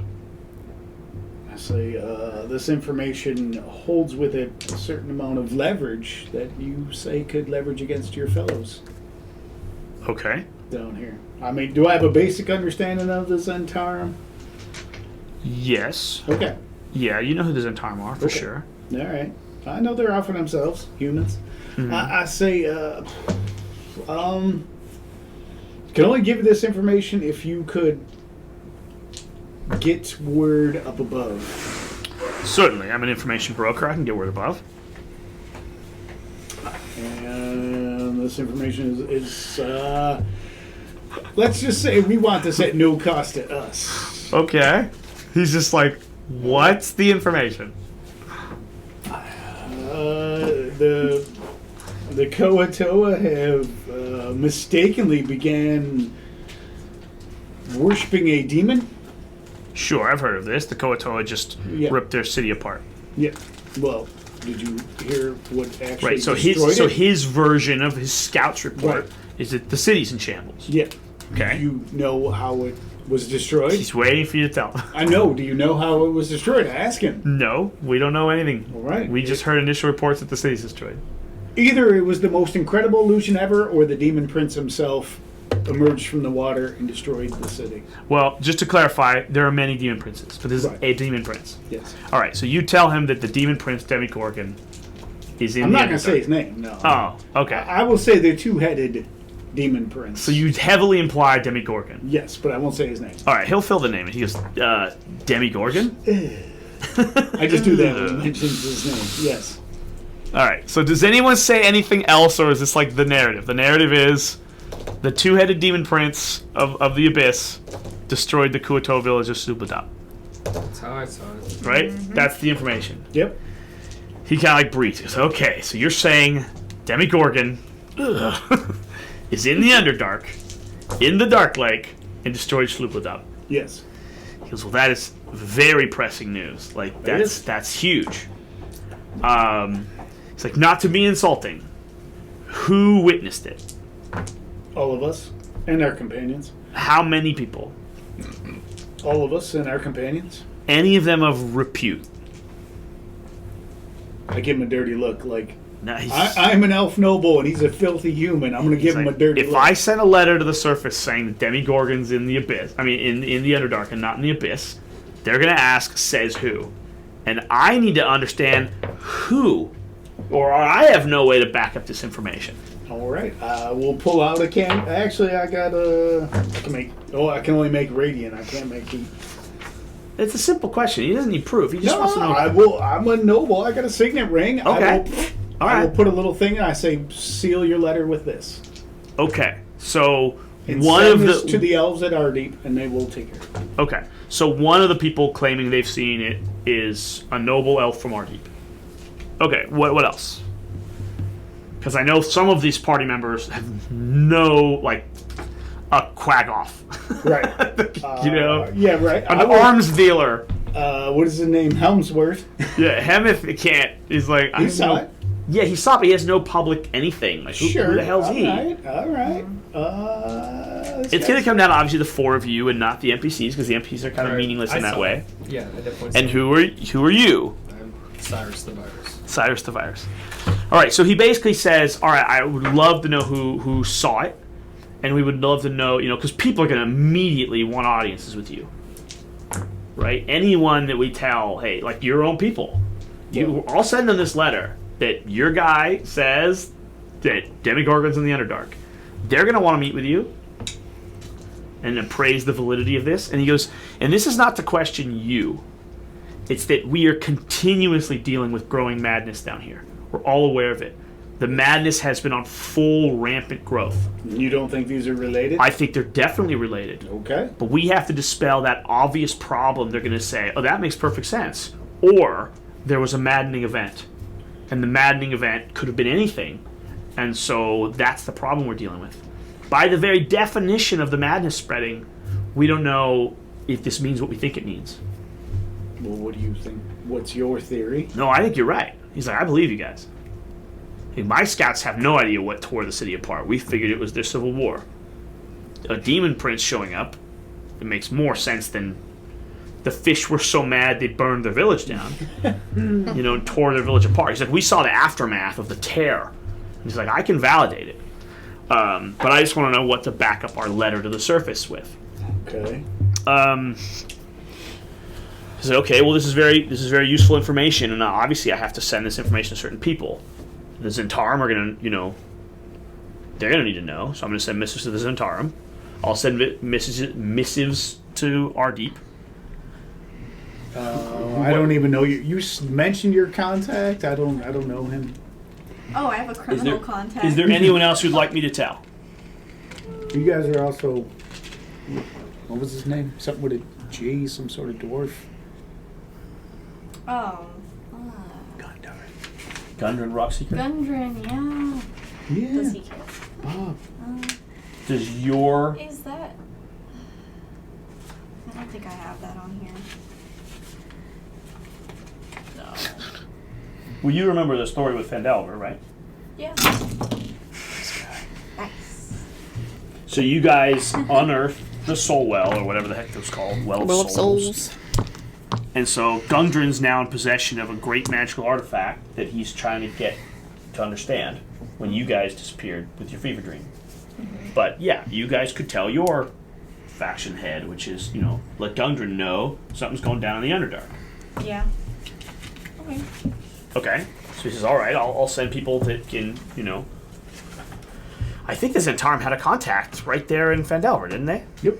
Yeah. So we'll let our contact in Phandelver know, and they'll go tell Gundren. And he says, I've actually heard of the Well of Souls and the operation there. So that's actually a hot spot right now of a lot of people flocking to that area to find out what's going on with that thing. I do have some allies listed here. Like Yimmick was the goblin that we talked to. He wouldn't know who that is, but Droop. yes. Droop, yeah. Droop. You have some low-level goblins in the Phandelin area Yeah. that are your goblin liaisons. Darren Eldermath. Mm-hmm. Darren Eldermath worked for the Lord's Alliance.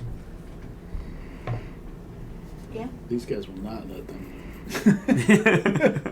He's like, this is important enough that we'll send a PR statement to everyone. Friends, I want to tell But that statement will be like, rumor has it, you know, the Demigorgons in the Underdark, because we're not going to be able to publicly validate to everyone's satisfaction what we found, you know. Anyway, he goes, thank you for telling me. What else can I do for you guys? Well, you realize the gravitas of the situation. Mm-hmm. Any assistance or information? Because clearly you have some. I know you'll have to disseminate it from your scout's lack of magical skill and knowledge, but anything you could tell us would be greatly appreciated. About what? Any of this, or any of the other madness. You said this confirms some of your beliefs, so clearly Sure. other things have happened. Yes, there's about a dozen hotspots all over the Underdark with increased madness than normal. Okay. Okay. Like what? What? Like, what's the madness? Yeah. Well, the madness is normal. There's just more than normal. Okay. So more people are getting mad than normal. It's spreading like a virus. Right. Cyrus, let's go kill him. It's like there's a tide, and the tide is going 6 inches higher right now. Okay. So, like, the madness is not that special. All right. There's more of it. Okay. And it's happening everywhere you think it's happening. It's happening in Menzo Branson, Gracklestug, Slubladop. It's down the list. Really? Yeah. Okay. Every major city is being affected right now. Okay. Oof. This is Well, bad. that sucks, This is bad. I guess. Yeah. Well, I ask if he knows anybody else that would have more information and more direct information. I don't know how to answer that. Like, you're giving him information and asking if he has more information on your Is end. there anywhere we something- can study in a library about this Demigorgon? Well, they're giving me updates when I get them, but no one has any explanation for what the madness is. You might be the one bringing us the first potential information about what it is. Okay. And, you know, people are going to want to know this information. So I have to now spread it, and then I'll tell you what they say. Okay. Fair enough. All right. And then what's your immediate objective? Do you tell him you're trying to get to the surface? I mean, if we can get word up, do we really need to get to the surface? That's to get between you word up? guys. You guys are giving me That's- two entirely different directions. That's what I mean. Like, me and him are not worried about getting I'm to the not trying to get to the surface. surface. No, I'm Yeah. trying to kill the Demigorgon. So, no, yeah. I'm not trying to But you get to the can't surface. stab the Demigorgon. You need an army to kill the Demigorgon. That's tomorrow's problem. So whose army do you want? Exactly. James knows. Tell him, James. Remember we talked about that? You lying sack of shit. Nice. You're good at that. You Do you- bag- do you bag tell full him- chicken feet? Do you tell him this conversation? Talked about the feet. That maybe we want to go to the surface, but maybe not, because what No, you really want to no, do is no. stop the Demogorgon? This is why we had the convo before. I know, We but don't. I Nobody's, can't inject information if nobody's you're not saying we if you're wanna not go to the including surface. any NPC that I We can only had talk one through. person that said they wanted to go to the surface. We had- girls I do. mean, yeah. That no, was she the- said I don't want to tell you what I want to do. Now I she really says I- that. She had said we want to get to the Yeah. surface immediately. I mean, my ultimate end all goal is to get out of this darkness because I can't Sure. see but, you know, Oh.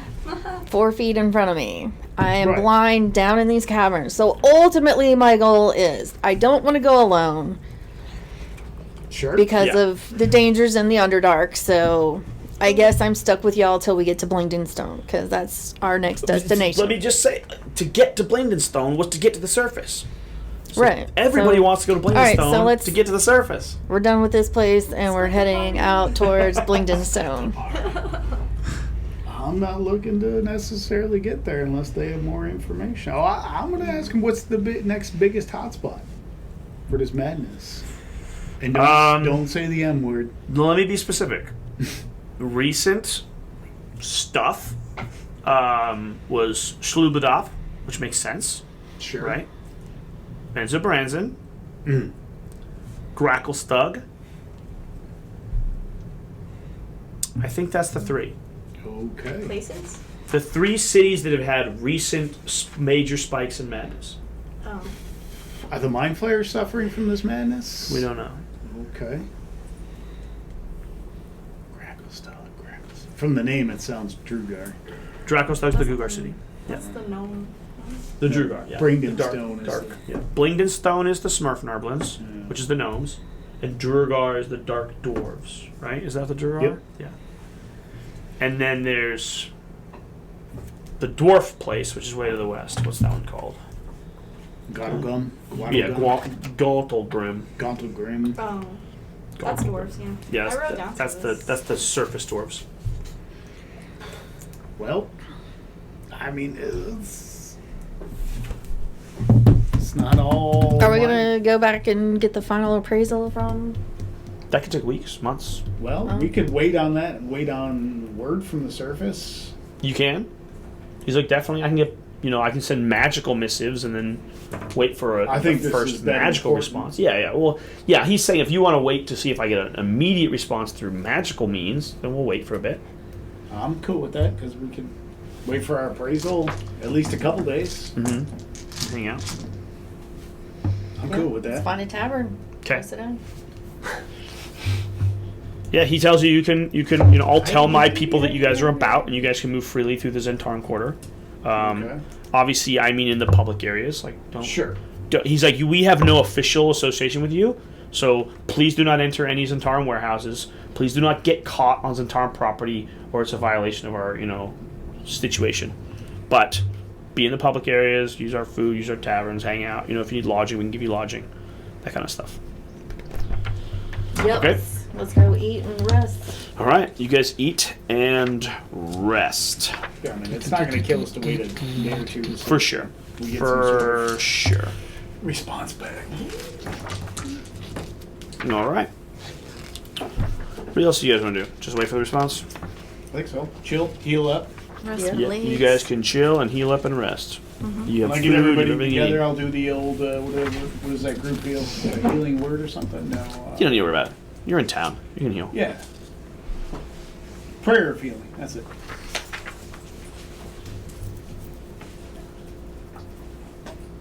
Oh, here comes Bob.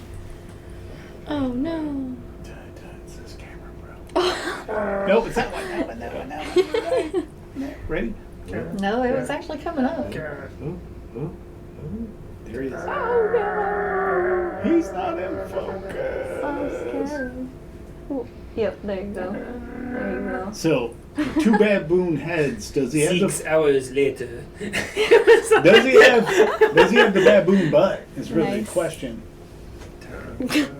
They put a butthole on this guy.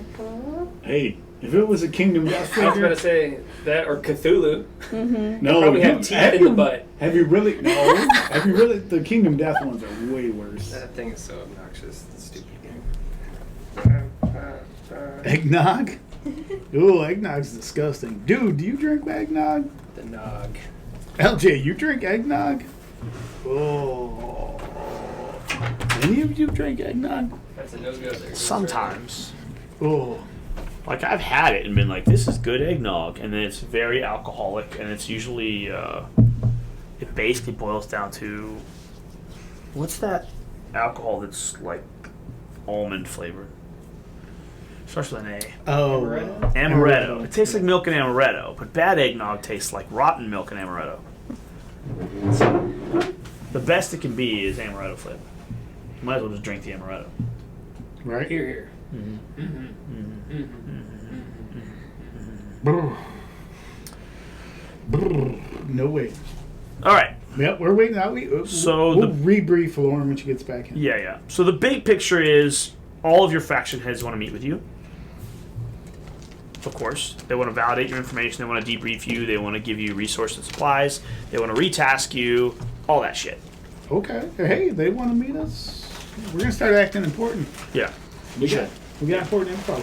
So We will also take donations. Ooh. If anybody's got potions, possibly like healing potions or something like that. Maybe something to stave off the madness. oh, that would be very helpful. Yeah. Makes sense. So obviously the two girls want to get with Gundren. Gundren and Rockseeker, but it makes the least sense that he'd be able to communicate with the Not with Zentarum one cup. unless his crazy soul portal is somehow like a telecommunications device, Sure. right? Which it's kind of unknown what that thing does because they're still researching it. So Sure. I don't think we're just going to go full Stargate and say it does everything. It works you too. You can't, even if it's a portal. Convenient plot device Right. for this season. I'm trying It to does give you this. information without making it too stupidly convenient because it's not. It's not what it is. It's okay. I'm listening. So the message you guys probably would have gotten from Gungren delayed is something like, hey, great to hear you guys are alive. When you can, get back here. I want to show you what we've discovered about our device. And this is going to put us on the power stage. Like, we're going to have real power with this. But, it's all new. So he's starting his own little faction of, he's like a faction. You got shit for us on this, though. No, that's not what I'm trying to say. I'm trying to say they have real opportunity to give you power and support, but like I said, it doesn't make any sense that you guys could just get there, Sure. right? It's not a convenience item. It's a resource. So Gundren tells you guys he has immense resources now with this thing that they're messing with, and that if you can get back to him and talk to him, he can hook you guys up and give you equipment. I don't even know where you're from. You don't even know where you're from, Birdman. You don't even have a. I have amnesia. You don't even have a god. Have you picked what your god is yet? I thought it was Luke Knuckle James. Yeah, but then James said he's the elf lover. So are we So in a the tavern bird can't yet? worship the elf lover. I identify as an elf. We're in a tavern, right? You're not the only one in Hanging this out. faction. Mm-hmm. Everyone here apparently identifies as an elf. Stop flying, you bird. Right? You can't fly in a tavern. I've been grounded. I'm a Kergolf. Can I get a low hupper? I'll give you an extra base underneath. There you go. Thank you. That's very cool. Okay, what do you guys want to do? We're just waiting out. Well, I don't tell you other than every single one of your faction heads wants to meet with you. So are they coming to the Underdark, or are we going to Yeah, they them? want you to come to them. Okay, so we got to You get to guys went into the Blindenstone. hole to investigate, and now they want you to come back and tell them what you saw. All right, then we're heading to They want us to travel Blindenstone. for weeks, Yes. back up instead of sending lazy bastards. Why would we come back down then if we go up and get away from it? Why? To save the world. Obviously. For weeks? What do you mean? I don't know exactly why I care about the Underdark. Then you're gonna You die. don't have sending Please, Serena, spells? are What the out. hell? Huh? Yeah. What are sending spells? You're gonna go to the Sending party. sends a message. While they Yeah, go they sit sent the message, and now they want to meet with you to get your message. Alright. Okay. I'm not saying it makes sense, but it's exactly what these pompous idiots would do. So They would say, then we need to debrief you. I guess, well, everybody's growing more and more insane in the Underdark. We Right. take the slow stroll back up. Exactly. Top? Exactly. Okay. I think the real answer, if we're gonna cut through what this has as like a kind of nonsense perspective, is that someone powerful has to be the one who decides, let's go fight the Demon Prince. And that person is going to want to meet with you and say, okay, let's go fight the Demon Prince. And then he's going to assign you to go fight the Demon Prince. And I don't know. I don't know how to explain in a better way why you have to go meet with them. Because they told you to come meet with them. Then we gotta go back up top. So your list of people who want to meet you is all of your faction heads, and then the other person who jumps aboard is the King of the Dwarves. If you don't know this name off the top of your head, I'm going to throw some dice at you. Me, Brunor, There you go. use use and then one. so each of your faction heads, even though two of your faction heads are the same person, and Brunor. So basically, 4 people are requesting audiences, but in some way, all things kind of all eventually lead to Brunor. King Brunor wants to meet with you guys to discuss a real strategy toward combating the evil in the Underdark. Okay. Let's go meet him. That's the most neutral choice, right? So we're not fighting Okay. over who to go to. We don't talk about it. That's true. Alright. I'm okay with that. If you guys are going to travel to Bruno, there's 2 ways you can go. Brunor. You can go that way in the Underdark for 3 months, or you can basically go to Blandenstone, go up, travel by surface, and come back down in Brunor's back door.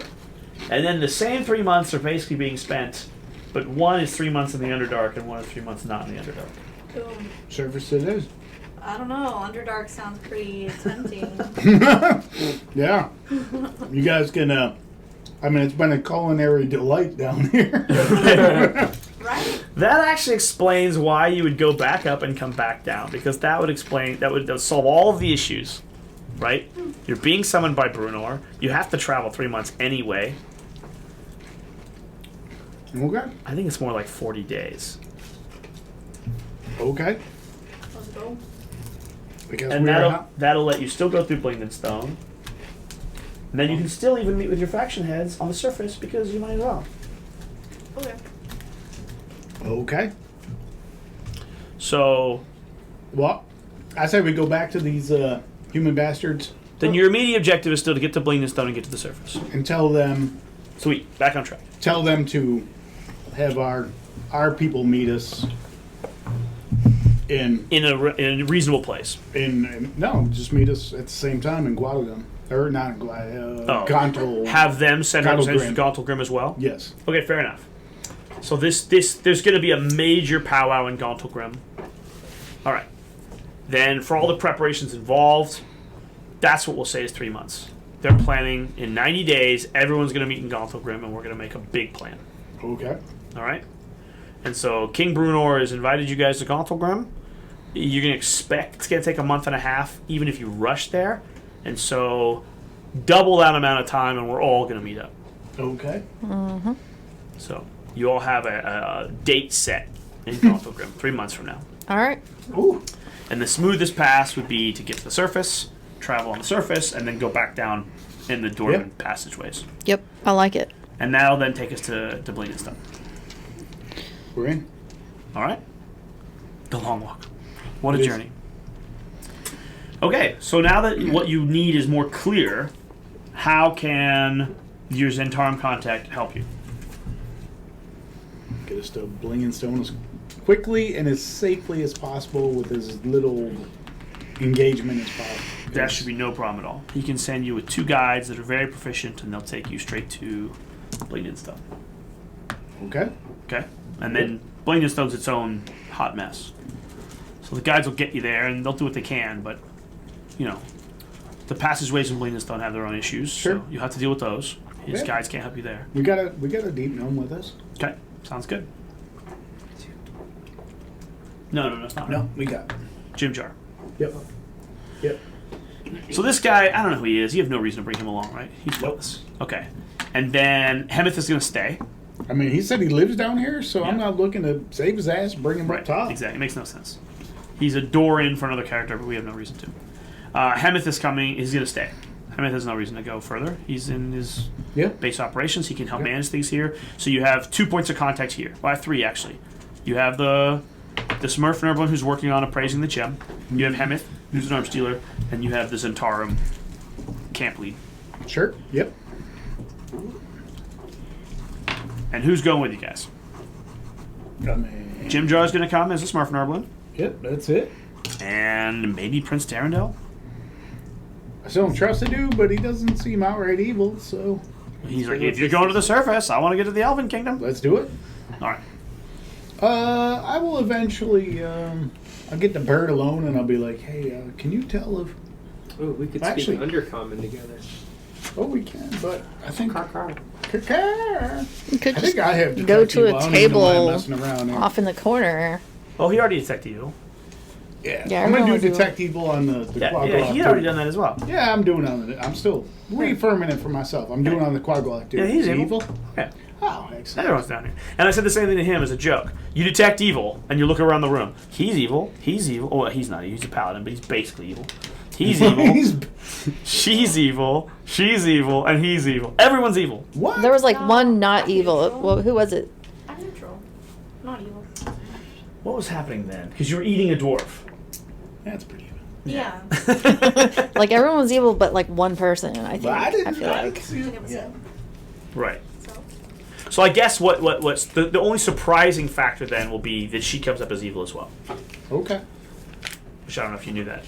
Maybe Nope. you did. Maybe you didn't. I don't know. All right. I mean, I don't trust these people, anyways. Right, but everyone down here is evil. I guess not her. And we don't know what you are. I'm good. Caca. I'm a happy bird. You're good for a bird, which is evil for a human. I just like to eat things that have already died. Right. And murder people for any reason you can fathom. And that too. He's like, Especially demigorgons. Right. somebody dies, he's like, bro, you can eat that. And you're like, oh, wow, no, I wasn't. Hey, waste not, want not. We had a great conversation about that the other day. Okay. Gibbs? Now the What? party is more manageable. I got that Six people. 6 people is way more manageable. So the only little cards we need now are Jim Jar and Prince Darendil. The Yep. rest can all go away. Whoop. We are down to 2. That's the one we need. Yep. And now the things are going to get a little more serious. Let's put it on this Now you side, guys they can run full that blown dude, we'll run use. this dude. You can full blown use their okay. combat stats now in Okay. combat. It'll be simpler that way. It's payback. What's that? Sneezing on me? So everybody's healed. Everybody's ready. You guys all have equipment. You all have food. You have everything you need. Yep. All right. Should we proceed? Yeah. Yeah. You guys head out to Blingdenstone, and your guides travel with you and avoid all the weird, annoying, random things you could have possibly fought. So, give me some travel checks. From here to there, I think it's 2 days. It's not far. Oh, they take you out the northern passage out of Mental Dareth, Okay. which then puts you right on the road to Blingdenstone. Okay. So not only did it helped you save time twice. Do we need to roll some dice for this check or whatever? Yeah. 19. Random. 19 and a 15. That didn't even go the way you wanted it. It didn't. It was fine. Hey, that's my best roll today. You're welcome. Put the good juju on there. What's it gonna be? Athletics? No. Mm-mm. What was that one? That one I You didn't get past all this nonsense. You're getting a lot of redos over here. do. I said, where was it? I'm sticking with my 5. Plus, I get. What are we doing with this one? I don't know. Athletics. We're gonna get 6. I'm just saying, if we're traveling Yeah. on our feet. What were the 2 rolls? We had the first 2 over here were 19 and a 15. Yes. 17. I don't want to brag, but I got a 5. Good thing you don't want to brag. It's a 5. Nobody wants your fives. I do want to lick that chip bag though. Poop. Wait, what? Man, those jalapeno chips, those were good. I want that. Finish it off. Is there anything left, or is it gone now? Let's go. It's all gone. It's gone. There we go. Okay, 2 things of note while you guys begin on your travel to Blingdenstone. 1, you guys now are traveling with competent guides, fully rested, fully healed. They know where they're going. And so sometimes they're traveling west, sometimes they're traveling east, and then they stop and they double back and they kind of give you this little heads up, like, just to warn you. Something's out of the ordinary. We're seeing traces of drow movement that we don't normally see around here, because the drow that usually come around this place are our faction of drow, you know, the people that did trade with us. So some other drow have been moving to this area and they're trying to hide their tracks, but they're not as good at tracking as we are. So I let you know that there's Dun, a dun, drow dun. party in the area. Okay. Dun, dun, dun. Drowsy. Do you give them any information about who these drow might be? Do we? How would we know? Just saying. Oh, we can lie? I don't know.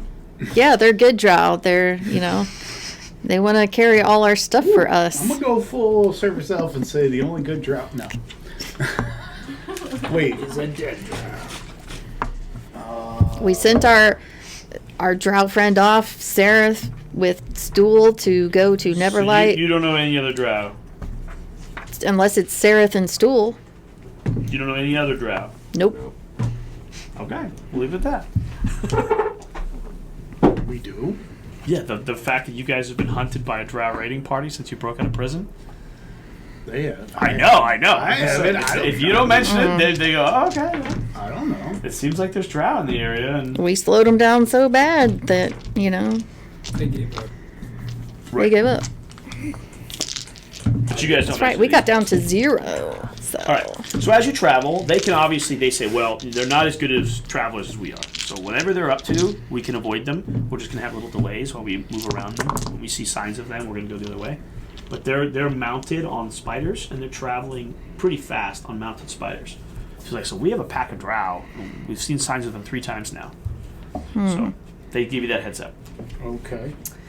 During one of these delays, when you guys are, set aside and waylaid, waiting for them to tell you that something's cleared up or changing directions to avoid whatever this patrol is doing, you guys hear a voice come out from the darkness. What? Yes, a voice. Okay. And the voice is a soft feminine voice that sounds out in your mind, faint and distant. Hello? Is someone there?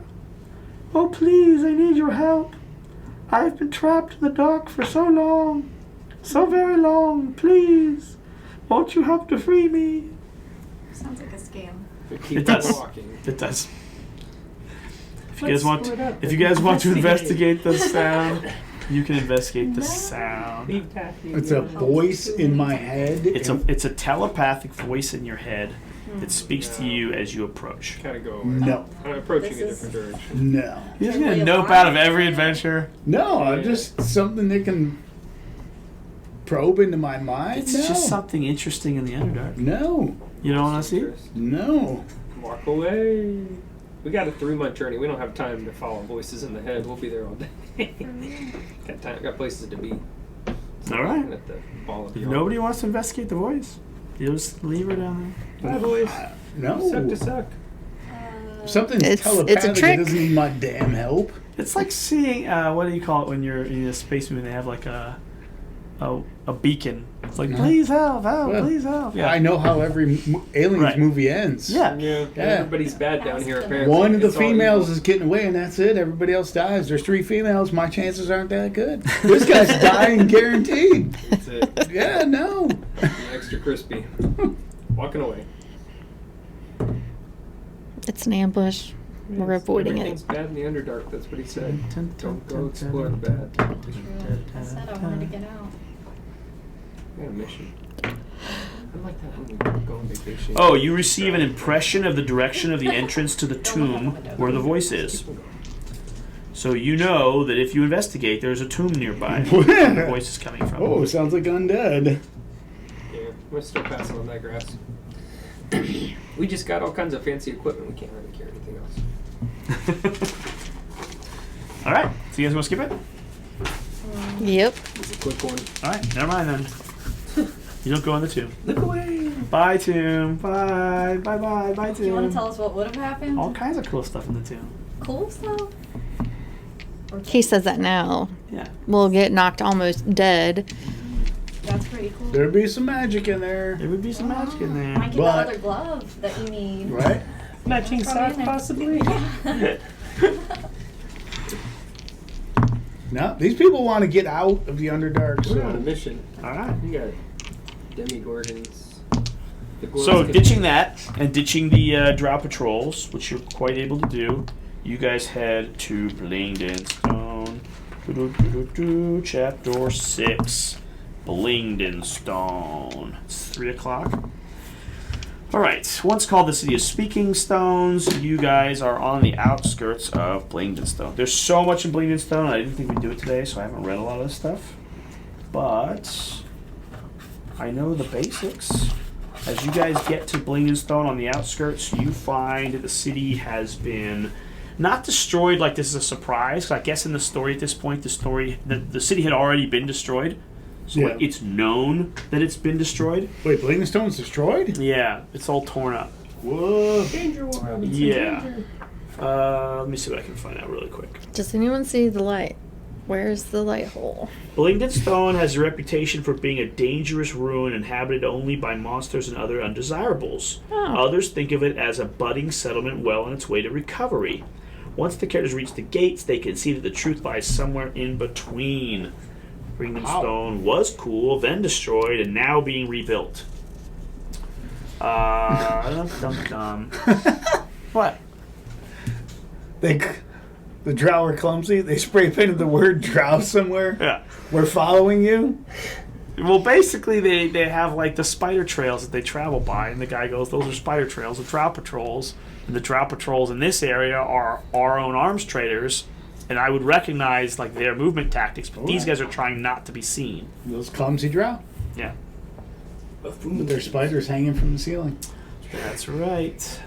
Not even lizard ones. Spider All right, ones. you guys approach the outer gates of Dangly Blingden bits, give it Stone, away. and your little guides say, "Okay, good luck, bye," and they just wave and they leave. They're not gonna help you get into Blingden Stone. Wow. Okay. Yeah. Sure. So you guys approach giant destroyed gates and many Schmurfnerblins. We walk away. Just I don't want to go into Blingden Stone. Okay. Sounds like an even worse dungeon than the last one we just skipped. I'm gonna trust that they got it somewhat under control.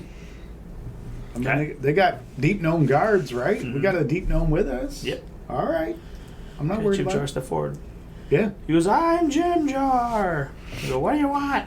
"We want to enter Blingden Stone. Gate's right there." Okay. Any rabble can stay in the outer gates, but no one's allowed inside inner Blingden Stone unless we can trust you. And we don't trust you because you just showed up. Fair enough. What can we do to gain your trust? Oh, so many things. I don't know. I look at Jim Jar and I say, we just need to rest up one night, get us a guide to take us to the surface. Let's get the hell out of here because shit's going down quick here, and we still have several months of travel. Yeah, there's so much in Blingden Stone. I'm gonna have to I have to really prep Blingden Stone before you play Blingden Stone. Okay. So there's a ton. There's a whole giant chapter of stuff that happens in Blingden Well, Stone. unless we get forced into something. Yeah, there's I'm no just looking to get a guide and get the hell out. right, and you can get a guide and go somewhere else, but the guide won't know how to access the surface unless you get help from. Jim Jar's cousin Bob. Exact. I'm looking for the name of that thing. Bob Jar. Um, Bob Jar. Bob Jar. Bob Jar. Crazy. Jar Bob. Yes. The bard plant.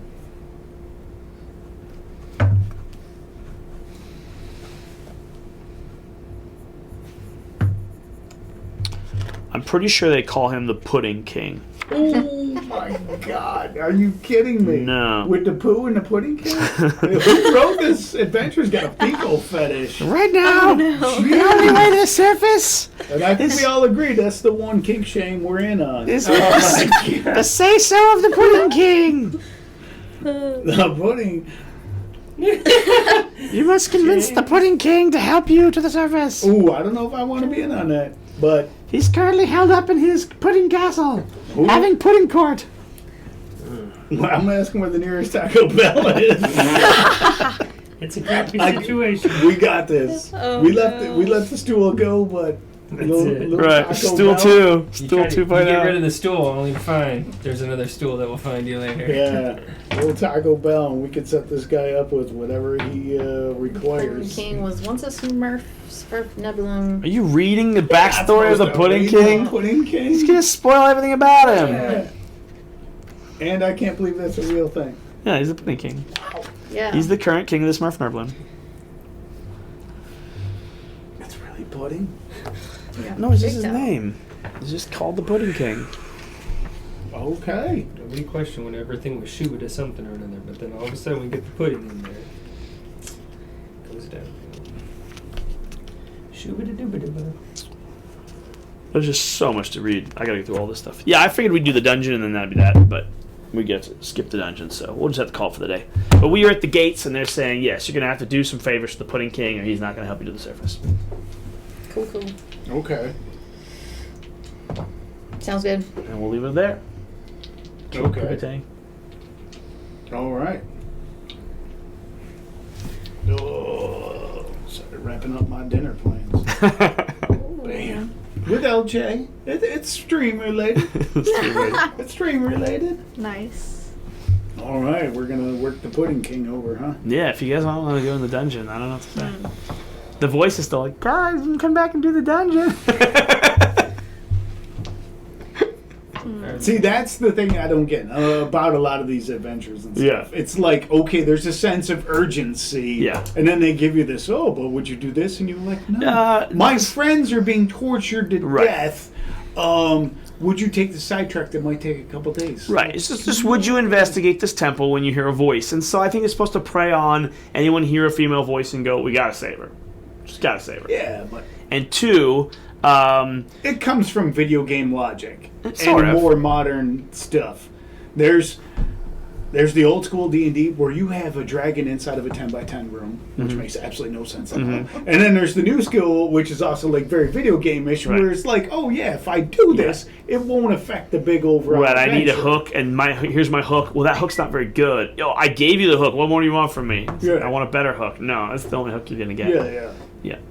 You really have no reason to investigate the beacon unless you want the magic items inside. I mean, it's that Right. simple. But again, with people in peril, the world's coming apart. We have this long journey. Yeah, guys, this Mm-hmm. Right. might take a couple days, and maybe one of us will die. Nope. Why would we investigate this voice? Yeah, it To makes let no the sense. spirit free. Again, that's my problem with some of the things. It's also Yeah. like Well, if you the- read it as a fantasy novel, Mm-hmm. and the main characters were like, "Yeah, we heard some random voice and we checked it out," you'd be like, "But aren't your Why? friends getting tortured?" Right. Yeah. No, but in a fantasy novel, one of the characters will always be curious, and they'll push a button on a wall, and they'll fall in the trap door, and everyone's not saying, fuck that, I'm out, you know? Right. Someone's always going Well- to say, well, I want to save the girl. She's probably perpetually being murdered here, and we're going to let her out of her evil prison. And so it's like you have empathy in a story, too. But you guys are like, no, eat the dwarf, I don't care. I don't want to investigate the dungeon, don't care. So, yeah, it's so- easy to story to make it matter. It's not don't care. It's more of like we see the big overall thing, Right. you know, like one person's possible suffering, or could just be a trap Yeah. versus save the world kind Yeah. of thing. The thing is, it's both a trap and a person suffering. Sure. Every time. So, yes, you know it's a trap, and by defeating the trap, you release the person suffering. But again, like, It's not my problem. right? Yeah, It's not my. I it's mean, not my if cousin, this guy's a religious it's not my zealot, sister. Yeah. I'm on a religious quest. Okay, wasn't Right, an elf voice. and I could don't go to give a him. shit. Exactly, I could go to him and be like, "Oh, you don't want to save the girl?" And he's like, "It's a human. I don't care. Right. It's not a bird voice. Yeah, I should be a little bird girl." See?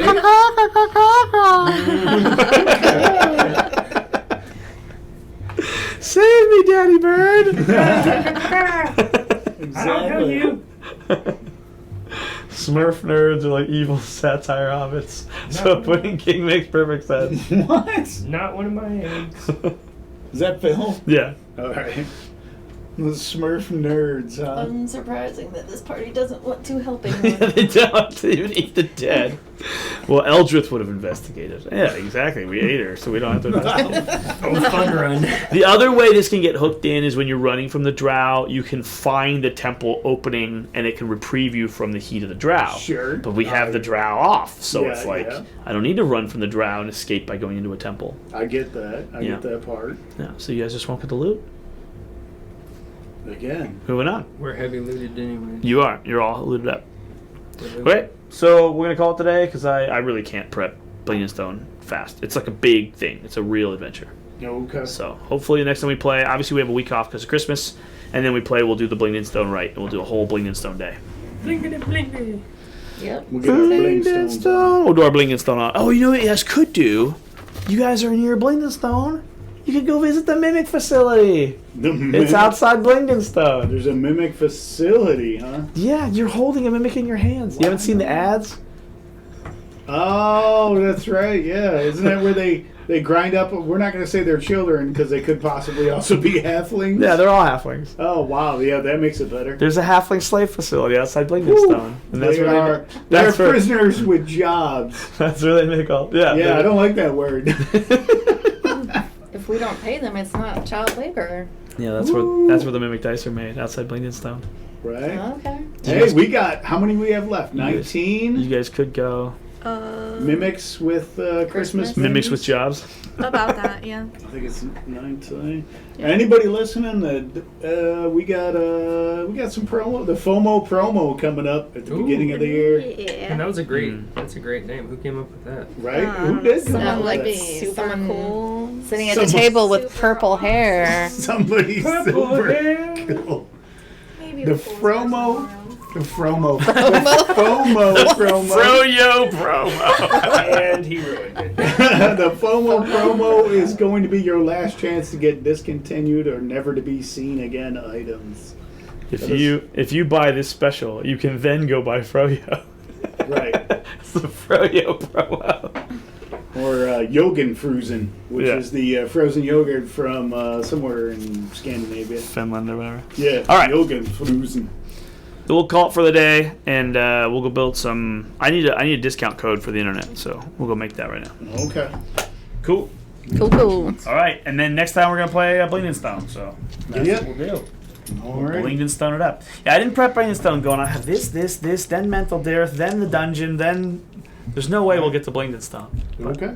Oh well, it happens. That's what it happens. We'll call it 2 hours early. All right. All right, see you guys. Adios, FOMO. Bye bye.